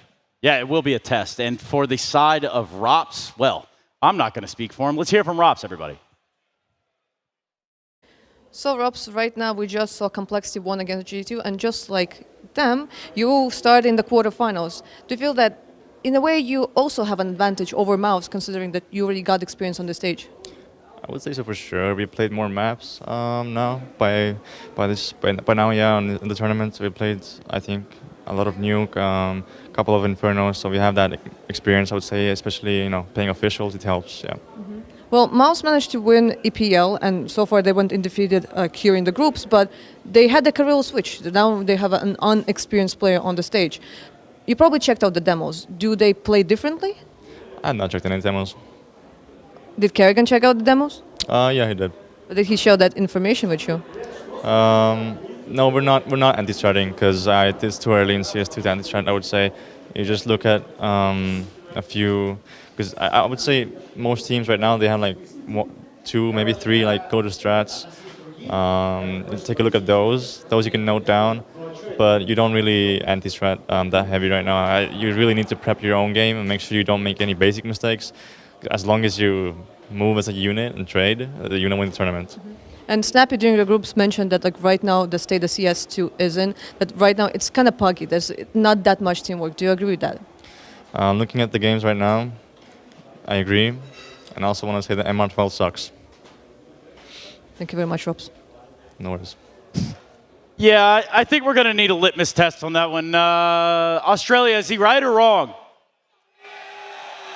I don't know. House divided. We'll never know the answer to that. Hey, personally, we got a 13-0. That's kind of cool. You can't really complain about that. You can look at the other side, though, because the other team in Mouz have had a pretty damn good run. We're talking, what, an 8-match win streak? Yeah, 8-match win streak starting from that playoff run at ESL Pro League to end CSGO and now in CS2. Has to be said, though, their opposition in this tournament hasn't been of the highest quality, right? Like, first we start off with Vertex, then we go to Navi playing with a stand-in. After that, you get Bet Boom, where they could have easily lost 2-0. They had that monumental comeback on Mirage, right? So props to Mouz. They did, they beat who was in front of them. They did a good job, especially because of the stand-in situation, right? But this is a test that they'll be tested now like they haven't been in this tournament. Yeah, this is a whole different ball game, and when it comes to even arena games, apart from Frozen, most of these guys, yeah, they've had a few experiences here and there. Dallas comes to mind, for example, and then for the side of Shuhei, of course, that major run he had with his previous team. But for someone like Nexius, this stand-in coming in, being called up for young Jimmy,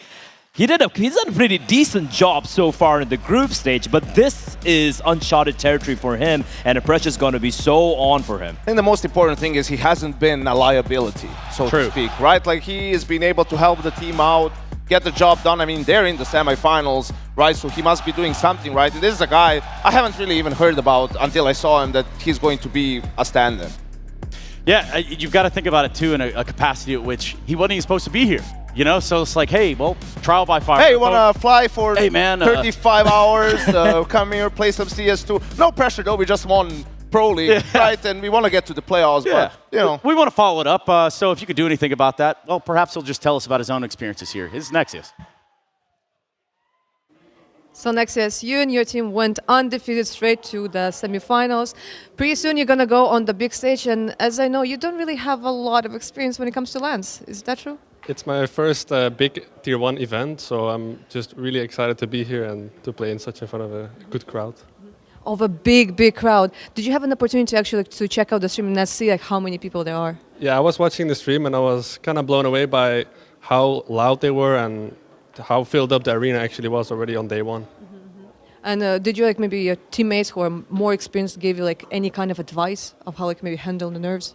They gave me some tips and they just reassured me that it's just going to be really fun and that it's just going to be a nice experience that I should just embrace and just take with me for the next times that are maybe coming. I mean, hopefully we get to see way more because, I mean, especially when it comes to Mouz and XC, we know the history, how you guys are just popping off all the time. You want to just say you're just happy to be here, right? Yeah, I'm just super grateful that I got this opportunity and I just can't wait to show on stage what I can do. Awesome. Looking forward to seeing it. Thank you. First big LAN event, and hell, Sydney, I think you've been a great audience for it. I tell you, if there's a place to play LAN for the first time, this is a good start. I mean, first big LAN event in front of this crowd, it can't get better. Yeah, I think he's in for one hell of an experience, trial by fire, when it comes to playing in front of a crowd. And, I think Mouz can pick up some hints from the other teams that already played. Everyone's talking about the sound. You can't hear as well. Some guys still aren't adjusted in-game, right, how to make the game best sound for them. But I think also on top of that, the mollies, the sound of the mollies just in the game is so quiet in general. I think that's definitely something you can exploit in game. It is. There's so many things, so many different options. It is a new game, all things considered. But speaking about being new to the game, these two are absolutely not. In fact, one of them might actually be the hometown hero. It's our casters. Let's hear from them. Yes, indeed. The energy, absolutely brilliant here. Myself and Chatty B have been given the honour of casting this next game. The fans, they know who's going to win this one. Who do you think's got this one? FaZe. All right, a FaZe fan. I can see some banana men over there looking very nice. And Chad, what do you reckon? This should be a banger? This should be a banger. Apparently Henry has got some fans around here. He didn't make it to Australia, but the fans definitely did. This game is going to deliver. Let's get a little bit of a test going. I don't need the mic for this. You hold on. You throw us back. Aussie, Aussie, Aussie! Aussie, Aussie, Aussie! Aussie! Aussie! Aussie, Aussie, Aussie!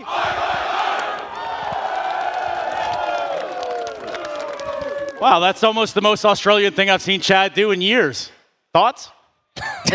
Yeah, maybe. I think he has probably as excited as everyone else to be here back in Australia, back at IEM, and hopefully gets a good game of Counter-Strike. Yeah, hopefully. Well, we got to have the maps, boys. We got to know what maps we're playing within the confines of a best of 3 in the semis. Vertigo and they're going to go out. Now, for FaZe, right, they've been going with nuke, and they've looked the best on nuke so far. Inferno is an option as well, but I think it's a map that it might play. There's That's a curveball. FaZe. That's the curveball. Okay. Yeah, the crowd loves it. I love it. They count the fact that Mouz has a stand-in. They're not going to pick Vertigo, right? They're not Surely going to expect this, and they wouldn't have had time to prepare. Mirage? But if they didn't want Mirage, they are going to go for Vertigo. All right. Okay, this Mouz is wild. calls the bluff. This is wild. This is actually wild. FaZe not going for the permaban of Vertigo, taking on Mirage where they have struggled, and Mouz just going into the blind, by the way. We haven't seen them on this yet. Wow. Yeah, absolutely. I think that's pretty ballsy for FaZe. Also tells you, we've heard from them in interviews as well, saying that they feel like pretty good on a couple of maps. Yeah. But they didn't have time to really go through all the maps. Understandable, the game just got out, right? But I think they were really going for, Mouz is not going to call our bluff. I think that's what they really thought. And well, let's see what Mouz can do. And here's the thing, the most dangerous animal is a cornered animal, and Mouz right now with a standing situation, they're like, YOLO, screw it, we're just going to go for it. Sure, but a Mouz, even if cornered, I don't think so. But a Mouz don't in know, numbers. In numbers, mice could probably be... They could take it down. Would you fight 1,000 kangaroo-sized mice or one koala-sized dragon? Wow. That doesn't make any sense. I don't know. Does it make sense usually? True, fair. No, but I think this is very interesting. It tells you also on the confidence of Mouz, even with the standing of their Vertigo, where I feel like they can explain enough to Nexius of what they need to do, and they're not going to let FaZe get away with it. And I just wonder if this is another one of those Carrigan mind games where low-key, they do have a little bit in store for Vertigo just in case their bluff gets called. And it's kind of crazy as well, because if you look at how Game Allegiant, they had the permaban against FaZe, right? They used to permaban Anubis, and they allowed nuke through it. It took down FaZe on. So I feel like this is going to be a trend as, in the next couple of months, so to speak, where a few teams, they start mixing things up. The old permaban goes out, new permaban comes in, something of that nature. That being said, man, the last time I saw FaZe play Vertigo, it didn't quite pan out well for them. And is that word to the wise right there? Is that what we're looking forward to? It's a long time ago, but still remember that. Yeah, I think it was a call, sort of a bluff, and Mouz called it, and we'll see. But it's their least played map for Mouz as well. It's not like they're amazing on Vertigo, and that was an easy decision for them to make. It was just like, we're not going to let FaZe get away with this one, but still, we kick off things on nuke. That's an incredibly strong map for Mouz too, but I feel like FaZe is a team that we've seen the most innovation from when it comes to that map, but also they played it a number of times, so how much more do they have in store for us that they haven't shown yet? And also, like, taking aside all the tactical side of things as well, like for the fact that FaZe have played like 12, 13 maps so far, again, putting in the reps and these officials, it means a lot. You can see how certain teams are feeling way more comfortable individually, and some aren't. For example, G2 today, individually, everyone almost looked flat, apart from maybe Hunter and Monacy, right? And for Mouz, because they've been just chilling out, shooting some content, pracking, they haven't had enough reps in CS2 as FaZe have had. So that could itself be a problem as well. But I have to grab onto the idea, too, of the mentality within the Mouz camp, because really, we see it from an outside perspective. We can speculate as to how it goes with team talks, this, that, or the other, but they seem like they're in a pretty good spot. Yeah, they should be pretty comfortable right now overall, right? Like you said, they're just here to have fun, so to speak. They know their expectations should be a little bit tempered when you don't have Jimmy to play with. That being said, again, now they're here in the arena. They managed to make it all the way here. Just go out, just ball out. Yeah, in the words of Blair. Ball out, everybody. Hey, Australia, we're going to get this semifinal started, but first, we'll be right back.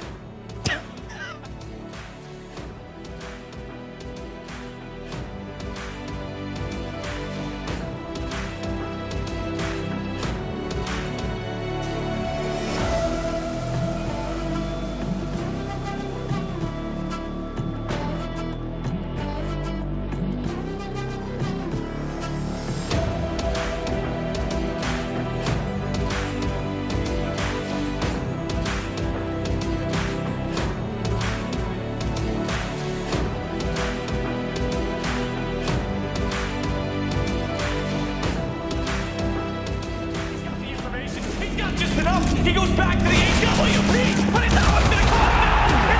It is going to cost him.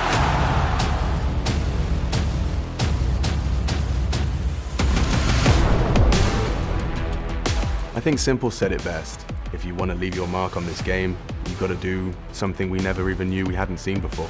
And that's what he does. Rough for Simple to actually get through this. He's going to throw the AWP. Oh my God! Simple, what is happening? I think the shift is way easier. Playing and feeling the game, I would say it's more or less the same thing. I don't think anyone's fully got the hang of the game yet because it's so new, and I think some of the mechanics are a little bit different, but every day that goes by I think we get a little bit better and better. So we'll get used to it, you just need to keep playing, and like in CSGO, you'll just get used to it.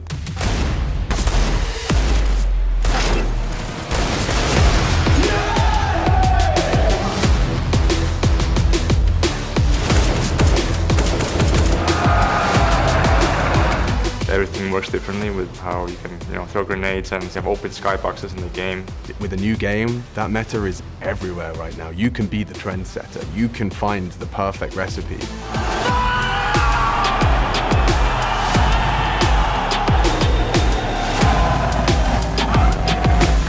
The game was not ready to be launched.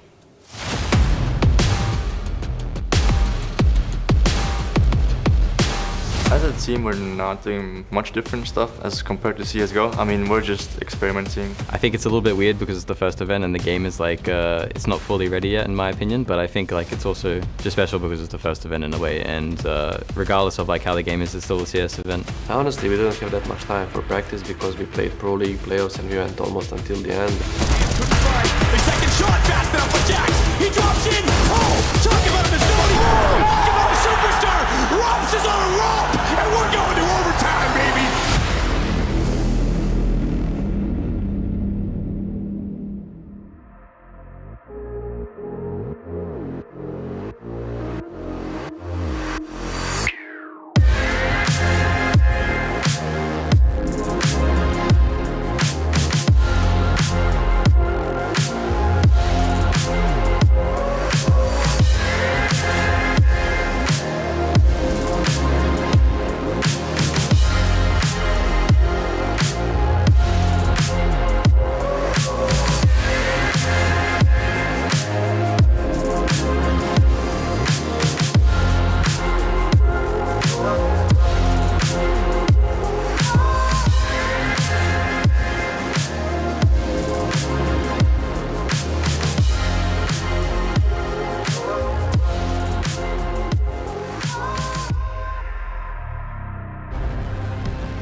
I think we're still riding on the confidence wave, but also we as a team have been working since the beginning to make sure that we stay consistent. I mean, obviously they're in the semifinals instantly for a reason. They played good CS at the group staging with their stand-in. They beat Navi. We had to also play Navi, so it's not really something that we're taking lightly. They are a very good team, and when I say a very good team, I don't just mean in general. I think they actually stand out from a lot of teams in how they play inside the server.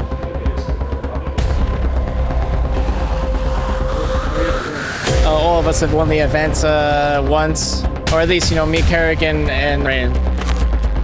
Yeah, we're gonna get, Robs and Brokey a Sydney trophy, and we're gonna work on that here.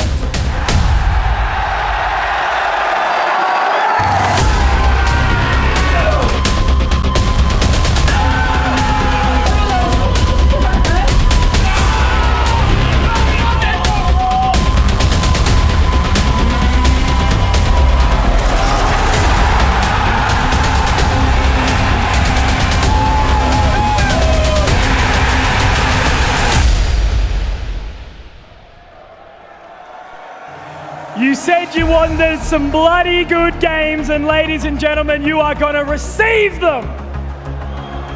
Okay. We've got an interesting mixture here of players. We saw Complexity trounce over G2 earlier on, but today we changed the tune. One team, 3 players with IEM Sydney titles under their belt. The other team, the young blood, monsters of the scene, who have been doing absolutely fantastically lately. Anything can go. It's Counter-Strike 2, we've seen it. It's been immaculate so far, and many more surprises are on the way. So without further ado, I want to hear it from you all once again, Sydney, as loud as you can. Give it up for Mouz!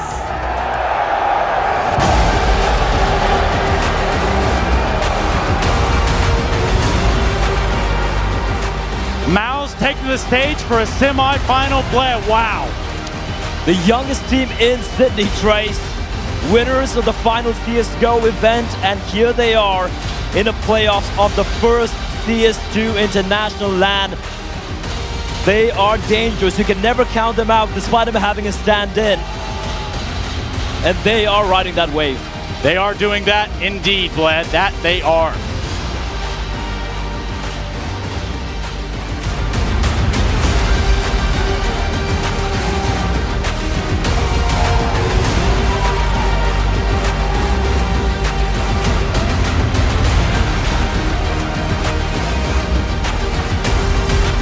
Could you imagine something special?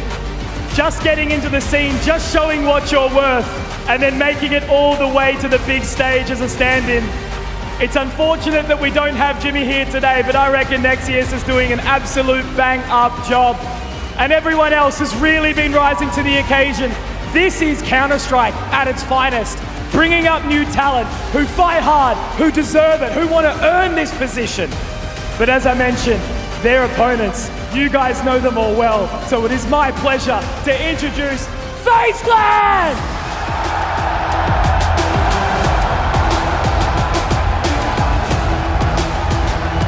This place absolutely erupting for FaZe Clan. It's no secret who's the favorite here, Yanko. A whole new game, Trace, but the same old FaZe Clan. It's been a turbulent couple of events for them, but they're finally back to where they belong on the big stage in the playoffs. 3 guys have won it here before. Twist, the defending champion, now only 2 series away from defending that title. Can they make it happen?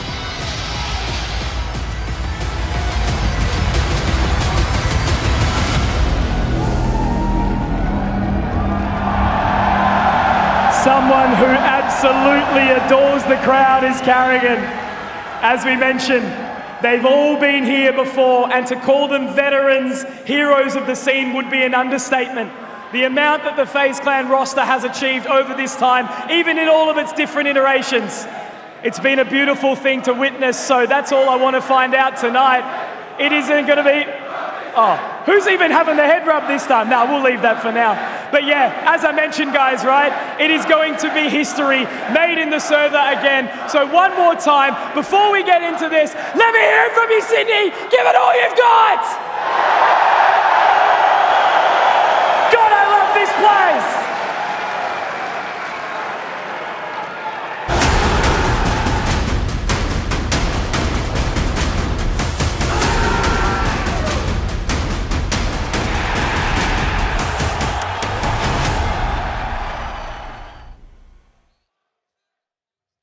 So we know exactly what maps we're going to have. We know exactly who's taking to the stage for the semi. FaZe picking a nuke, Mouz picking a vertigo. We have Ancient should we need it.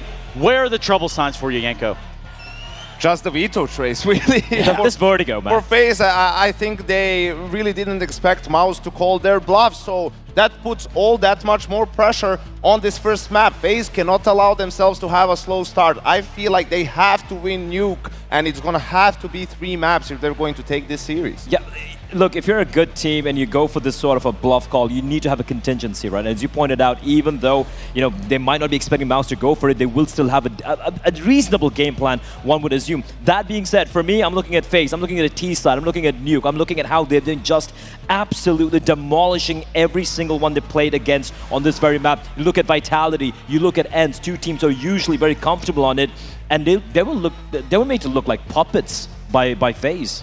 Yeah, I think they have a pretty strong nuke. I think for Mouz, it's one of their most comfortable maps too. But I think at the end of the day, it's a little bit like a broken record. But with the players that FaZe has, we saw them, like, if they're on point, it really is close to impossible to stop that team. And at that point, it doesn't matter which map it is. It can be Vertigo, it can be whatever, right? And the thing is, can Mouz players step up enough to challenge them? They have some really good guys over there. I mean, Frozen, one of the best riflers this year in whole of Counter-Strike. Exertion, we've seen what he's capable of doing on the in the entry role. Shui, one of the best fragging in-game leaders that we have, and Torji on the op, he's their highest rated player this event. So they definitely have been playing really well lately. 8-match win streak, confidence is running high.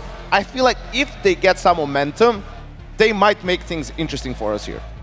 Yeah, you look at this for all things that are right in front of us. This is all we can go off of right here. We got CS2, but really, what we learned about these teams coming through these groups, I mean, we see Mouz with a little bit of troubles on their T side against BetBoom on Ancient, so if we get all that way, there might be a little bit of a worrisome. You look also at FaZe, basically just locking out Vitality on nuke. Like that Ancient game for FaZe, we saw a 13-11 win they had over, I do believe it was Game Allegiant.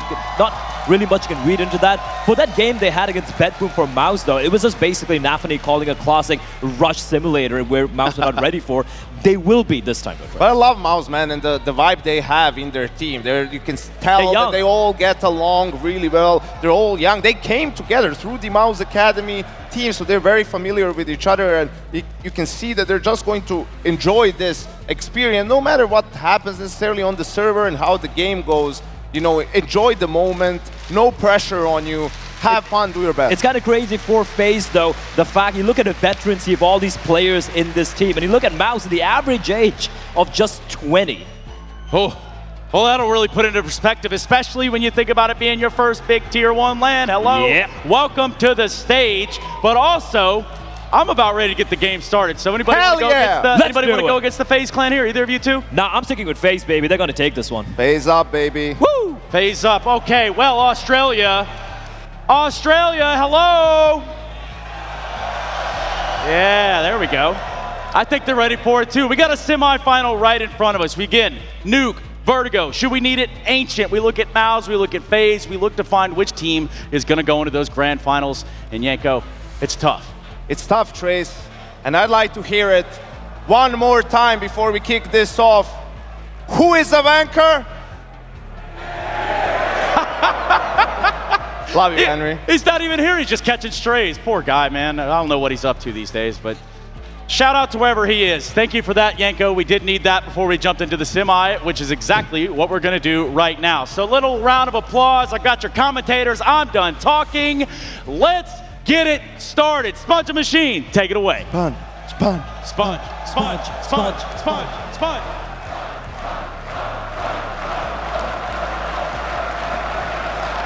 You gonna say hello or what, Chad? G'day. I'm ready. Chad's ready. The players are ready. There's only one question. Sydney, are you ready? Let's get it on. Semi-finals, baby. Complexity, need an opponent. And Nuke looked fantastic for FaZe yesterday, Chad. Let's see if it has a similar feel today. Let's try again. FaZe looked fantastic yesterday. Motivation at an all-time high, and that stage aura is something to fear. These young guns of Mouz need to hit hard if they want to buy that respect. Into the pistols is Rain. Cancelling up silently. No issues with that. P250 in the hand as Squeaky blown off. Util to sell a fake towards top, but it's Ramp. Yeah, Nexius was positioned there. Perhaps they overlooked Frozen. He's got the perfect weapon for the job. Just unloading, spamming with the dual Berettas, and FaZe are no more. Only Twist down. It's Nexius with a quick click, and Rain doesn't have the health for that one. Off the first exchange, 20 HP. Torji should have him. A diligent clear required. Loud about it, audible, bomb lost and clean. Wow. No rush here for Rain. He can take his time. Still has a minute on the clock, but is seeking these fights out quickly. And that'll be it. Nexius, the young gun, the stand-in for Mouz with 2 on the pistol. That is going to feel fantastic. This is somewhere that he is not used to being. It's Tier 1 CS, not only a stage. I mean, Chad, you know what that feels like, your first stage game. It's a different ball game altogether. And think about who his opponent is as well. When you're a young gun like this and you're having an opportunity to play in an environment like this, you're going up against idols. You're going up against Counter-Strike's best. Right, and you have to be able to remind yourself that they are human beings too. You know, you've got them on this pedestal. They are legends in your mind, and yet you've got to go and toe-to-toe with them right here, right now. Well, that's a good way to start, as FaZe are actually going to force buy without the plant. A bit unorthodox with what we've seen. Interesting. Molly. Now, we saw what Rob's got up to yesterday. Loved his classic out the squeaky door vent play, so they'll be on high alert. Exertion already searching for that, and they're popping in. Chewy, he's a dead man, did dink.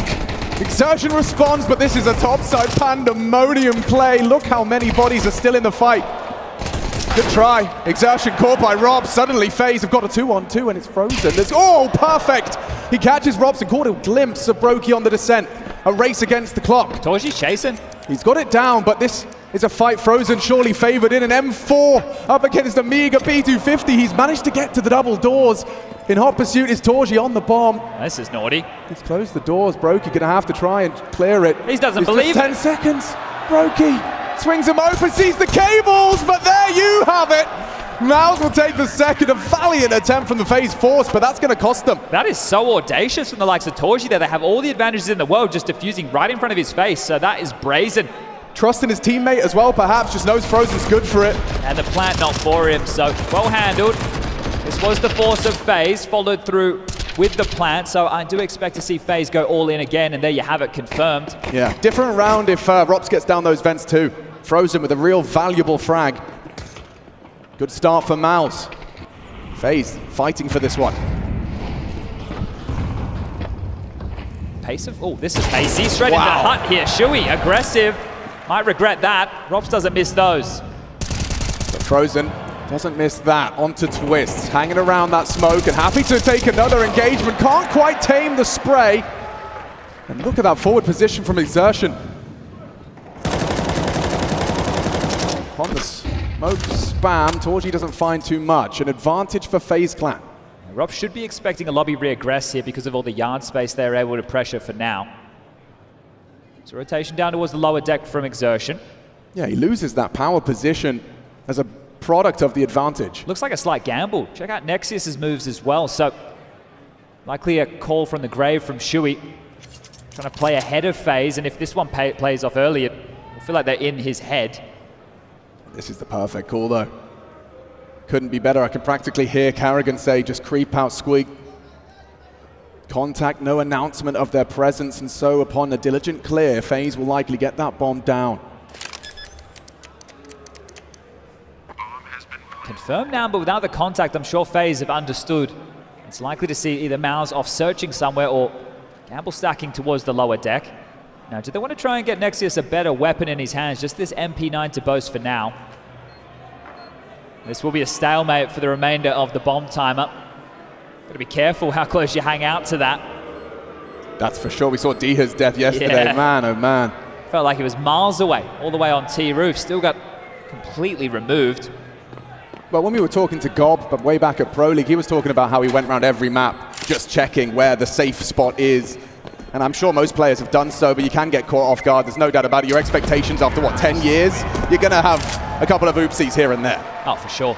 But that's FaZe on the board, their first round secured. And a player did go down from Mouz there. Who was it? I think it was Exertion. I think he went down with the bomb after all of that. We'll check in. Oh yeah, he's not going to be happy with that.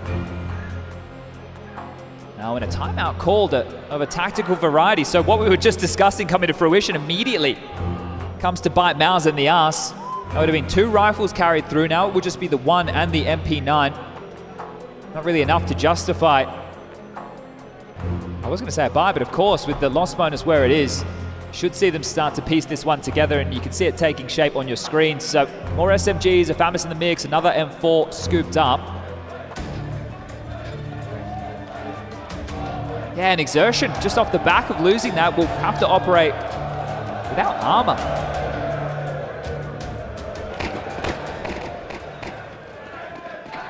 Very rough round for Mouz here. FaZe picked this up.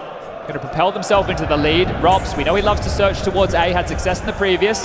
I find it again, a duel immediately. Exertion, back of the site, spotted, tagged up. He's not shy as Robs. No, and this is the thing, you expect him just to be this lurky instrument across the map, being annoying in the backlines, but more often than not, we've seen him take a lot of initiative, and you saw from Carrigan in the interview, HLTV yesterday, saying, well, Robs has been cooking. He just lets Carrigan finish the meal. Yeah, I mean, Carrigan plates it, you know? Robs is the one cooking. But Carrigan, quite the chef.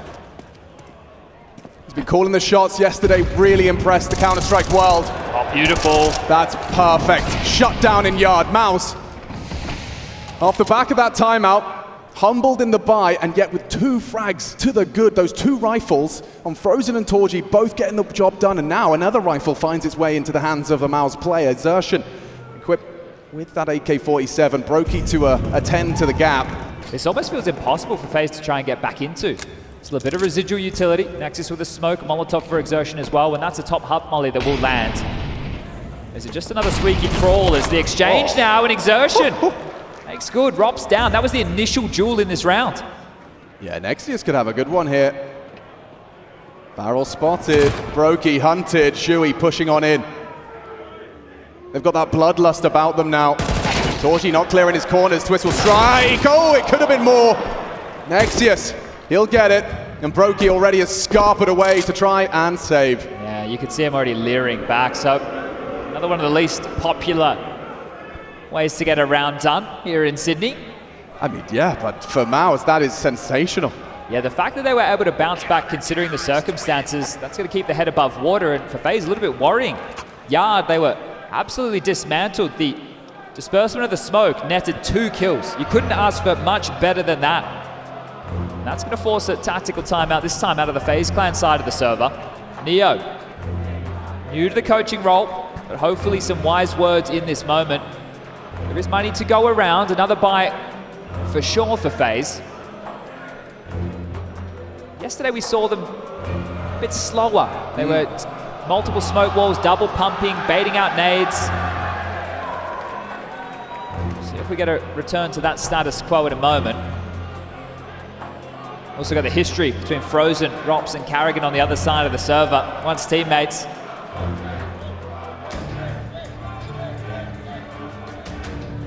And the 2 most recent winners of EPL. Of course, not forgetting that Grand Slam trophy lift in Malta, and then Mouz, they've just fresh off of that victory, now coming into CS2.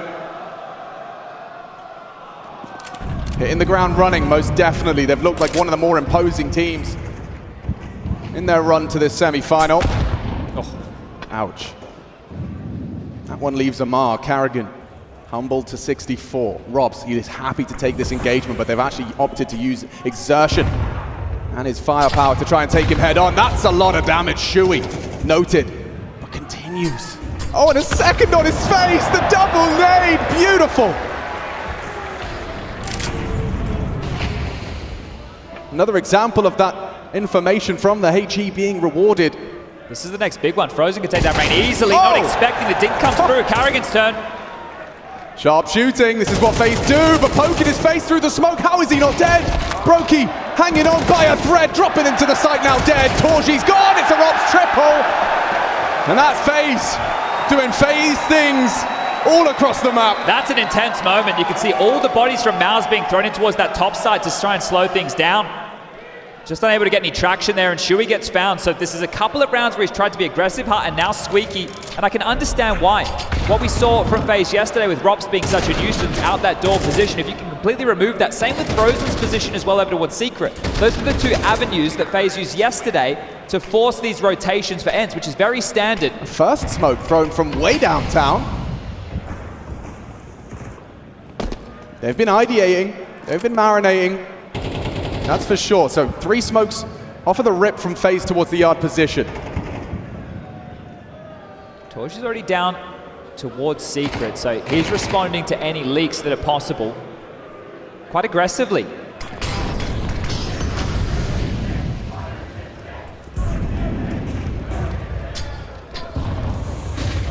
Shui, he's positioned to try and contain these topside takes, and it's done nothing at the hands of Twists. Walking on in, Carrigan finds his first.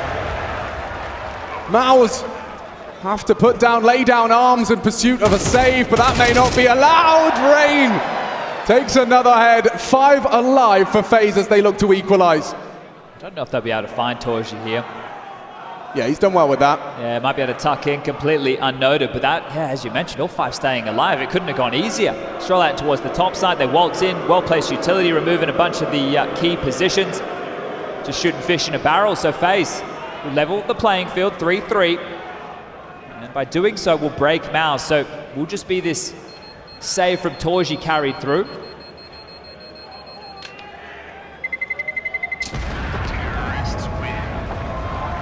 Residual cash for FaZe as well, so they have more than enough for a buy if they do lose the follow-up. Very important to establish this economy.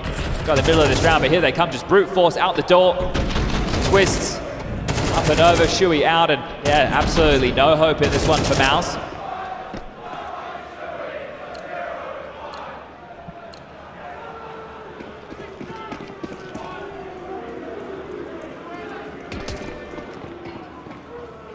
Last time they were in this hole, they had another rifle. It's just Torji with the save now, so would be a real fumble from FaZe if they let this one go, and down goes Torji first. Well, they're very stubborn about this hut and door aggression, and Robs continues to get the better of them. Interesting little stack out here. Let's see what they can find. Doesn't look like an awful lot. Robs susceptible, but also very diligent, cautious of any aggression that may have manifested. And while he's worried about a yard push, his teammates have already completely infiltrated that lower site. Bomb's about to be planted, full control taken. The fourth round secure.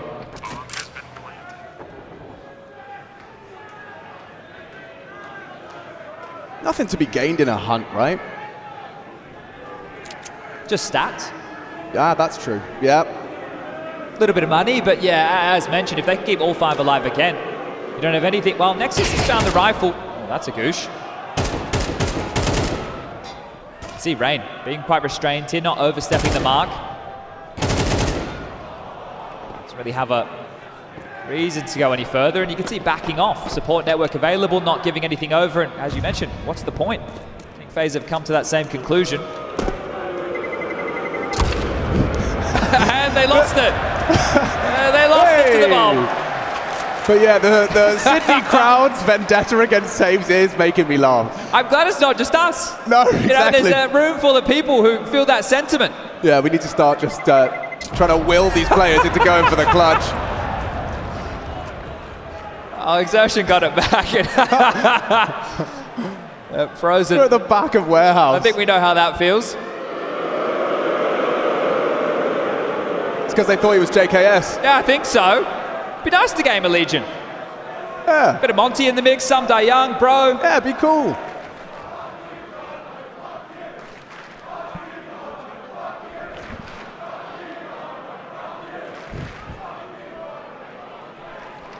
Who's upset them now? I didn't quite get that. I can't catch it. I'm trying.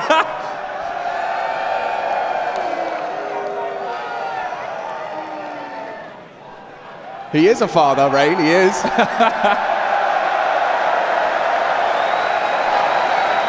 There's a lot of love in this arena for one side of the stage. Oh, the duo Shui's.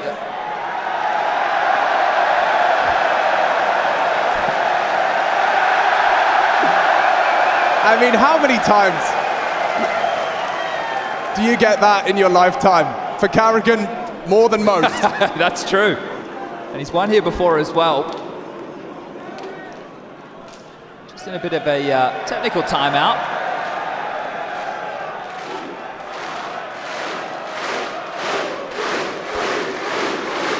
Damn. Like a Spartan horde.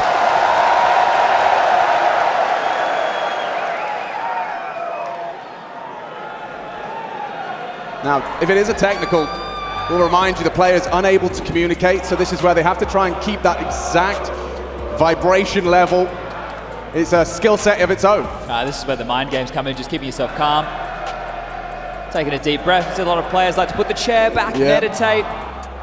In through the nose, out through the mouth.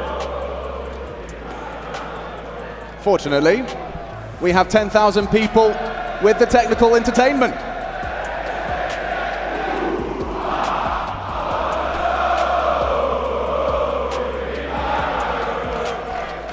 I mean, seriously, harmonizing as well.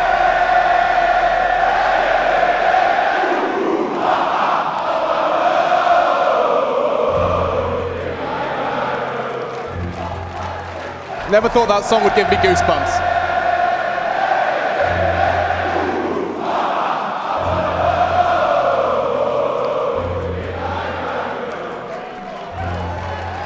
guys need to stop playing matchmaking and join a choir or something. You've got talent. That is awesome. More of that, yes please. All right, well, getting things back underway. To Mouz, tactical timeout. Cycron, coach of the Young Guns. What's the change? Likely, stop giving away the opening pick in Hut, please. Yeah, probably. Should we yet to get on the board, 0 and 5 in that regard. But returning to what you were discussing with Robs in terms of this kind of character development, he has always been seen as someone that is risk averse, and yet taking opening engagements quite frequently so far in this semi-final. Well, that's definitely a miss, Molly. Smokes have landed. Waterfall over the top of main. What was that? Little mosquito bit him. 99 for Frozen then. You can see this new dynamic. Rain actually using this to sneak behind. Frozen unnoted for now, but they're popping out in towards it. It's Robs, this time humbled. Solid start for Mouz, but look at that. Right straight into the sight is Twists. Gets the trade necessary. Good nade. Right on top of him. Look at the damage. Leaves Twists with just 26, but he can still hit headies. Setting up for this retake, a 3-on-3. Do you give it a go? You certainly will. Goodbye! Sweet Prince, Twists, gone, flashed, good! Brokey blind, Rain. Only the one, Brokey caught as well. Nexius. Oh, that is beautiful util use. I think Torji had to drop back to pick that up, then come up the ladder, then drop it on Twist position, and that flash, absolutely god tier. Another impactful round for Nexius. Yeah, that's big. Kept his cool in that one. Should we get on the board with that opener? That second nade just pegged straight at Twist position, and then Brokey with the flash, lost track of how far Nexius was able to spread out the heavens. So a beautiful retake, and that is going to get the fire in the belly flowing for Mouz. 4-4, tying things up. But those spotless moments for FaZe. Plenty of residual cash.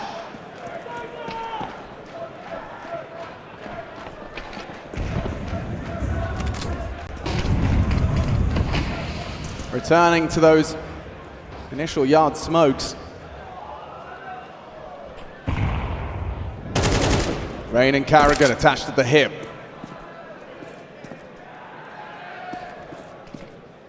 Gonna walk with the wall. 3 smokes used to make this possible. Oh, could get vision off of that. He does, goes both ways. Frozen prevails. Perhaps slipping the net though is Carrigan. Frozen should be aware this is a possibility. An equalizer found elsewhere. Frozen always just seen him. Perfect from Frozen. Controls his spray to keep Mouz in the lead of this round. Smoked off on the door side. Torji goes looking for the incendiary and finds it. So after finding both of the yard players, you can see that the defense, they have left ramp open, unguarded. Yeah, Nexius is already tucked in, so space will be given over. Util basically non-existent here for FaZe to finish, so it's going to be about the trade. Support for Nexius now as well. Torji's here.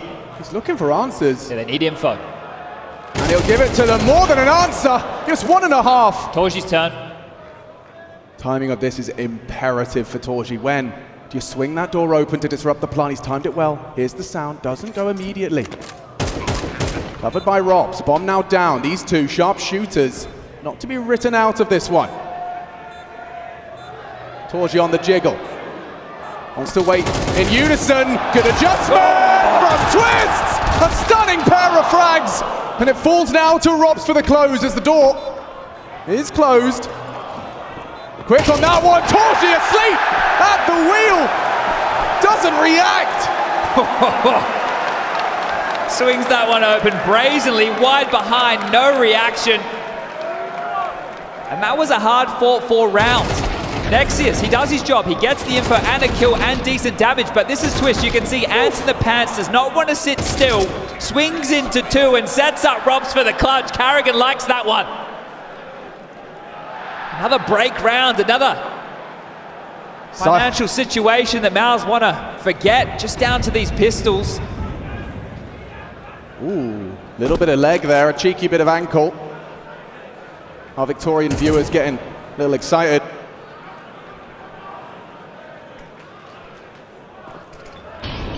Haven't seen too many of the AWP on Brokey this T side. And also to note, just with FaZe, look at this. This is the most players they've sent towards Yard in any given round. They are aware they're up against pistols. They have the weapon advantage. Can stretch their legs a little bit. Look to take these fights that benefit them, as opposed to going towards ramp or top, where the pistols can be extremely powerful.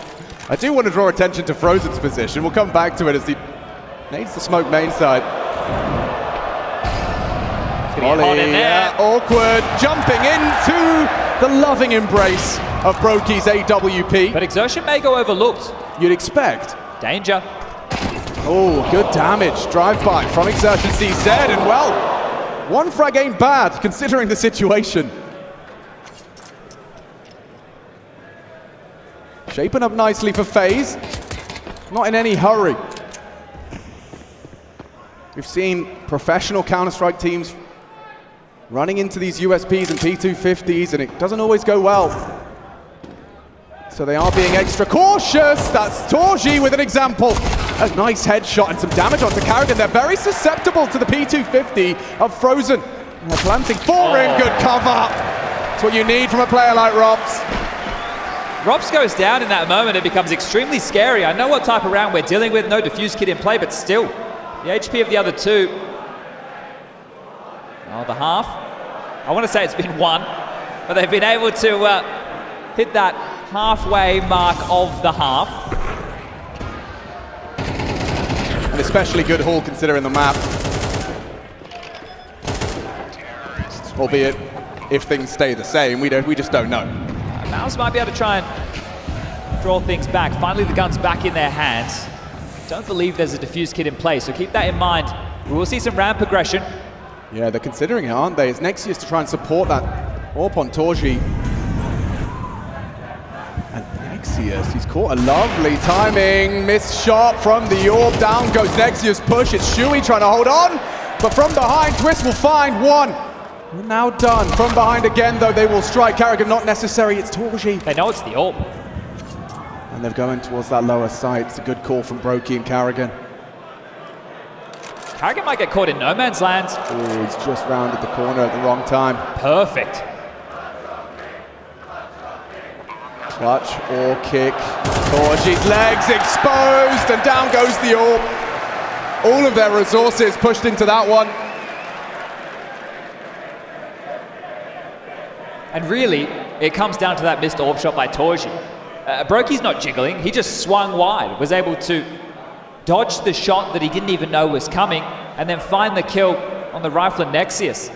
Final round of the half has to be the force buy from Mouz. Cobbled together the best they can. 3 rifles sure, but 2 of the weaker variety. Famus is in the mix alongside these MP9s. They need this going into halftime. Not going to be easy. Oh, Nexius from the grave. A HE finishes off what he started. Rob's up to his usual tricks, and oh, wow. You heard that one for sure. And in hot pursuit is Robs. There's no way Exertion's going to be expecting this one.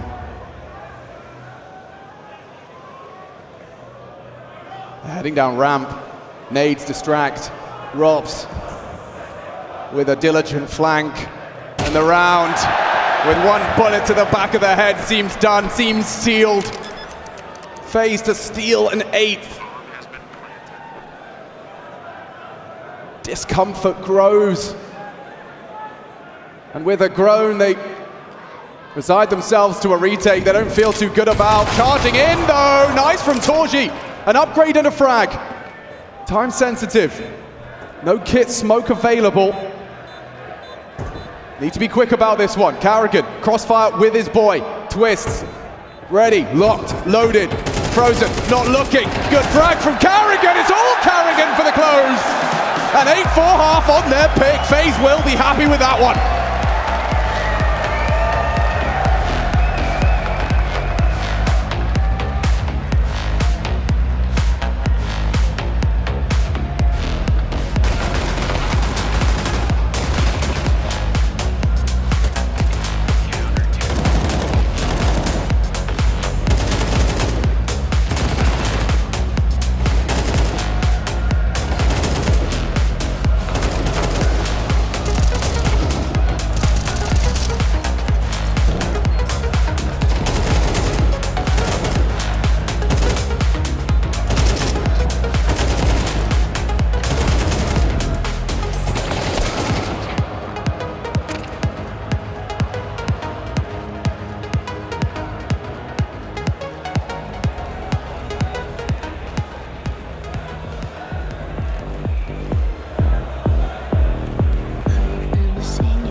Welcome back, folks. We're ready for the second half. First map of this semi-final phase in fighting form.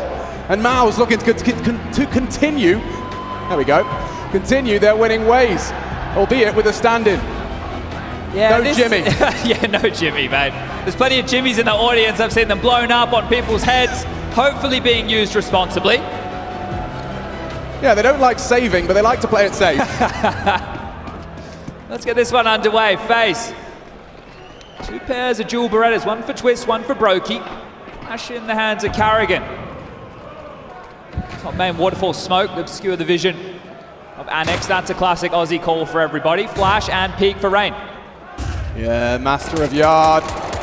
And already makes light work of one near 2. Yeah, that's Rain's double with Carrigan's help. And look at Brokey. It's perfect. A smile creeps onto the Latvian's face. You don't get that very often. I know we talk about JKS and not smiling, but for Brokey it's even more rare. He loved that one. And it's because they've edged ever closer to the magic number. Oh, split pistols now. And I don't expect to see Mouz follow through in the same fashion with the force buy that we saw FaZe and Carrigan opt for. They'll take the more conservative approach here. They would like to bring out the AK-47s into the next, so a real opportunity for FaZe to lock in double digits. This should be easy as you like.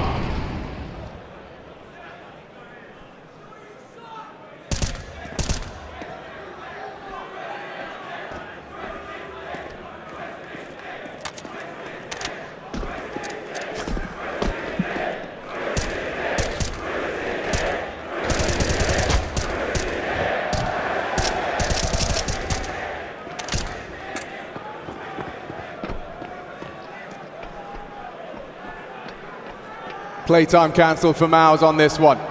The Glock snake wiggles its way to the rot spray. A nice double on the orb. Doesn't need to keep fighting, but he wants to. He's got Rain alongside to ensure. Oh, no problems. Carrigan wanted to upgrade anyway. He only had the MP9. You know, he's looking to get himself something a little bit juicier. So 10 secure. 6-round difference, but the AKs will now come out for Mouz. Cyclone looking on intently. You can see a furrowed brow. And Frozen definitely had something to say. Yeah, eyes on Shuey for his calling and indeed some fragging. Lack of that so far, but he really has been one of the most exciting next-gen IGLs in Counter-Strike. And Mouz's recent successes, a feather in his hat. Just corral them across the map for now. So the classic protocol utility towards yard and ramp working wonders. Mouz not investing a lot, but what? Just straight through the center of the smoke. That's punishing the new boy. He was doing that on Anubis as well. In their quarterfinal, he's catching these smoke pushes, he's nailing them. Shuey giving a bit of aggression into the mix. What? And what was that? Through the boards and finishes it off. That's harassment. Yeah, that is real. That's bullying. An immediate trade as well. There's nothing for Torchi there. Sure, you took down Rain, but this round is done unless Frozen's cooking up trouble with the clutch. No bomb. And no hope. If FaZe were to give him the fights, though, he's certainly got a fighting chance. He might be able to take down Carrigan here. Trying to use the stage advantage, something Frozen has a lot of experience with. We'll find the first, the second. Bullets connect, but now that he's noted, 30 seconds left, no chance. Yeah, and FaZe maybe just reminding everyone what he did to BetBoom as well. That's true. And that seemed to echo in the minds of BetBoom for some time. Nafany tweeting about it post-mortem. 16, 15. Quickly down to 13, and well, we'll make his HP 0. As 11. FaZe are quickly running to that magic number of now 13. The last tactical timeout called from Mouz. A rivalry. This is what we were talking about. He just drops, exploiting the expectation. And that's not what you'd be expecting. Walk straight through the center of the smoke. You just bullying the kid now. And what can you say in the comms? Yeah, He's pushed ramp smoke. Yeah. Sorry. Sorry, guys. I was watching it. I was playing anti-flash, believe it or not, because I know 90% of the time that's the right call. And this is it. This is where that FaZe big stage conversation is no longer just words. It's the truth. These guys, once they get into a position like this, elevate. They become that team that's a marauder. They're putting on a show. They're not only here to put their opponent in the bin, they want to do it in entertaining fashion. No absence of entertainment so far from Rops, a 17 frag haul in just 15 rounds of play. Karrigan and Twist, that topside setup could be tested here. They are flashing off Twist, hoping to find Karrigan isolated, and they've managed that, but it's Twist solid on the first two. Still an advantage. Only for a moment. Should we cut down? Brokey, no bullets, has to use the dualies. Frozen's hunting him. Does go for the reload, and with the loss of Robs, it's all onto Brokey now. This is the duel, this is the duel! Oh, wow! Frozen hit the bullet first, but Brokey's gun. The AK one-shot headshot. I think Tozy just shot. Torzy not looking! Unbelievable! Twice now caught looking in the wrong direction. And this is only going in one direction. FaZe 12, one away from taking their map pick. Yeah, I'm pretty sure Torzy shot there where he was trying to recover the bomb. So he gave his position over. He would assume that on low HP, Brokey likely to rotate to the heavens. Oh, the timing, just a little passing glance at main. As he returns his aim to heaven, Brokey with that 6 HP, the dink from Frozen. You thought that could have been a way to at least get a bit of a cosmetic comeback. Instead, it's Brokey wanting to stand, and bang, he does! No, this is done. Pack it up. Yeah, but they're finishing it with some style, some pizzazz here. Just like that, taking duel after duel. FaZe gunning for you. Torzy hiding in plain sight. Twist, you can feel it coming. It's 13-4. Dominance. Elevation of their game on the big stage. FaZe, they got eyes on the prize, eyes on the trophy. This semi-final, just a stepping stone.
Do you think you know everything about CSGO? Then stay alert and look out for the DHL drop quiz on the ESL Twitch channel, because as soon as the question is asked during the stream, the clock starts ticking.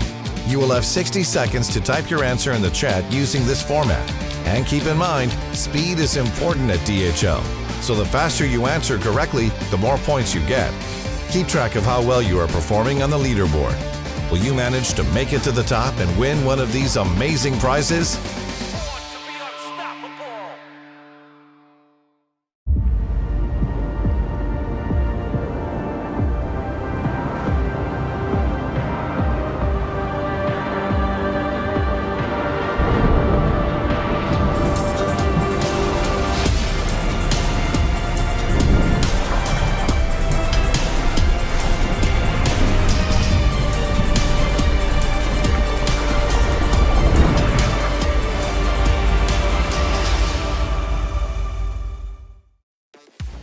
Well, as quick as you would like it, that map did end pretty damn fast, all things considered. You think about FaZe coming in here and really doing a little bit what they started off with yesterday, or left us with, rather. I welcome you back to the Intel Extreme Masters in Sydney. And before we go any further on what is a semi-final bout, I need to go ahead and get some things out in the open. I need to say these things. They need to happen. And by that, I mean you get your Twitch fingers ready, because it's time for a DHL drop. That is absolutely correct, isn't it, boys? Oh yeah, I'm ready for it. Are you now? So ready. Everyone's favorite drop, Trace. Yeah. This game was so fast. You blink or take a quick nap and you'll miss it. Let's take a look at that question. How about that? So the way this is going to work is a pretty simple concept. I'm sure that you've all done this many times before. You use exclamation point, DHL drop space, and then the coinciding answer, and that's going to be either A, B, C, or D. The question is this: which of these players did not win IEM Sydney so far? Nitro, Phelps, Olaf Monster, Guardian. Damn, I'm sure you guys actually know the answer to that one, huh? Probably do. But we're not going to spoil it, right? Yeah, right, we can't yet. But these are tough. This is not an easy one. This is like a trick question, right? But yeah, it is quite interesting. Yeah, so again, make sure you you get your answers into that chat. That's going to be exclamation point, DHL drop space, A, B, C, or D. And we move swiftly on into what is the semifinal that was promised. Now, we look at this game and you say FaZe was in control of it, and I don't think that needs to even be said. That was the same FaZe we saw yesterday. Again, just clinical. They completely outplayed Mouz there. And Mouz had a couple of moments here and there. They won the pistol the second round. But I think FaZe won, what, like 9 rounds in a row there. Everyone is popping off. Robs, again, I mean, the guy just seems to find the right timing. He's just out-fracking everyone in the server. And everyone just having a merry old time. And if this is the sort of FaZe we're going to be seeing, that's rough for everyone else. I think Mouz had some opportunities at the start of the game, right? Because after they won the pistol and converted the anti-force buy, FaZe kept forcing, and that's where FaZe was able to convert, finally win consecutive round, right? Which is something that Mouz was not able to do. And I think this is unfortunately somewhere the stats do paint the picture really about what was going on. Exertion and Shui not having a good game. They were the A-side defenders, and that's where most of the focus from FaZe was being implemented. Let's look at the early part of the game, Bleh. Yeah. You identified round 6, right? Yeah, round 6. This really ties into what he said as well, Yankel. But FaZe, from the get-go, right, just dictating the pace. It's going to be 3 smokes towards outside from spawn early on. Now, Mouz aren't going to fall for it, right? They have a player, I do believe it's Torishi playing towards secret. So the upper players are just going to give up yard. They're like, screw it. If they're going to come into secret, you know, we have a player there. And then the execute comes in towards upper bomb side. And Molly's raining in. And even though they have 3 defenders, one towards CT vent, one on top of the rafters, and one on top of heaven, just the scaling, the timing, the utility, and the aim from FaZe is completely dissecting that upper bomb side defense open.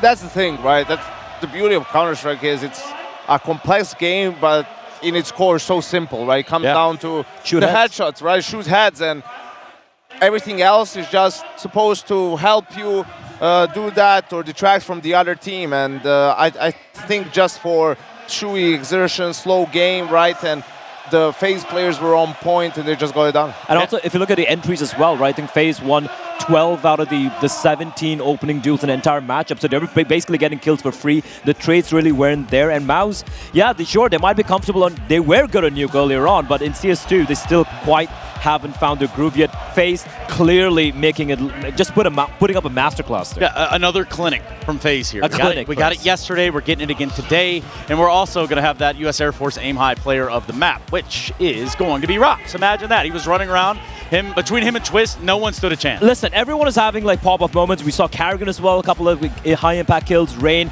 Twist with that clutch as well, some brilliant stuff from him. But Rops is just like a league above right now in this game. Yeah, and you can see some of these early kills, right? We said there were a lot of swing rounds early on in the half. Here you see a triple kill in a reset round as well for Rob. So really sharp at the beginning of the game, which was crucial for FaZe. And also just the timing you find, just being a menace towards either the ramp position or towards Squeaky. There was a big round as well where he just sneaks in through vents, and he just has this innate ability, innate intuition to figure out what the hell is happening on the map at seemingly every single time. And on top of that, Trace, he's popping heads too. Let's do this. Let's change up the vibe here a little bit. We know what happened on Nuke. We all sat here and watched the dismantling of Mouz. Let's shift our attention to Vertigo and what makes it a special map. I think, especially in CS2, it's the sound, right? Like top-down sounds are much more different now. Like you can tell much easier whether someone is like below you or above you. The problem is to pinpoint where they are exactly with how much the sound is muffled. That's where the difficulties come in. And Vertigo, obviously, because of its verticality, that's where that is going to play a big factor. I'll give another example as well, Trace. At 1v1, I think it was Rob coming in from Squeaky, opening the door, and I think it was Nexus. He could hear him at all.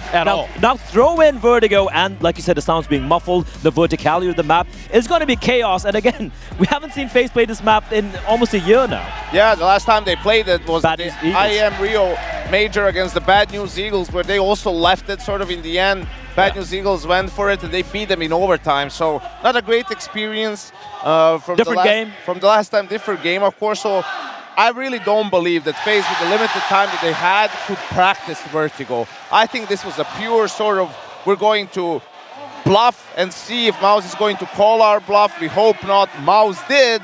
And them playing with the standing also probably didn't think about Vertigo coming into this series, but we'll see how much structure they have in general and whether it will be enough to take down FaZe. Yeah, the question of the hour. Do you have what it takes to take down FaZe? Or better yet, do you have the answer to the DHL drop? I've already posed the question. We're going to get that answer that was promised. And here it comes. Was it A, B, C? It was C. And you know why? Because C's get degrees, right? Yeah, it was part of that FaZe team, but he was not out, that tournament. He was out of the unit for a couple of tournaments, and I think it was Exist who was the stand-in when FaZe lifted the trophy in 2018. Wild scene. So tell me this, are we going to get 3 maps out of this or not? I think there's a reality where we see 3 maps. Yeah, I still have FaZe winning this, but just the fact that Mouz calling this bluff and the fact that FaZe really wouldn't be having much prep on this map should be a 3-mapper here, Trace. Yeah, I also feel like Mouz is supposed to bounce back here, right? Exertion Shoe, yes, a quiet game. It was the first game on the stage, right? You got that out of the way now, and Vertigo is where you will have more structure than FaZe. Yeah. Well, they're having a good time around here. You know who else is probably having a good time? Neo over in the FaZe side. Let's hear from him.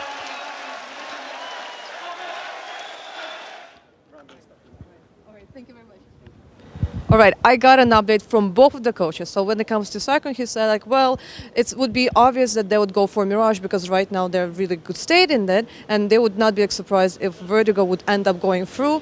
Now, when it comes to Neo, he was like, yeah, I mean, it is a new game, and the teams, I mean, they can adapt, and plus they've been actually practicing some of the Vertigo. So considering that this is a new game, anything can happen. It seems like both the teams are pretty much ready to play this map.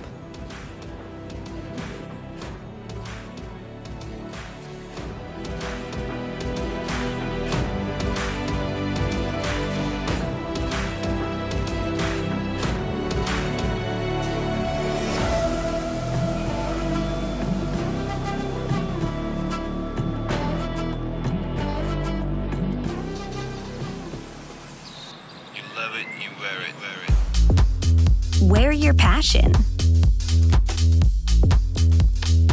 Share your passion. Wherever, whenever. Gaming is a lifestyle. Get your merch at shop.eslgaming.com.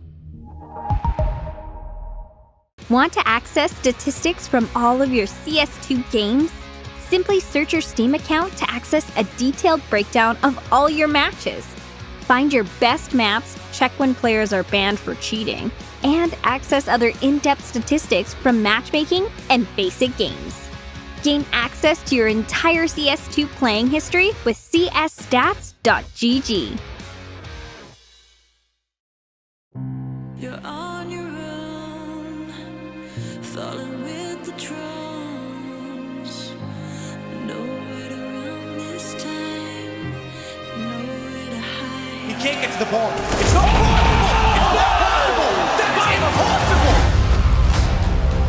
What I remember when CSGO released, nobody liked it. Like, it was really hard to play. Like, obviously you get the molotovs or other stuff. Movement was clumsy. I was 19 at that time, so that was fine actually. I was really happy to grind a new game. People play very individual in CSGO. You rely on individual skill. Now trying to get the middle one-on-one, and he gets back and forth between the marks. What a shot on Simple!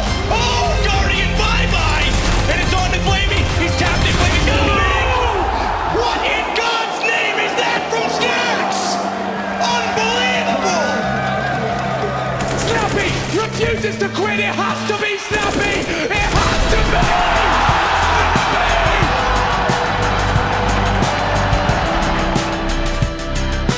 In CSGO, we were the best team. Now you have to change your game, and you don't know if you're going to be one of the best. 1.6, then Swords into CSGO, that was sad. I would say that transition was way harder, even though I didn't play pro in either. The transition now is different. We all switch at the same time, so it's mainly about motivation and who is willing to put in the most hours. The younger generation have more time because of less commitments with family potentially and other stuff. I think it's a lot of opportunities for people to get there. If you don't like the game, you will not success. I don't know, we're in an interesting period, I would say. Even though I think it's exciting, a lot of upsets are going to happen.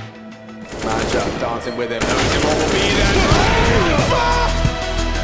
I'm not putting any like pressure on me or something. I'm just going, I want to do my job, I want to have fun. I think this transition is much easier. For me, CS2 is extra motivation for sure. First of all, the game is new, everything is refreshing, everyone is starting from the scratch. I mean, it's the biggest advice I have to give myself. I have to forget CSGO.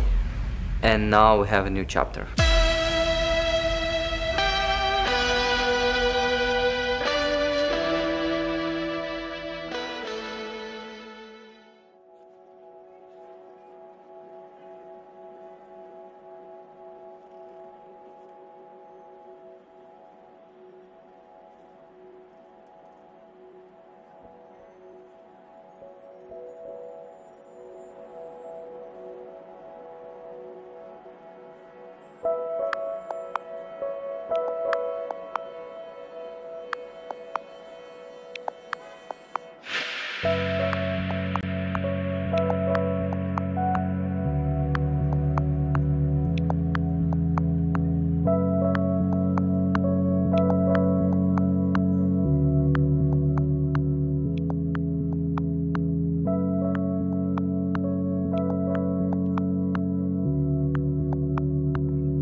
A dominant performance on their map pick, but what a map we have ahead of us. Help me make sense of this one, Chatty B. Vertigo is where we're going next. Called the bluff of Mouz, and Mouz have obliged here on the Sydney stage. FaZe Clan, 281 maps played together with this 5, 2 of which have been Vertigo, and one they wish to forget. Back at IEM Rio, the major 2022, they lost to the Bad News Eagles to be eliminated in last place. Now they risk it in the semi-finals against the young guns of Mouz. Let's see what Carrigan's been cooking, and let's see if Shui and Co can bounce back on the stage, because that first map is one they'd like to forget. This might go by in the blink of an eye. FaZe have only lost 9 rounds in total on this very stage. Let's see how many more they can concede. CT side start, and we're about to get things underway. Didn't get to see much of their T-side, Mouz. Let's go and see if they can start with a bang. Shui, smoke and a Molotov. Rest of them rocking the Kevlar. Carrigan listening intently under the floor, hoping to get an insight into the fast steps, but they are walking. Cut noise. No info for Ray. Now he's got a face full of it. Gonna have to fall away from that one, and gets away cleanly. Ooh, Robs. He did some damage. He takes the fight wide. He's found the heads. He's found them both. A miraculous pair. Still alive and kicking. Smoke in, trying to get that bomb down. It would do an awful lot for the second round if they could get that bomb in, but so many members. You have to fight. You have to. 5 of them here. What? Jump shot, Torji. Wait, hold up. He's equalized. Shui's getting out of here. Shui's already heading over towards B. It's a good call. He's tucked tail, rotating away. They're aware. FaZe have worked this out quite quickly. That's exertion. Oh, he shot. Okay. Seesaw. Robs, he's done so much in this pistol. 3K already. Cleared out mid. Held on to A. Shui's indecision. Exertion, the distraction. He's got Twist uncertain. They've even got a kit. Should that bomb go down? What? He lives! Exertion, however, catches Carrigan. Now it gets uncomfortable. Good hold from Twist. It's Robs for 4. He is in form. Yeah, Sim and Twist were saving it for the big stage. It's impressive spectacle to behold. Robs embracing the change. This second shot. Nexius was a dead man. Yeah, we did see that. Yeah. A jumping burst out of Torji, but it's not too much to be celebrated. And with no bomb plant either, second round feels imminent. Yeah, and you can understand why FaZe want to harass as that bomb is attempting to go down. You don't want to give away that plant. Be brutal going up against the Galils here in the second round. Now, Exertion's the only one who's invested. Love a classic bit of a milkman, just allow the util from FaZe to be filtered through. There's a little bit more of it as Rain starts to investigate. He's got help as well, should they overrun him. And the MP9 is the perfect weapon for the job. $600 dues. Per kill. Tracks him. Rain gets 1,200. Brokey's gone with empty-handed. It's Rain farming up the cash.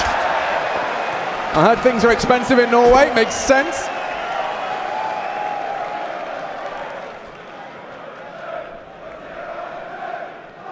And just listen to that. Put yourself in Nexius' shoes. All of his Counter-Strike games from his bedroom, and now this.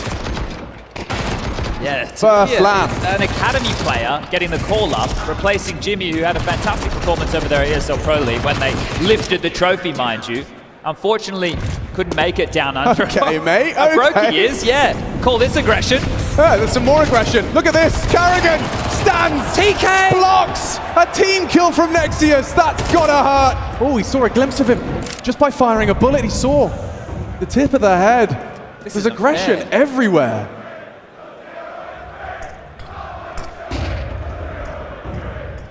Frozen did manage to clear out that Twist push. It's a good find. That's the bomb on Torji. He's got so many players around him. Rain down. Good find. Torji swivels around to find Carrigan. His exertion, he does oblige. A 2-on-2. This is a big one for Mouz if they can turn this around, considering a team kill. That's how it started. Nice, Torji having a game, having a round at least. Potentially going to overlook Brokey. Frozen seems switched on. They're not in a hurry with 45 seconds and a must-win round. Just one kill away. Frozen, he spots him. Missed shot from Brokey short, but with his knife out, jumping into the side. Oh my God, another chance. Somebody kill him, somebody. It's Torji in the end. Good With grief. the Glock. Good grief. And the wide eyes of Torji there, I think, says it all. Plenty of Can't quite believe chances. it. All right. Whew. Wow, that'll be the 10th round that FaZe have conceded on this stage, and the first for Mouz here in map number 2. We'll keep racking him up. And in Nexius, he has to shoot. Yeah. He has to try and take him down. Frustrated, sure, but they do get the job done. The aggression does come back to bite FaZe. So during the group stage when they were using their FaZe mid smoke, well, hold up, we're already out mid. Yeah, heard it. Robs got help from Twists. So one and done. Exertion, 5th frag found.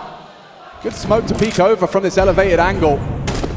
But he's going to swing into it and he find both! Exertion! Beautiful play with the AK spray. Torji sprinkles a cherry on top.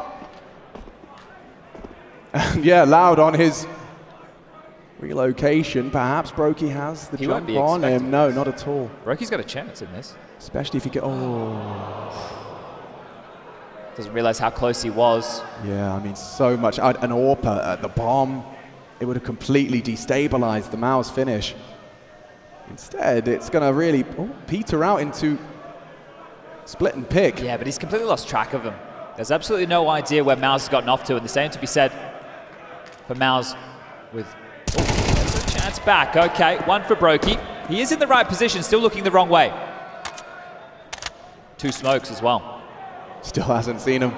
Still doesn't have a clue. Not the foggiest idea as Torji collects. We will see, we will see an eco come out for FaZe. They have been broken. Cannot justify a force buy on the CT side. And this is great from Exertion. I'd love to see more of him. I think he's, especially for his age, a very wise rifler. A great understanding of what he needs to do in some of his disruptive positions. Yeah, even the small details there, giving him the edge, firing the shot as he dropped. 2 Mac 10s. One for Exertion, one for Nexius. And this is the type of round that you'd love to see him get on the board. I understand that he had a kill and he lost it with the TK, but just for the confidence sake, when you're hitting tab and you're seeing that, it can get in your head, especially for a younger player. Bit of a game plan. You can see that flash. Could be timed well. Shui with the bomb, no less. If they were to hit some shots, Twist doesn't even pull the trigger as Shui will clean up nicely. 2 down, make it 3 as Torji's clock gets its second important frag. Look at the damage they've inflicted. It's all for naught. Well, they have carried through these 2 Mac 10s, so I'll be interested to see if Shui wants to call around them. You want to keep it quick, maybe try and take a lot of space over towards that A ramp with the Mac 10s. You could pounce over towards B, secure that lobby control. The same to be said for mid. We've already seen the pressure. Multiple areas on the map, and Neo feels it's a time for a timeout, the first to be called of the map. Yeah, it's not always we've seen Neo taking those 30 seconds and actually using them. Often it's more of just an opportunity for Carrigan and co to have the chat, but that would look like Neo taking one for him. That's probably how most people promoted into a job like this should handle it. First event, we'll take a backseat, we'll see how things function, understand where I can actually be helpful, and then now, when he's able to chime in, able to understand the way that FaZe Clan functions. Yeah, and he's been a part of the process in preparation for this one as well. Likely discussing what the opening was for FaZe. They have plenty of smokes, a couple of mollies, a few flashes, and 1 HE. So they don't really have a whole lot of utility to fend off for some time. Twists, info, still alley-oop. Separate the control, but they'll still get it. Because he's on his own, he can't really risk this, but the Exertion definitely can. Yeah, I'm going to be intrigued to see how Rain fares with this angle. He's got head armor. Not going to be an easy one for Exertion to get anything done with, but the CT utility dribbles out. Carrigan might come for the clear, might spot him through the floorboards if he's got those eagle eyes. If... Uh-oh. Yeah, Rain's going to overlook this. Pin her, trajectory spotted. Exertion. Measured response. He's in pursuit of glory here and would rather just take the space. The unknown entity, Carrigan, throws out a good short. Oh, a lick. Slight cinch. Of the flame. They still don't know he's passed. This could be huge. Oh, they do now. Fires off the shot, pressure towards the A site. Worried about sandbags. Carrigan's long gone from that location instead. He was ready for a fight to contain gap. 40 seconds, still a standoff here. Not a point of damage. That changes now. Rain onto Shui. A leaping Mac 10 connect for Nexius. And the space is theirs. The site is, and soon perhaps the round as Brokey forced away. Oh, we all know what that means. And well done was to Nexius with that jump. Yeah. It's really drawing the crosshair of Rain, making things very difficult. Interesting, it's the two banana holders, if it would be Inferno, Rain and Carrigan, to lock down this A site. Yeah, he threw away his Mac 10. He wasn't interested in having that into the next. Hoping he can find something, or he's just planning on going down with the ship, just in case any ninjas feel the plan. Oh, or he has to reside himself. There we go. Little something better. 4 already for Mouz. Sydney, it's a Saturday night. How are we feeling? That's what I want to hear.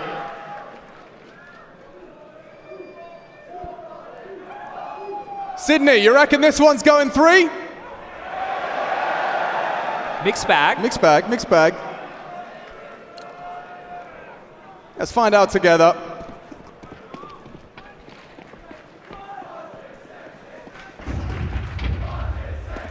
Oh, they're across. A lot of space for Robs. An awful lot, and there was flash, so no info. Certainly aware of the potential. So a threat, yeah, you can see Shui's addressing it. Great catch from our Robs.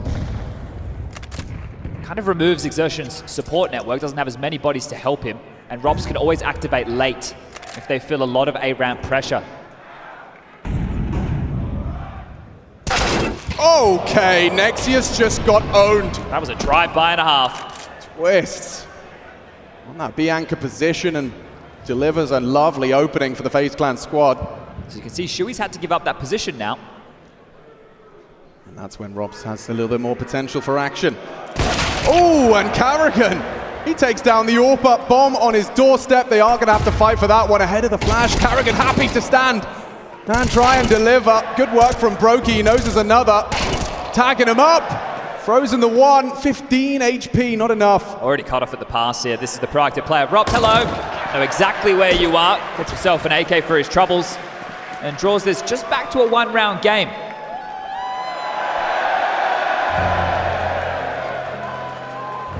That's culture. He's Batman. Oh, here it is from Twist. It looked like he didn't stop running. Because he didn't. He didn't. No, but that's even more impressive, isn't it? Mr. Van Dolken got a magic trick or two. With the pedal to the metal. RN Jesus.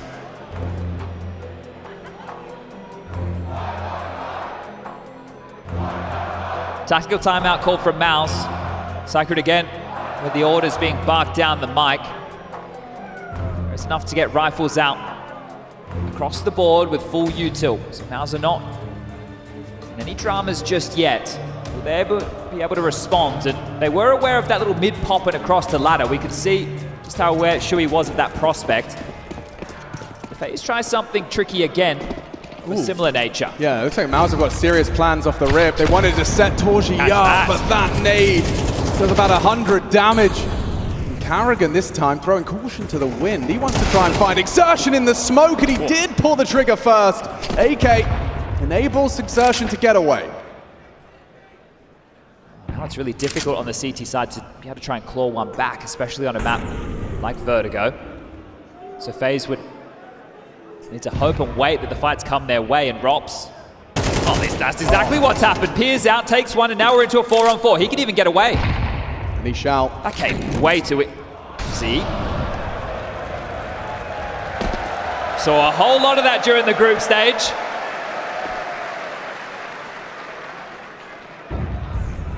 Shui calling the mid-round now. You can see his mouth moving. They have the B space. So lobby control, they can get a boost going on the railing. Oh, speaking of railing, step out again. Torji might take him. They're going to test Twist. He has a smoke grenade. But Range just called A clear. They can at least have 2 players over towards the B bomb site. At least. At least. Exec, telegraph, Twist will be able to extinguish. They missed it. Second finds his way. Twist forced into the fight. I say that, they're not ready for him. He advances with the spray. A double shut down from Twist. He's got another! Somebody! It has to be! Frozen can't do anything! It's all Twists! And that's his bomb site! They throw the kitchen sink at him and he laughs as he finds a quad kill. It's like nobody calmed his position. They felt like they had absolutely no idea where he was. Just invisible. You're thinking, okay, the extinguisher's coming. He still has a smoke. Look, on the HUD, he had a smoke. He could have extinguished. That's what you're expecting a player in that position to do. Crazy. He's meant to open the crossfire, not shut down the round. And they're coming again. This time, revenge. It's sweet for exertion. And Shui got their backs turned. Carrigan pants and run down. Robs can't do anything, exertion. He is the win condition right now for their Vertigo. Yeah, good to see Mouz not backing down, keeping with that pace, exploiting this B bomb site this time round, and now on the save will be Brokey and Rain, but the pressure coming, exertion already starting to hunt, Shadow spotted, Brokey gets one back. Calm down, Mouz. It's not secure just yet. It should be. Brokey not going to stop him investigating. He's got some interesting answers off the back of that. Oh, you wouldn't, would you? Waiting for the fade. Time running short. Going for it. Oh, damn! He's got the kit. He's got the smoke. It's still awkward. It's still uncomfortable. Sees him. Spots him out and giving it a wiggle. It's not to be. It's Mouz's round, but a costly one all the same. Frozen not going down with the bomb there, so he will get to carry that AK through. We'll have to drop that. Cash starting to look a little bit dire for the Mouz side of things, but they did win the round. It's the FaZe conversation that needs to be had, and we all know what that means, a timeout. Second in this first half of play. And as they start to invest, there will be omissions. Definitely some key elements that will be lacking here for FaZe to be able to approach another one. Managed to focus on the rifles, and I'm sure they're aware that the cash won't be flush for Mouz either. I say that as the AK's across the board with plenty of damn util.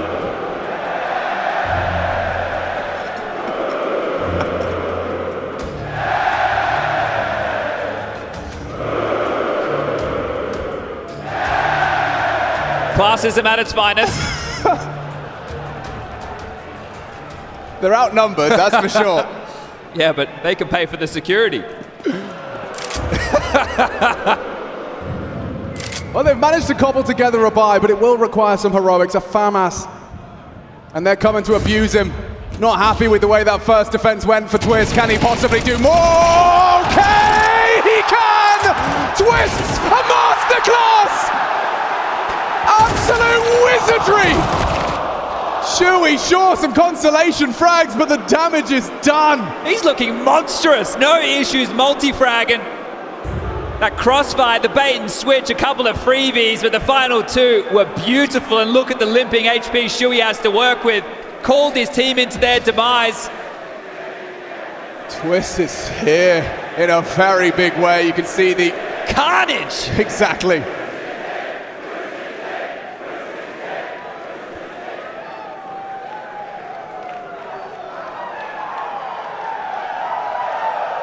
They were trying that brute force approach. I think this round here is going to perhaps get you back to a more regular approach, more you might default. Need to take a bit more tact, a bit more nuance necessary. The conversation always with FaZe is about the individuals and the form that they can put on show, and that is 2 huge multi-kill rounds from Twists. Probably some of the biggest we've seen in CS2 thus far, especially on the tier 1, on the biggest of stages. Yeah, seriously. I mean, like 1, 2, and then when the fact that with 9 bullets left, Torji just couldn't find him. Oh, it's beautiful. Whoa. Yep. Yeah. Real recognized real on that one. Just a mauling as Shuey looking to hold on to what he has left. Khalil retained and a smile on the face of the Canadian. He's feeling himself. Well, we're all tied up, 5-5, as there's 2 rounds remaining here in this first half. This is FaZe's chance to eke ahead. Neither team really being able to establish a loss bonus because of the back and forth nature that has unfolded on our screens. And for the final 2, it will just have to be buy after buy for Mouz. This is a terrible spot to find yourself in, especially with the added pressure of MR12. I can't believe it, Chad. They are already investigating his domain. They have the audacity to once again venture forth towards Twists, albeit not in the same way. And Nexius has just been caught. Twist through the floorboards, catches an inquisitive substitute. An opening frag as FaZe look to take the lead. Already a map to the good. This semi-final starting to take shape for FaZe Clan. And Twist, I think he might have another! It's a good one onto Shuey. 5 alive for FaZe, and they look to keep it that way. Only Frozen can be the exception. 1 on 5. No worries. Easy as you like, I'm sure, but this is such a problem for poor Mouz. 1,900 going into the final round of play as the loss bonus. No plant and a clean sweep as Twists rises to the call again. Has definitely been the difference maker. And I don't even know what the point of this timeout is, to be completely honest with you. Oh, Hecka will be happy with that. Some Latvian representation inside the building. And on the stage. This must just be to call out a pocket play, because really you can buy Tech 9s, Armor, and Light Util. So it's likely just working out what key pieces of utility Cyclone and Shuey require, speaking of Shuey's, to make this a possibility. Feels like it might have to be with pace, the shock and awe, but really looking at the purchase, have a few smokes, a few flashes, a Molotov, we're talking P250s and Tech 9s. It really will have to be an in-your-face play from Mouz to tie things up as we head into the halftime break. Yeah, this is no fun for anyone, like a soggy sock after a Shuey. I'll give it a go. Brokey, vision obscured, nade evaded. Rain happy to take these engagements. He knows he has the weapon advantage. He's still got an enemy's AK, and he's putting it to good use. Destructive spray down that ramp. And he's not ready to bow out of this one. He just wants to keep fighting. And that is punished. Shuey through the flames for the double. Gives Mouz something, especially if they can get Carrigan. He's already vulnerable. Susceptible, a single bullet from the Tech 9. Frozen seems aware it's a possibility. There's a rifle so tempting right in front of him. Now they know. Carrigan gives it what it was worth. Shuts him down. Torji though. 1 versus 3 goes 1v2 immediately. And there's time for him to work. This would be one hell of a momentum shift. If Mouz can leave with 6. He's only got 4 bullets, Chad. Yeah, and look at the understanding of these two, allowing him to make the next move. They don't need to peek him, they don't need to fight him. They understand that he has to make the space and try and take a risk. A lot of the time you want to find the kill in a one-on-one situation. He doesn't know that the bomb site is cleared just yet. So he will either have to get a move on or silently walk in, clearing all of these different angles. And as soon as he taps that bomb, Twists and Rops will take down the distance. Gets it in. He's likely been reminded about the ammo. And Rops, his patience, it could be very well rewarded here. And just like that, FaZe, they will leave the half with the lead. Their 3rd vertigo as a team. And Mouz, they need this one.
It certainly could be the final half of this semi-final. Mouz, they can force it the distance.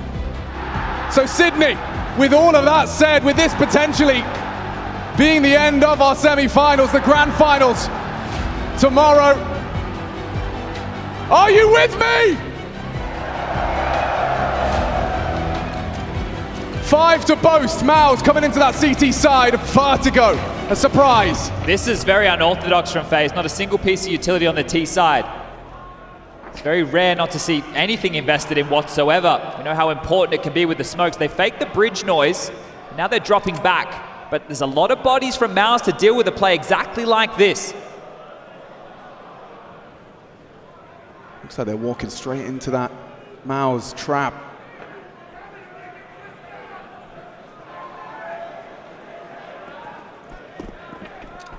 And it's all about Rain. What is that for a clear? Rain and Carrigan have opened up the side for maybe Shui. Oh no, nothing. Was that burst fire? It felt like it. It felt like it. They're just throwing them around the server now. Who needs util when you can do that? Rain. Obnoxious on that clear. Exertion didn't even get to play the game, and it looks like Mouz, they're going to be running out of options fast. Yeah, he's got a smirk on his face. The laugh from Rain. That is one way to entry in towards B. Just straight BS's him. Don't even know they're heading into a stack, and it's easy as that. That's both pistols for FaZe, and now we can... Bye! Wow. Some furious stuff out of Rain. Damn. We can return now to a little bit of history. Those two you see on your screen, Carrigan and Rain, they know what it takes to win down under before. They've done it with FaZe Clan back in 2018. They've also got Twists now joining the ranks, who did it with the Intel Grand Slam winning roster of Liquid. With a lead. Who's on the other side of the server in the grand final. Now, no Rain. matter what happens, if FaZe win this, tomorrow we'll have some 2 times. We will. And Rain, he's already found 3 in one spray. Accidentally. Yeah, I mean, I'll take it. His stats certainly are going to be gleaming. They're begging for the ace. Brokey here to steal it. He needs a couple more kills. And there you have it, 9 already. Nice clean handling of the economical. Essentially the game now for Mouz. They will be able to buy in. Silence Down 4s at plenty, I'm sure. But some resistance has to be felt. Or 10 will be secure. 11 almost a certainty.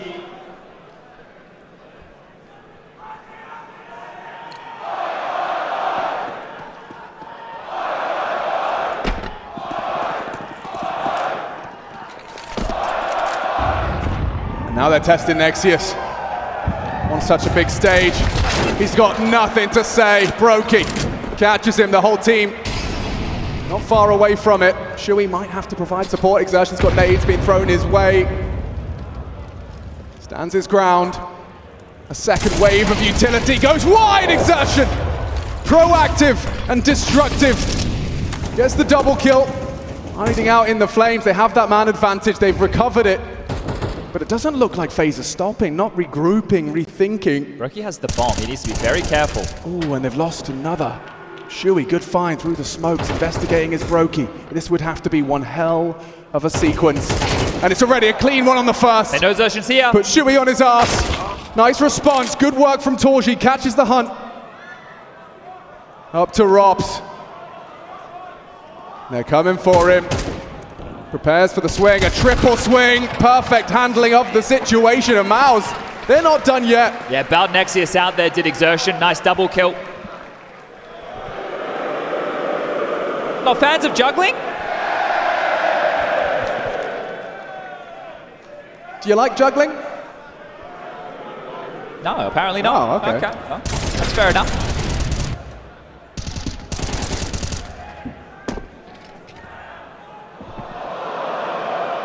Oh.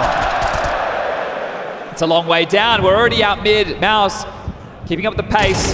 Sorry, FaZe. Don't worry about Mouz. The other one's getting slammed. Yeah, bullet to the face. Xertion's gone.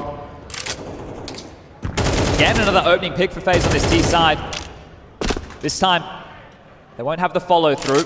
Gonna pause and take their breath. But how mobile Mouz was previously, it's likely to see them thrust himself forward exactly like this. Clearing out the B lobby. Nexius being commanded forward by Shui, the two of them. Making sure nobody's home. The same to be said now over towards A. Blocking, being a nuisance, the likes of Torji and Frozen. Need to slow this assault down. Shui's rotation, somewhat far away. Rops, aware of the possibility for the flank.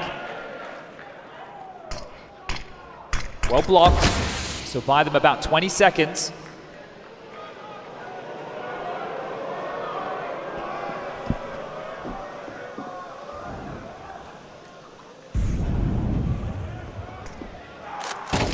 Oh, just spammed. What rain! And now, a response from Frozen imminent. Good find, sprays the smoke. This is madness. Just pushing smokes, and it's costing FaZe. But Twist keeps it level, in fact maintains the lead. Carrigan next victim, just about. A triple kill from Frozen.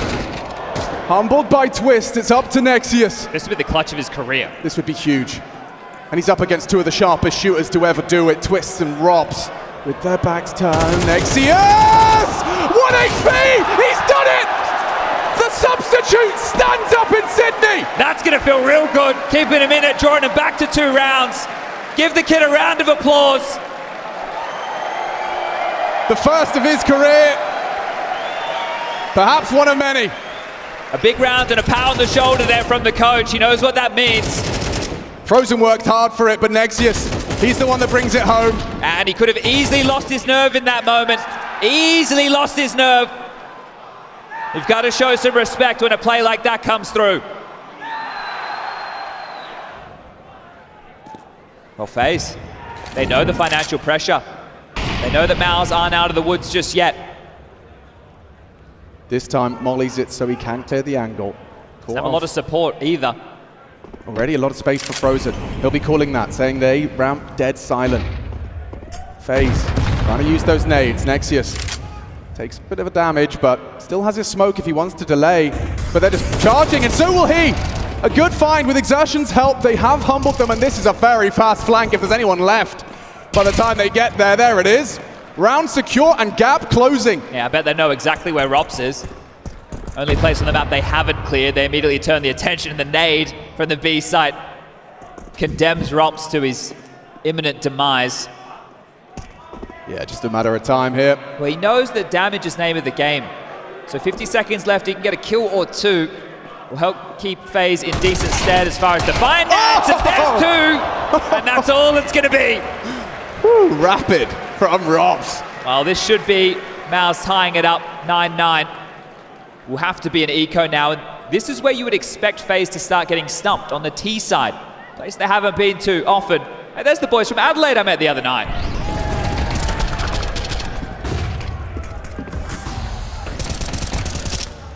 Aussies love CS, that's for sure. There's some boys just back here with Ollie just before from Perth. There's people from all around. It's great to see. Thank you all for coming. I hope you're having a good time. Oh, lovely star there, Torji. Making light work. Wow, Frozen. He's been in the lab. A long-range spray. And now we see the momentum start to shift. And the smiles on the faces, enjoying themselves now, Mouz. And if you get into the third, I think they'll no longer be beholden by the beast of the stage. They'll be the ones starting to embrace it. Look at this spray. Mad. Headshot, no less.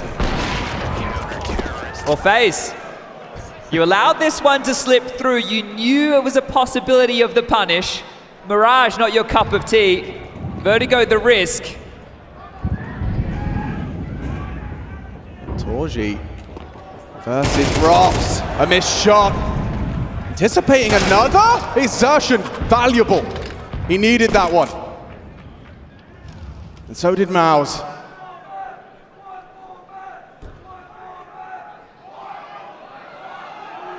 Grouping up towards the Ram side. Dry! Oh, it's just dry. And a drive by, Carrigan accelerating. High flash, Shui, so much pressure. He can't get away, the molly's too quick, he burns. And with Carrigan's nade, it's all onto Nexius. No hope, surely tagged up already. Mantles up, spotted out, can't control it. So FaZe find the double digits first. And that damage that we were discussing from Rops a few rounds ago, it will echo through.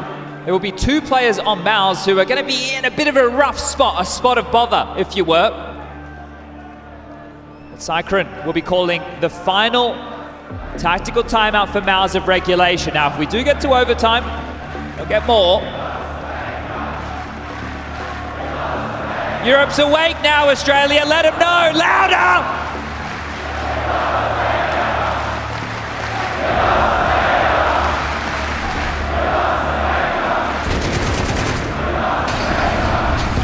Oh, the nade combo.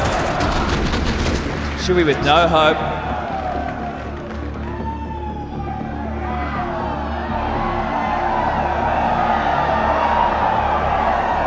Tantalizingly close to the 2-0. Full investment of their resources. Eyes on Torji to perhaps be the difference maker on that big green. Speculative spam, frozen, Molotov dart forced away. One of his own, 2 delay.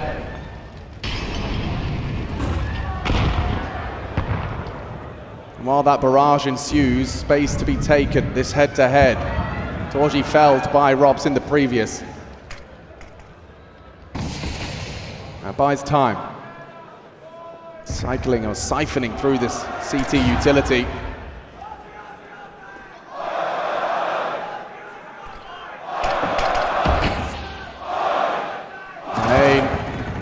Got a lot to contend with.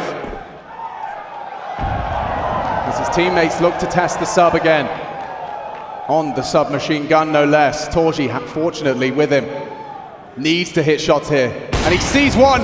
Legged. Somehow, only the leg. Spam through the smoke. A good find. Fresh mag needs more. Nice from Nexius.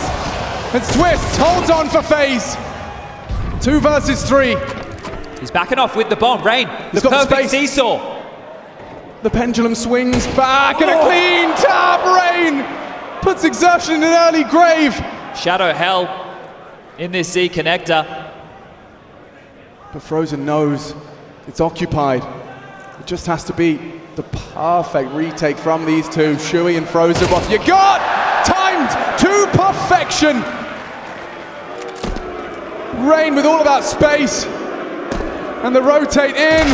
The frag is good. 11 in the bag, 2 away from the grand finals.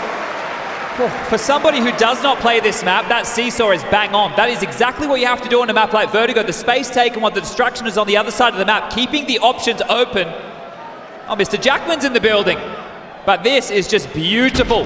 Tap, tap, tap it in. Rain ripping heads, and the timing of a god omnipresent on the stage.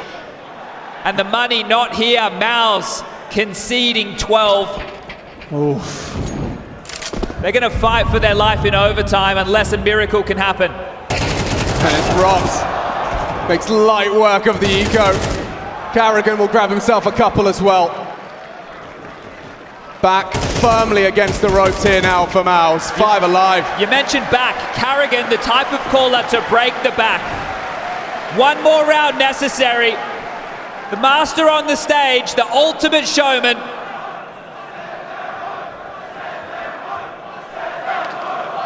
This is the most pressure this young Mouz roster has ever felt. Just making it here to the arena. Blew away expectation, sure, the ESL Pro League win, but with a stand-in, things were always going to be much more difficult. Nexius, what a way to start them off. And there's more from Exertion. Mouz awaken. Try and just brute force. Shock and awe. But Mouz have handled it. Rops, however, sharp as ever. On to Shui. Lurk smoke, lots of questions, has to be investigated. And a second for good measure. Oh, not this dastardly duo to close. Yeah, hold on. Rob staring at his mini-map, he's not moving. Surely he knows. Something suspicious, the spam. He knows now. Chips in the night. And look at that from Robs!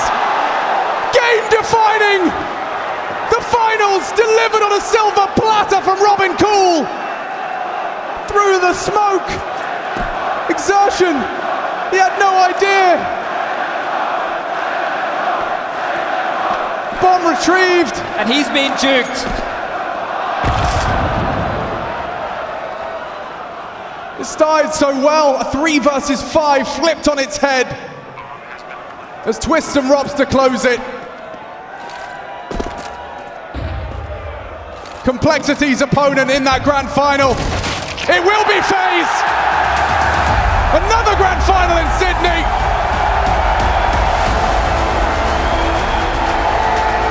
And a return to form for the international super team, the originals, taking down international squad after international squad on their path to a grand final.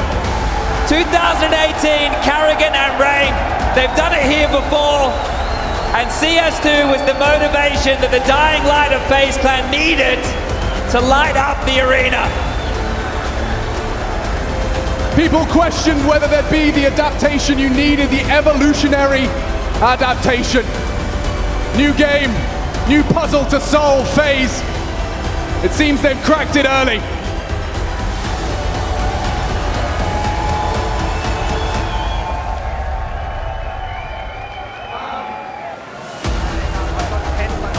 Ready to go. I got a pen in my pocket, sign the camera afterwards.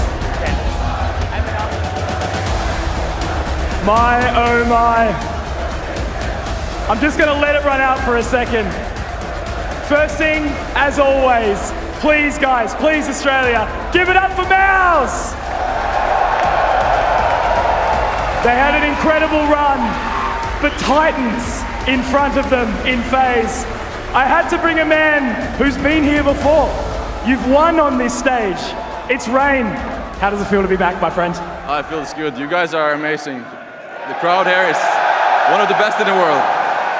Absolutely. And now Mouz did actually come out relatively strong. You know, did you sort of have any preparations coming into the second half of that map? Would you really sort of shifted it back? I don't know. I think we're just coming slow into every map, it feels like, and we're grinding it way back. So prop for them for having a good prep, you know. And how are you enjoying CS2 so far? Obviously, it's been such a rapid shift into hit here. Do you think the Australian crowd's kind of pushed you forward in the new game? Yeah, I like CS2 so far. I don't know why everybody's complaining. For me, it's very good. They're telling me to rub your head. Are you sure? You're a trooper, mate. Thank you so much. All right, guys. Once again, please give it up for your second grand finalist. It's FaZe Clan! Alrighty, this is yours, my friends. Camera right.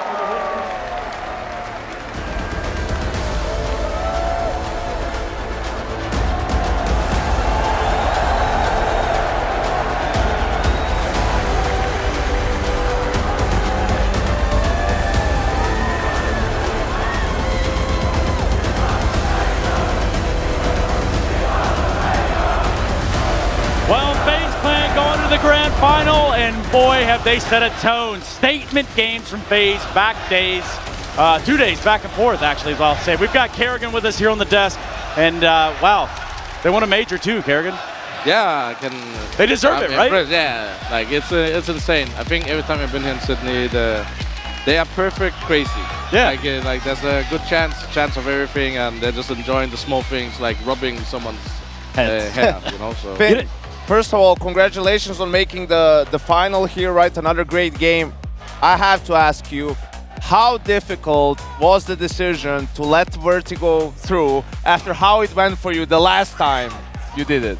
I mean, I was sitting there in the bus, and I was like, I'm gonna throw something out here in the room and see how it is. And I'm like, guys, what about banning Rush and play Vertigo? And I just hear everyone, yeah, let's do it. It's time. Okay. I think when we started CS2, it was very simple. Start with 7 maps. We have had issues with our maps the past few months. Let's see how it goes. Obviously, Vertigo is not a map we have put fully time into, But definitely you could see we had some set executes. They didn't work. I mean, it almost worked a couple of times. But we have a lot of players that's great in playing these mid-round situations. A lot of great vertical players, and obviously Twist playing ham on that B side. Actually, I have a question with regards to, again, the prep time you've had, right, coming into this tournament. Because we saw Vertigo, Mouz picking Vertigo, and we're like, how much prep time have you had on that? We saw the executes coming out. He seemed to know, at least have a fundamental understanding how he wanted to play the map as well. Like, how much work have you been putting into all these maps, considering how short a time it was coming into CS2? It's back to the basics, right? So we could decide to put a lot of time into 3 maps, or throw everything out and just play every single map. But right now, the meta is changing every single day we're playing, right? So if we are behind and have Vertigo as a main ban, and suddenly in a month another map feels bad, we lost the basics already, right? And one thing for sure is that Vertigo, when I watched online games, nothing changed on Vertigo. There's no one-ways, which I always think was annoying on that map. So yeah, I'm just looking forward to see how deep we can go. But it's good here today to win on Vertigo. Someone told me the FaZe are back. Are you back? I think when we came to the stage yesterday, I could see how hungry people were for this playoff. Like, okay. In theory, this is our 4th arena or 5th arena game this year. I don't know. I can't stress enough how much these guys missed it, and including me. You can see the prep coming in, the late night grind, new game. Everything is basic, so I'm just looking forward to go back and grind. Get some sleep though. This jet lag is killing. Still, tell us a little bit. Old. You know, Twist is one of the guys who's been a little bit more vocal about his issues with either motivation or the rut that he and the team found themselves in. He's had a resurgence this tournament, especially in the playoffs. So, what can you tell us about what's been going different maybe for him that he's been playing so much better and looks like feeling better too? I think it's simply the team environment, right? Everybody's putting in hours, so I think they did that in CSGO as well. But now it's like extra motivation. It's like there's a big chance you get if you win this tournament, you get a big scalp already in the beginning of this, and maybe you close us the last part of the season really good, right? But I think it's just like the environment in the team. And we've been waiting for months, and we have given everything we could in CSGO. Boot camp before the Melter tournament, and just got straight 2-0, right? 9 days sacrifice for family and friends, and coming into CS2, I just think we've finally been waiting for that, and there's no excuse, right? Other teams play better than us, and we're kind of in this slump. So now it's like feeling resurgence, and we're still playing the classic CS in group stage, though. Win a map, lose a map, and then win the final. Yeah. So you played the tournament on hard mode, basically, is what you did. Yeah, I think we decided before tournament, throw a map in case, and then we can play a little more maps. So now we're the team that played the most maps this tournament. Are you a little surprised that tomorrow? Joke, by the way. Big joke. Are you though? Are you though? Okay, you're going to be playing Complexity tomorrow, right? Yeah. A bit surprised. Are you a bit surprised that it's Complexity, not G2, perhaps? When I saw Complexity play in the group stage, I was like, they have good foundations and basics, and right now everything can happen in this game. Like honestly, it's just who is putting in the hours and putting in the open mind. And I think that's the issue many teams have, is like, this is a bad game, but you can't. It's uncontrollable. You're not in the Valve office. You cannot control how the game is. You can only do what's in front of you, play the game how it is, and figure out on the fly how to do it, right? And I think we have been a team that's always really good in adapting on fly, and we're learning a lot from mistakes. And I think Complexity have this open mind, and this is the chance to get to, for example, Katowice by winning this tournament, right? So they have a lot of motivation. I'm just looking forward to play a final tomorrow, finally. Yeah, finally. Finally. Hey, yeah, Kerrigan, I guess your notion there is to accept or find the serenity in things you can't change, which is exactly what we have in front of us. You guys are playing a hell of a good Counter-Strike. We'll get you out of here. I know you got your teams waiting backstage for you, surely. I hope so. I don't know. Maybe they're back and celebrating the one. You did well today, Finn. I think they'll wait. Yeah. You did very well today. All right, thank you, Kerrigan. We'll get him out of here tomorrow. They've got Complexity. And for us, of course, we've got so much more to go over. Let's go ahead and start with round 8, Bleh. Yeah, I mean, this is basically Twist being Twist, right? The B anchor, pretty much. I think the Lobin, he's going to be playing towards a pillar's position, and the Mollies rain in, and he just holds W and just shreds Mouz, a new one. Look at this. Yeah, I think it was also, I mean, this was a masterclass from Twist, something that we have been longing to see for a little while now. And yeah, I think he maybe even decided with the sound cue, they might not even hear him burn. So if he just books it, he might catch them off guard, and that's exactly what he did. Yeah, he was instrumental in holding down that B-bomb site. Right, and I love what Mouz's reaction was to this round. Rush again. Screw you, Twist. We're coming back right at you. It was a B rush, and he probably gets caught a little bit off guard by it. Mouz wins that round. but then twist happens again. Of course, twist happened again. All the plots, twists, and turns. Check this out. The only man probably in the world can make the FAMAS look good, and this is the man, the magnificent Van Dalken. 2K, the third one as well. 25 bullets, 3 headshots, and just perfect crosser placement. It almost gets the ace in the end, but Chewy steals that away. Would have been sick if he got the last one, so but it wasn't meant to be. I still think he did a lot of heavy lifting for FaZe. And listen, their vertigo, like they have some things on it, but they won the vertigo due to winning both pistols and having these 2 rounds from Twist, and then late on the T side having those 2 rounds from, you know, Rain sneaking in and like closing it out. Round 16. Used to be the magic number, but why are we looking at this, boys? Yeah, I think this was just the chaos, right? This was, you know, the one where Mouz sort of, if they lost this round, they would have been pretty much out of it. But we see the chaos in the 5v4, right? FaZe a little bit clustered here towards yellow, and then we see all the crazy smoke spamming and whatnot. This is going to take a while, and that will actually leave Nexius in the 1v2, right? The clutch, you know, I bet his hand was shaking a little bit as he was going for that flank, but manages to keep his composure just enough to get the clutch and keep Mouz alive. But unfortunately, it wasn't enough. If it was any other player in a situation for his team, they would have probably waited till they spotted a second guy and guaranteed both kills. You can see the nerves coming into play.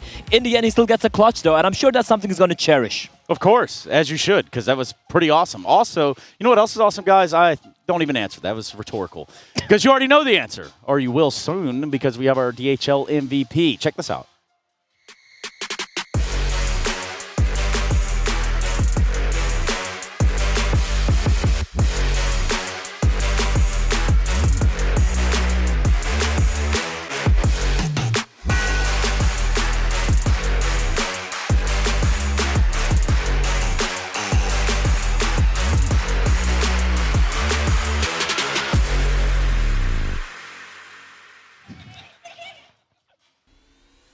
All right, so this is how this works out. You use your Twitch channel points to go ahead and vote for the MVP brought to you by DHL. And, well, that's where that is a chair. That's where he was. That's where he was. He used to sit there, yes indeed. I don't think that the chair will actually be in the vote, but I guess you could vote for that if you'd like. But again, use your Twitch channel points, and we will catch up with the winner at the end of the Grand Finals tomorrow. Yes, the Grand Finals featuring FaZe and Complexity. Yeah, I think like if you look at his FaZe team right now, even Carrigan, he has his moments, right? He's really fragging. He's someone who likes throwing himself into the action on a T side, for example, alongside Rain. He's going to be going in, just kind of hoping to be traded, but he's been getting a lot of kills overall this tournament so far. But when you have 4 players like this who are all contenders for the MVP of the tournament, I mean, you have to be a happy team. Have to. You've got to grab onto it at some point. For Rain, you know, he's also been one of the players that's, I think, been one of the driving forces over here for FaZe in this tournament. Yeah, it's been him and Brokey who are up there in terms of rating, 3rd and 5th highest rated player of the event. And yeah, Carrigan, I think the new game suits him a little bit as well with all the craziness that we're seeing at the moment. Yeah, so again, let me just reiterate how this is going to work. You're going to use your Twitch channel points. You know, you've been sitting in here watching this all day, all night long, and as you should. We love having you. But use those Twitch channel points to cast your vote in the chat, and we will catch up with the winner at the conclusion of the Grand Final. That'll be your DHL MVP. Gentlemen, we do have a Grand Final in front of us. It is a reality now. We come to what is the head of IEM Sydney 23. It's not the Grand Finals we're probably expecting, you know, looking at yesterday, the way the brackets were shaping up. But that being said, honestly, I want to see some fun CS. I want to see some wild, cool Counter-Strike trace, and Complexity have shown they have it, and FaZe, they're on tear. It's fun looking at both of those teams, both Complexity and in FaZe, in a way where in which they're smiling and they're jovial, and it's like things are going well in the camp, but when they go head to head, that might not be the case. Yeah, it's nice when people smile, but yeah. I think also G2 was undefeated. They didn't drop a map coming into the playoffs, but FaZe was the team that looked most convincing, right, when we look at how that quarterfinal went. So they managed to replicate that in the semifinal. They're keeping up with their form, but Complexity has been playing really good CS. We heard it from Carrigan as well. He watched them play. That was some great fundamentals, great basics, and yet, you know, coming into this final, they're without a doubt the underdog, and they don't have any pressure really on their shoulders. They can just go out there, play CS, and enjoy the moment. So Ints, And now Mouz falling to the wayside. We had BetBoom make their appearance here in the grand finals. But overall, I think we've got the stage pretty well set. Yeah, I think for FaZe, obviously I believe it was Twist who said, 3 of us have won Sydney over here. We want to get one for Brokey and for Robs, which is a nice thought. But for Complexity, if they get the win tomorrow, this would be the first big major event win ever in history of Complexity in CS:GO. Dude, they were waiting to just make the playoffs, and now in the first one where they do it, they're in the grand finals. Of course. Yeah, wild. I just want to say, for Mouz, as they get eliminated, I think also a really good tournament from them, having to play with the standing all the way through. Okay, first map didn't go so well, but even for the likes of Shui and Exertion, who struggled, they bounced back, put up a good fight on the second map, and FaZe was just too good today, but I think everyone will agree that the future is bright for the Mouz org. It's looking good. It really is. The future is bright if you're playing CS2. I think that's the sentiment I'm giving, at least. But I saw your tweet earlier, by the way. I was watching. Whoa, which one? No, okay, yeah, let me clarify that. I saw the tweet you were talking about Complexity last time they were in a grand finals. Yeah. It was an ESEA season, God knows what. Yes. Once upon a time. Were you behind them? Wait a minute, I was there. You were there.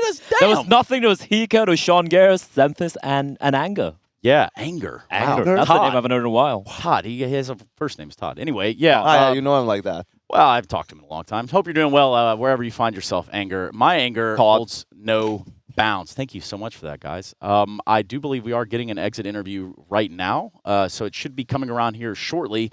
Until then, again, I think it's commiserations for Mouz, and I think you've nailed it right there. The future is bright. It's not every organization, every team that can pull up a player from an academy team and have them slot in. And if anything, they also get experience on a big stage in front of a loud crowd, and they will definitely take some lessons coming into the next time we see them understand, okay, for Shui, maybe I can call differently. For some players who are anchors, oh, okay, I can take advantage of this. For rotation players, oh, I can't count on sound cues as much. I need to just sort of play a little bit more instinctively. Yeah, absolutely. And I just also want to allude back to what Carrigan mentioned earlier as well. As listen, the game is what it is. Hopefully a few of the things gets fixed, gets changed, whatever. We don't know about that. But what you can do is you can adapt. You can. As some teams have done, like Complexity have done, like the BetBoom have done with all the practice and putting in, like FaZe have done, or you can die. Yeah, adapt or die. And I think you've nailed that one. Darwin said it once. I think that's inevitable, but... Yo, shout out Darwin. Talking about death, how about that just exit interview? leave it there. Shout leave out it Darwin there. that one time. Exit interview from the side of Mouz, please. As a wise man once said, it is what it is, Cyclone. Considering the fact that your team will, with a sub that is maybe not that experienced, do you feel like overall the results are not that bad? I think we caught a little bit of a break here, getting a fairly easy bracket, then making a semi-final run, getting this experience. Yeah, I feel all right. The semi-final was good. And what do you think now about Vertigo? Was that maybe a bit of a mistake going for it? I don't think it was a mistake. You saw already on nuke that we got even more stormed. And when it came to Vertigo, we lost both pistols. Towards the end, there was a few swing rounds. If one of those 3-on-2s in our favor go our way, then or the 5-on-3 in the end, we're probably winning the map, right? So I don't think it was a mistake. And what do you think about the new guy? How did he crumble under the pressure, or was he actually all fine? Very impressed by Bram, also in terms of the work he puts in. So before the tournament, we were a little bit unsure if Sertian was going to miss it or if Jimmy was going to miss it, maybe even both of them at some point. So he had to look to play 2 roles, actually, and he ended up playing Chimpad's roles, and it's not roles he usually play. It's all the lurk roles, it's all the anchor roles, and he's way more of a map control guy, but I think he tackled that task really well. But once you're going to be back to Europe and you're going to continue improving CS2, what you're going to be focusing on? Figuring out the small little quirks that the game allows, that you can smoke everything from spawn now, that is a huge advantage to peak, that you can nade the smokes. I mean, there's a lot of new things you can figure out. So it's about that, and also making sure we keep the identity we have. All right, thank you very much. Thank you. Yeah, there is something about keeping the intensity up there. Unfortunately for Mouz, it will not be in Sydney anymore. I mean, you did make it this far, so again, commiserations. I think we've talked that one until it's blue in the face. Blay in the face. Blay yes, in the face. It's Blay in the face. Blay. That's you. Thanks. You're here in the face, and you're Blay. And that's it. Thank I'll you take so it. much. Thank you so much. It's That's a it from deadly us, laser. guys. Yeah, pretty close, too late. actually, Blay. Right, so we have a grand final tomorrow, but if you see this guy around here, you'll know that he is 100% getting ready for a show match. So that'll also be going on prior to the grand final itself. We do have the caches. So before we even get into a pre-show of that, I think we just call it a night. we call it a day right here. Thank you very much, gentlemen. Thank you for watching at home. We're going to call it there. We'll see you at a grand final featuring Complexity and FaZe.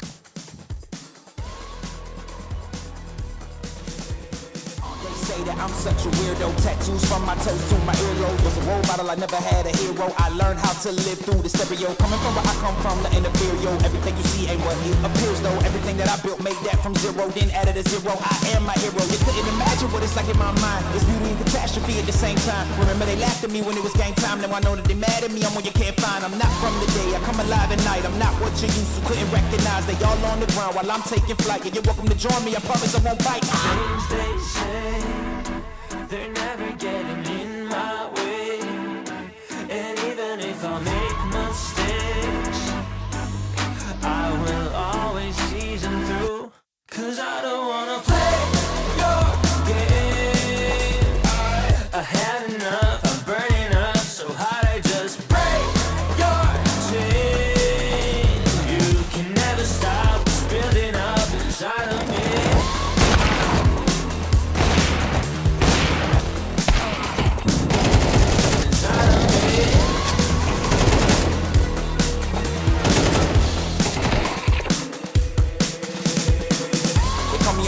I guess I don't fit in with the imposters. I'm taking the mask off, prepare your conscience, prepare for honest, cut off all the nonsense. I'm all in your shot, girl, wonder who shot you. Go call the doctor, boom like the chopper. Don't you get chopped up, I'm here to stop you. Whoever wants smoke like a roster, break you off proper. Things they say, they're never getting in my way. And even if I make mistakes, I will always see them through. What's that? 'Cause I don't wanna play your game. I had enough, I'm burning up so hot I just break your chain. You can never stop what's building up inside of me. Play your game. I had enough, I'm burning up so hot I just break your chain. You can never stop what's building up inside of me. They say that I'm such a weirdo. Tattoos from my toes to my earlobe. Can never stop what's building up inside of me. They say that I'm such a weirdo. Tattoos from my toes to my earlobe. Can never stop what's building up inside of me.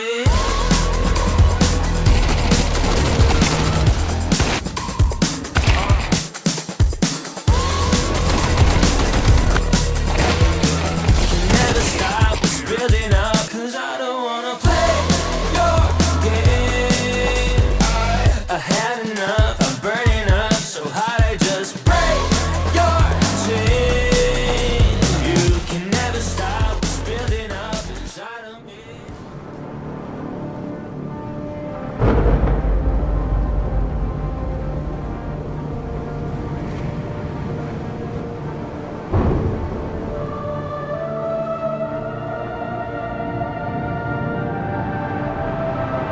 Rafa really making history. Absolutely phenomenal. And Ace is the champion of the Intel Extreme Masters World Finals. Storm's still not quite done. MC is going to take this fight, though. 3 seconds left. Last 2 rounds of match, it's got to start it well for ESC. And this is a massive move for Zest, but he's not content with just a Nexus kill. He wants to win. And it's all done. Astrolog's winning. Unbelievable Rogue with a 4-0 victory over Classic. And they did it again in the grand finals. It's Mouz! Give it up for your Intel Extreme Masters World Champion!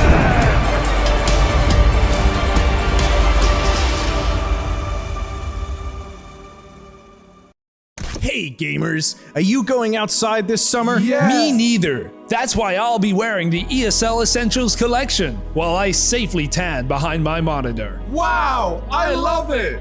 Well, you know what they say. You love it, you wear it. Made from 100% cotton, the ESL Essential Shorts exhibit a comfortable waistband, embroidery with the ESL logo. Look at the flexibility on those bad boys. Thanks. I meant the shorts.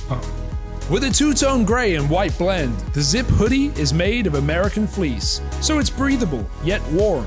It's slime time! Try out our new and improved colorful sweater in all sizes. So what are you waiting for? Don't you dare change the channel! Pick up the phone and call now. Call now and get your hands on the new ESL Warmly hand warmers. Side effects may include warmer hands, more frags, and better stats. For more information, visit shop.esl.com. Terms and conditions apply.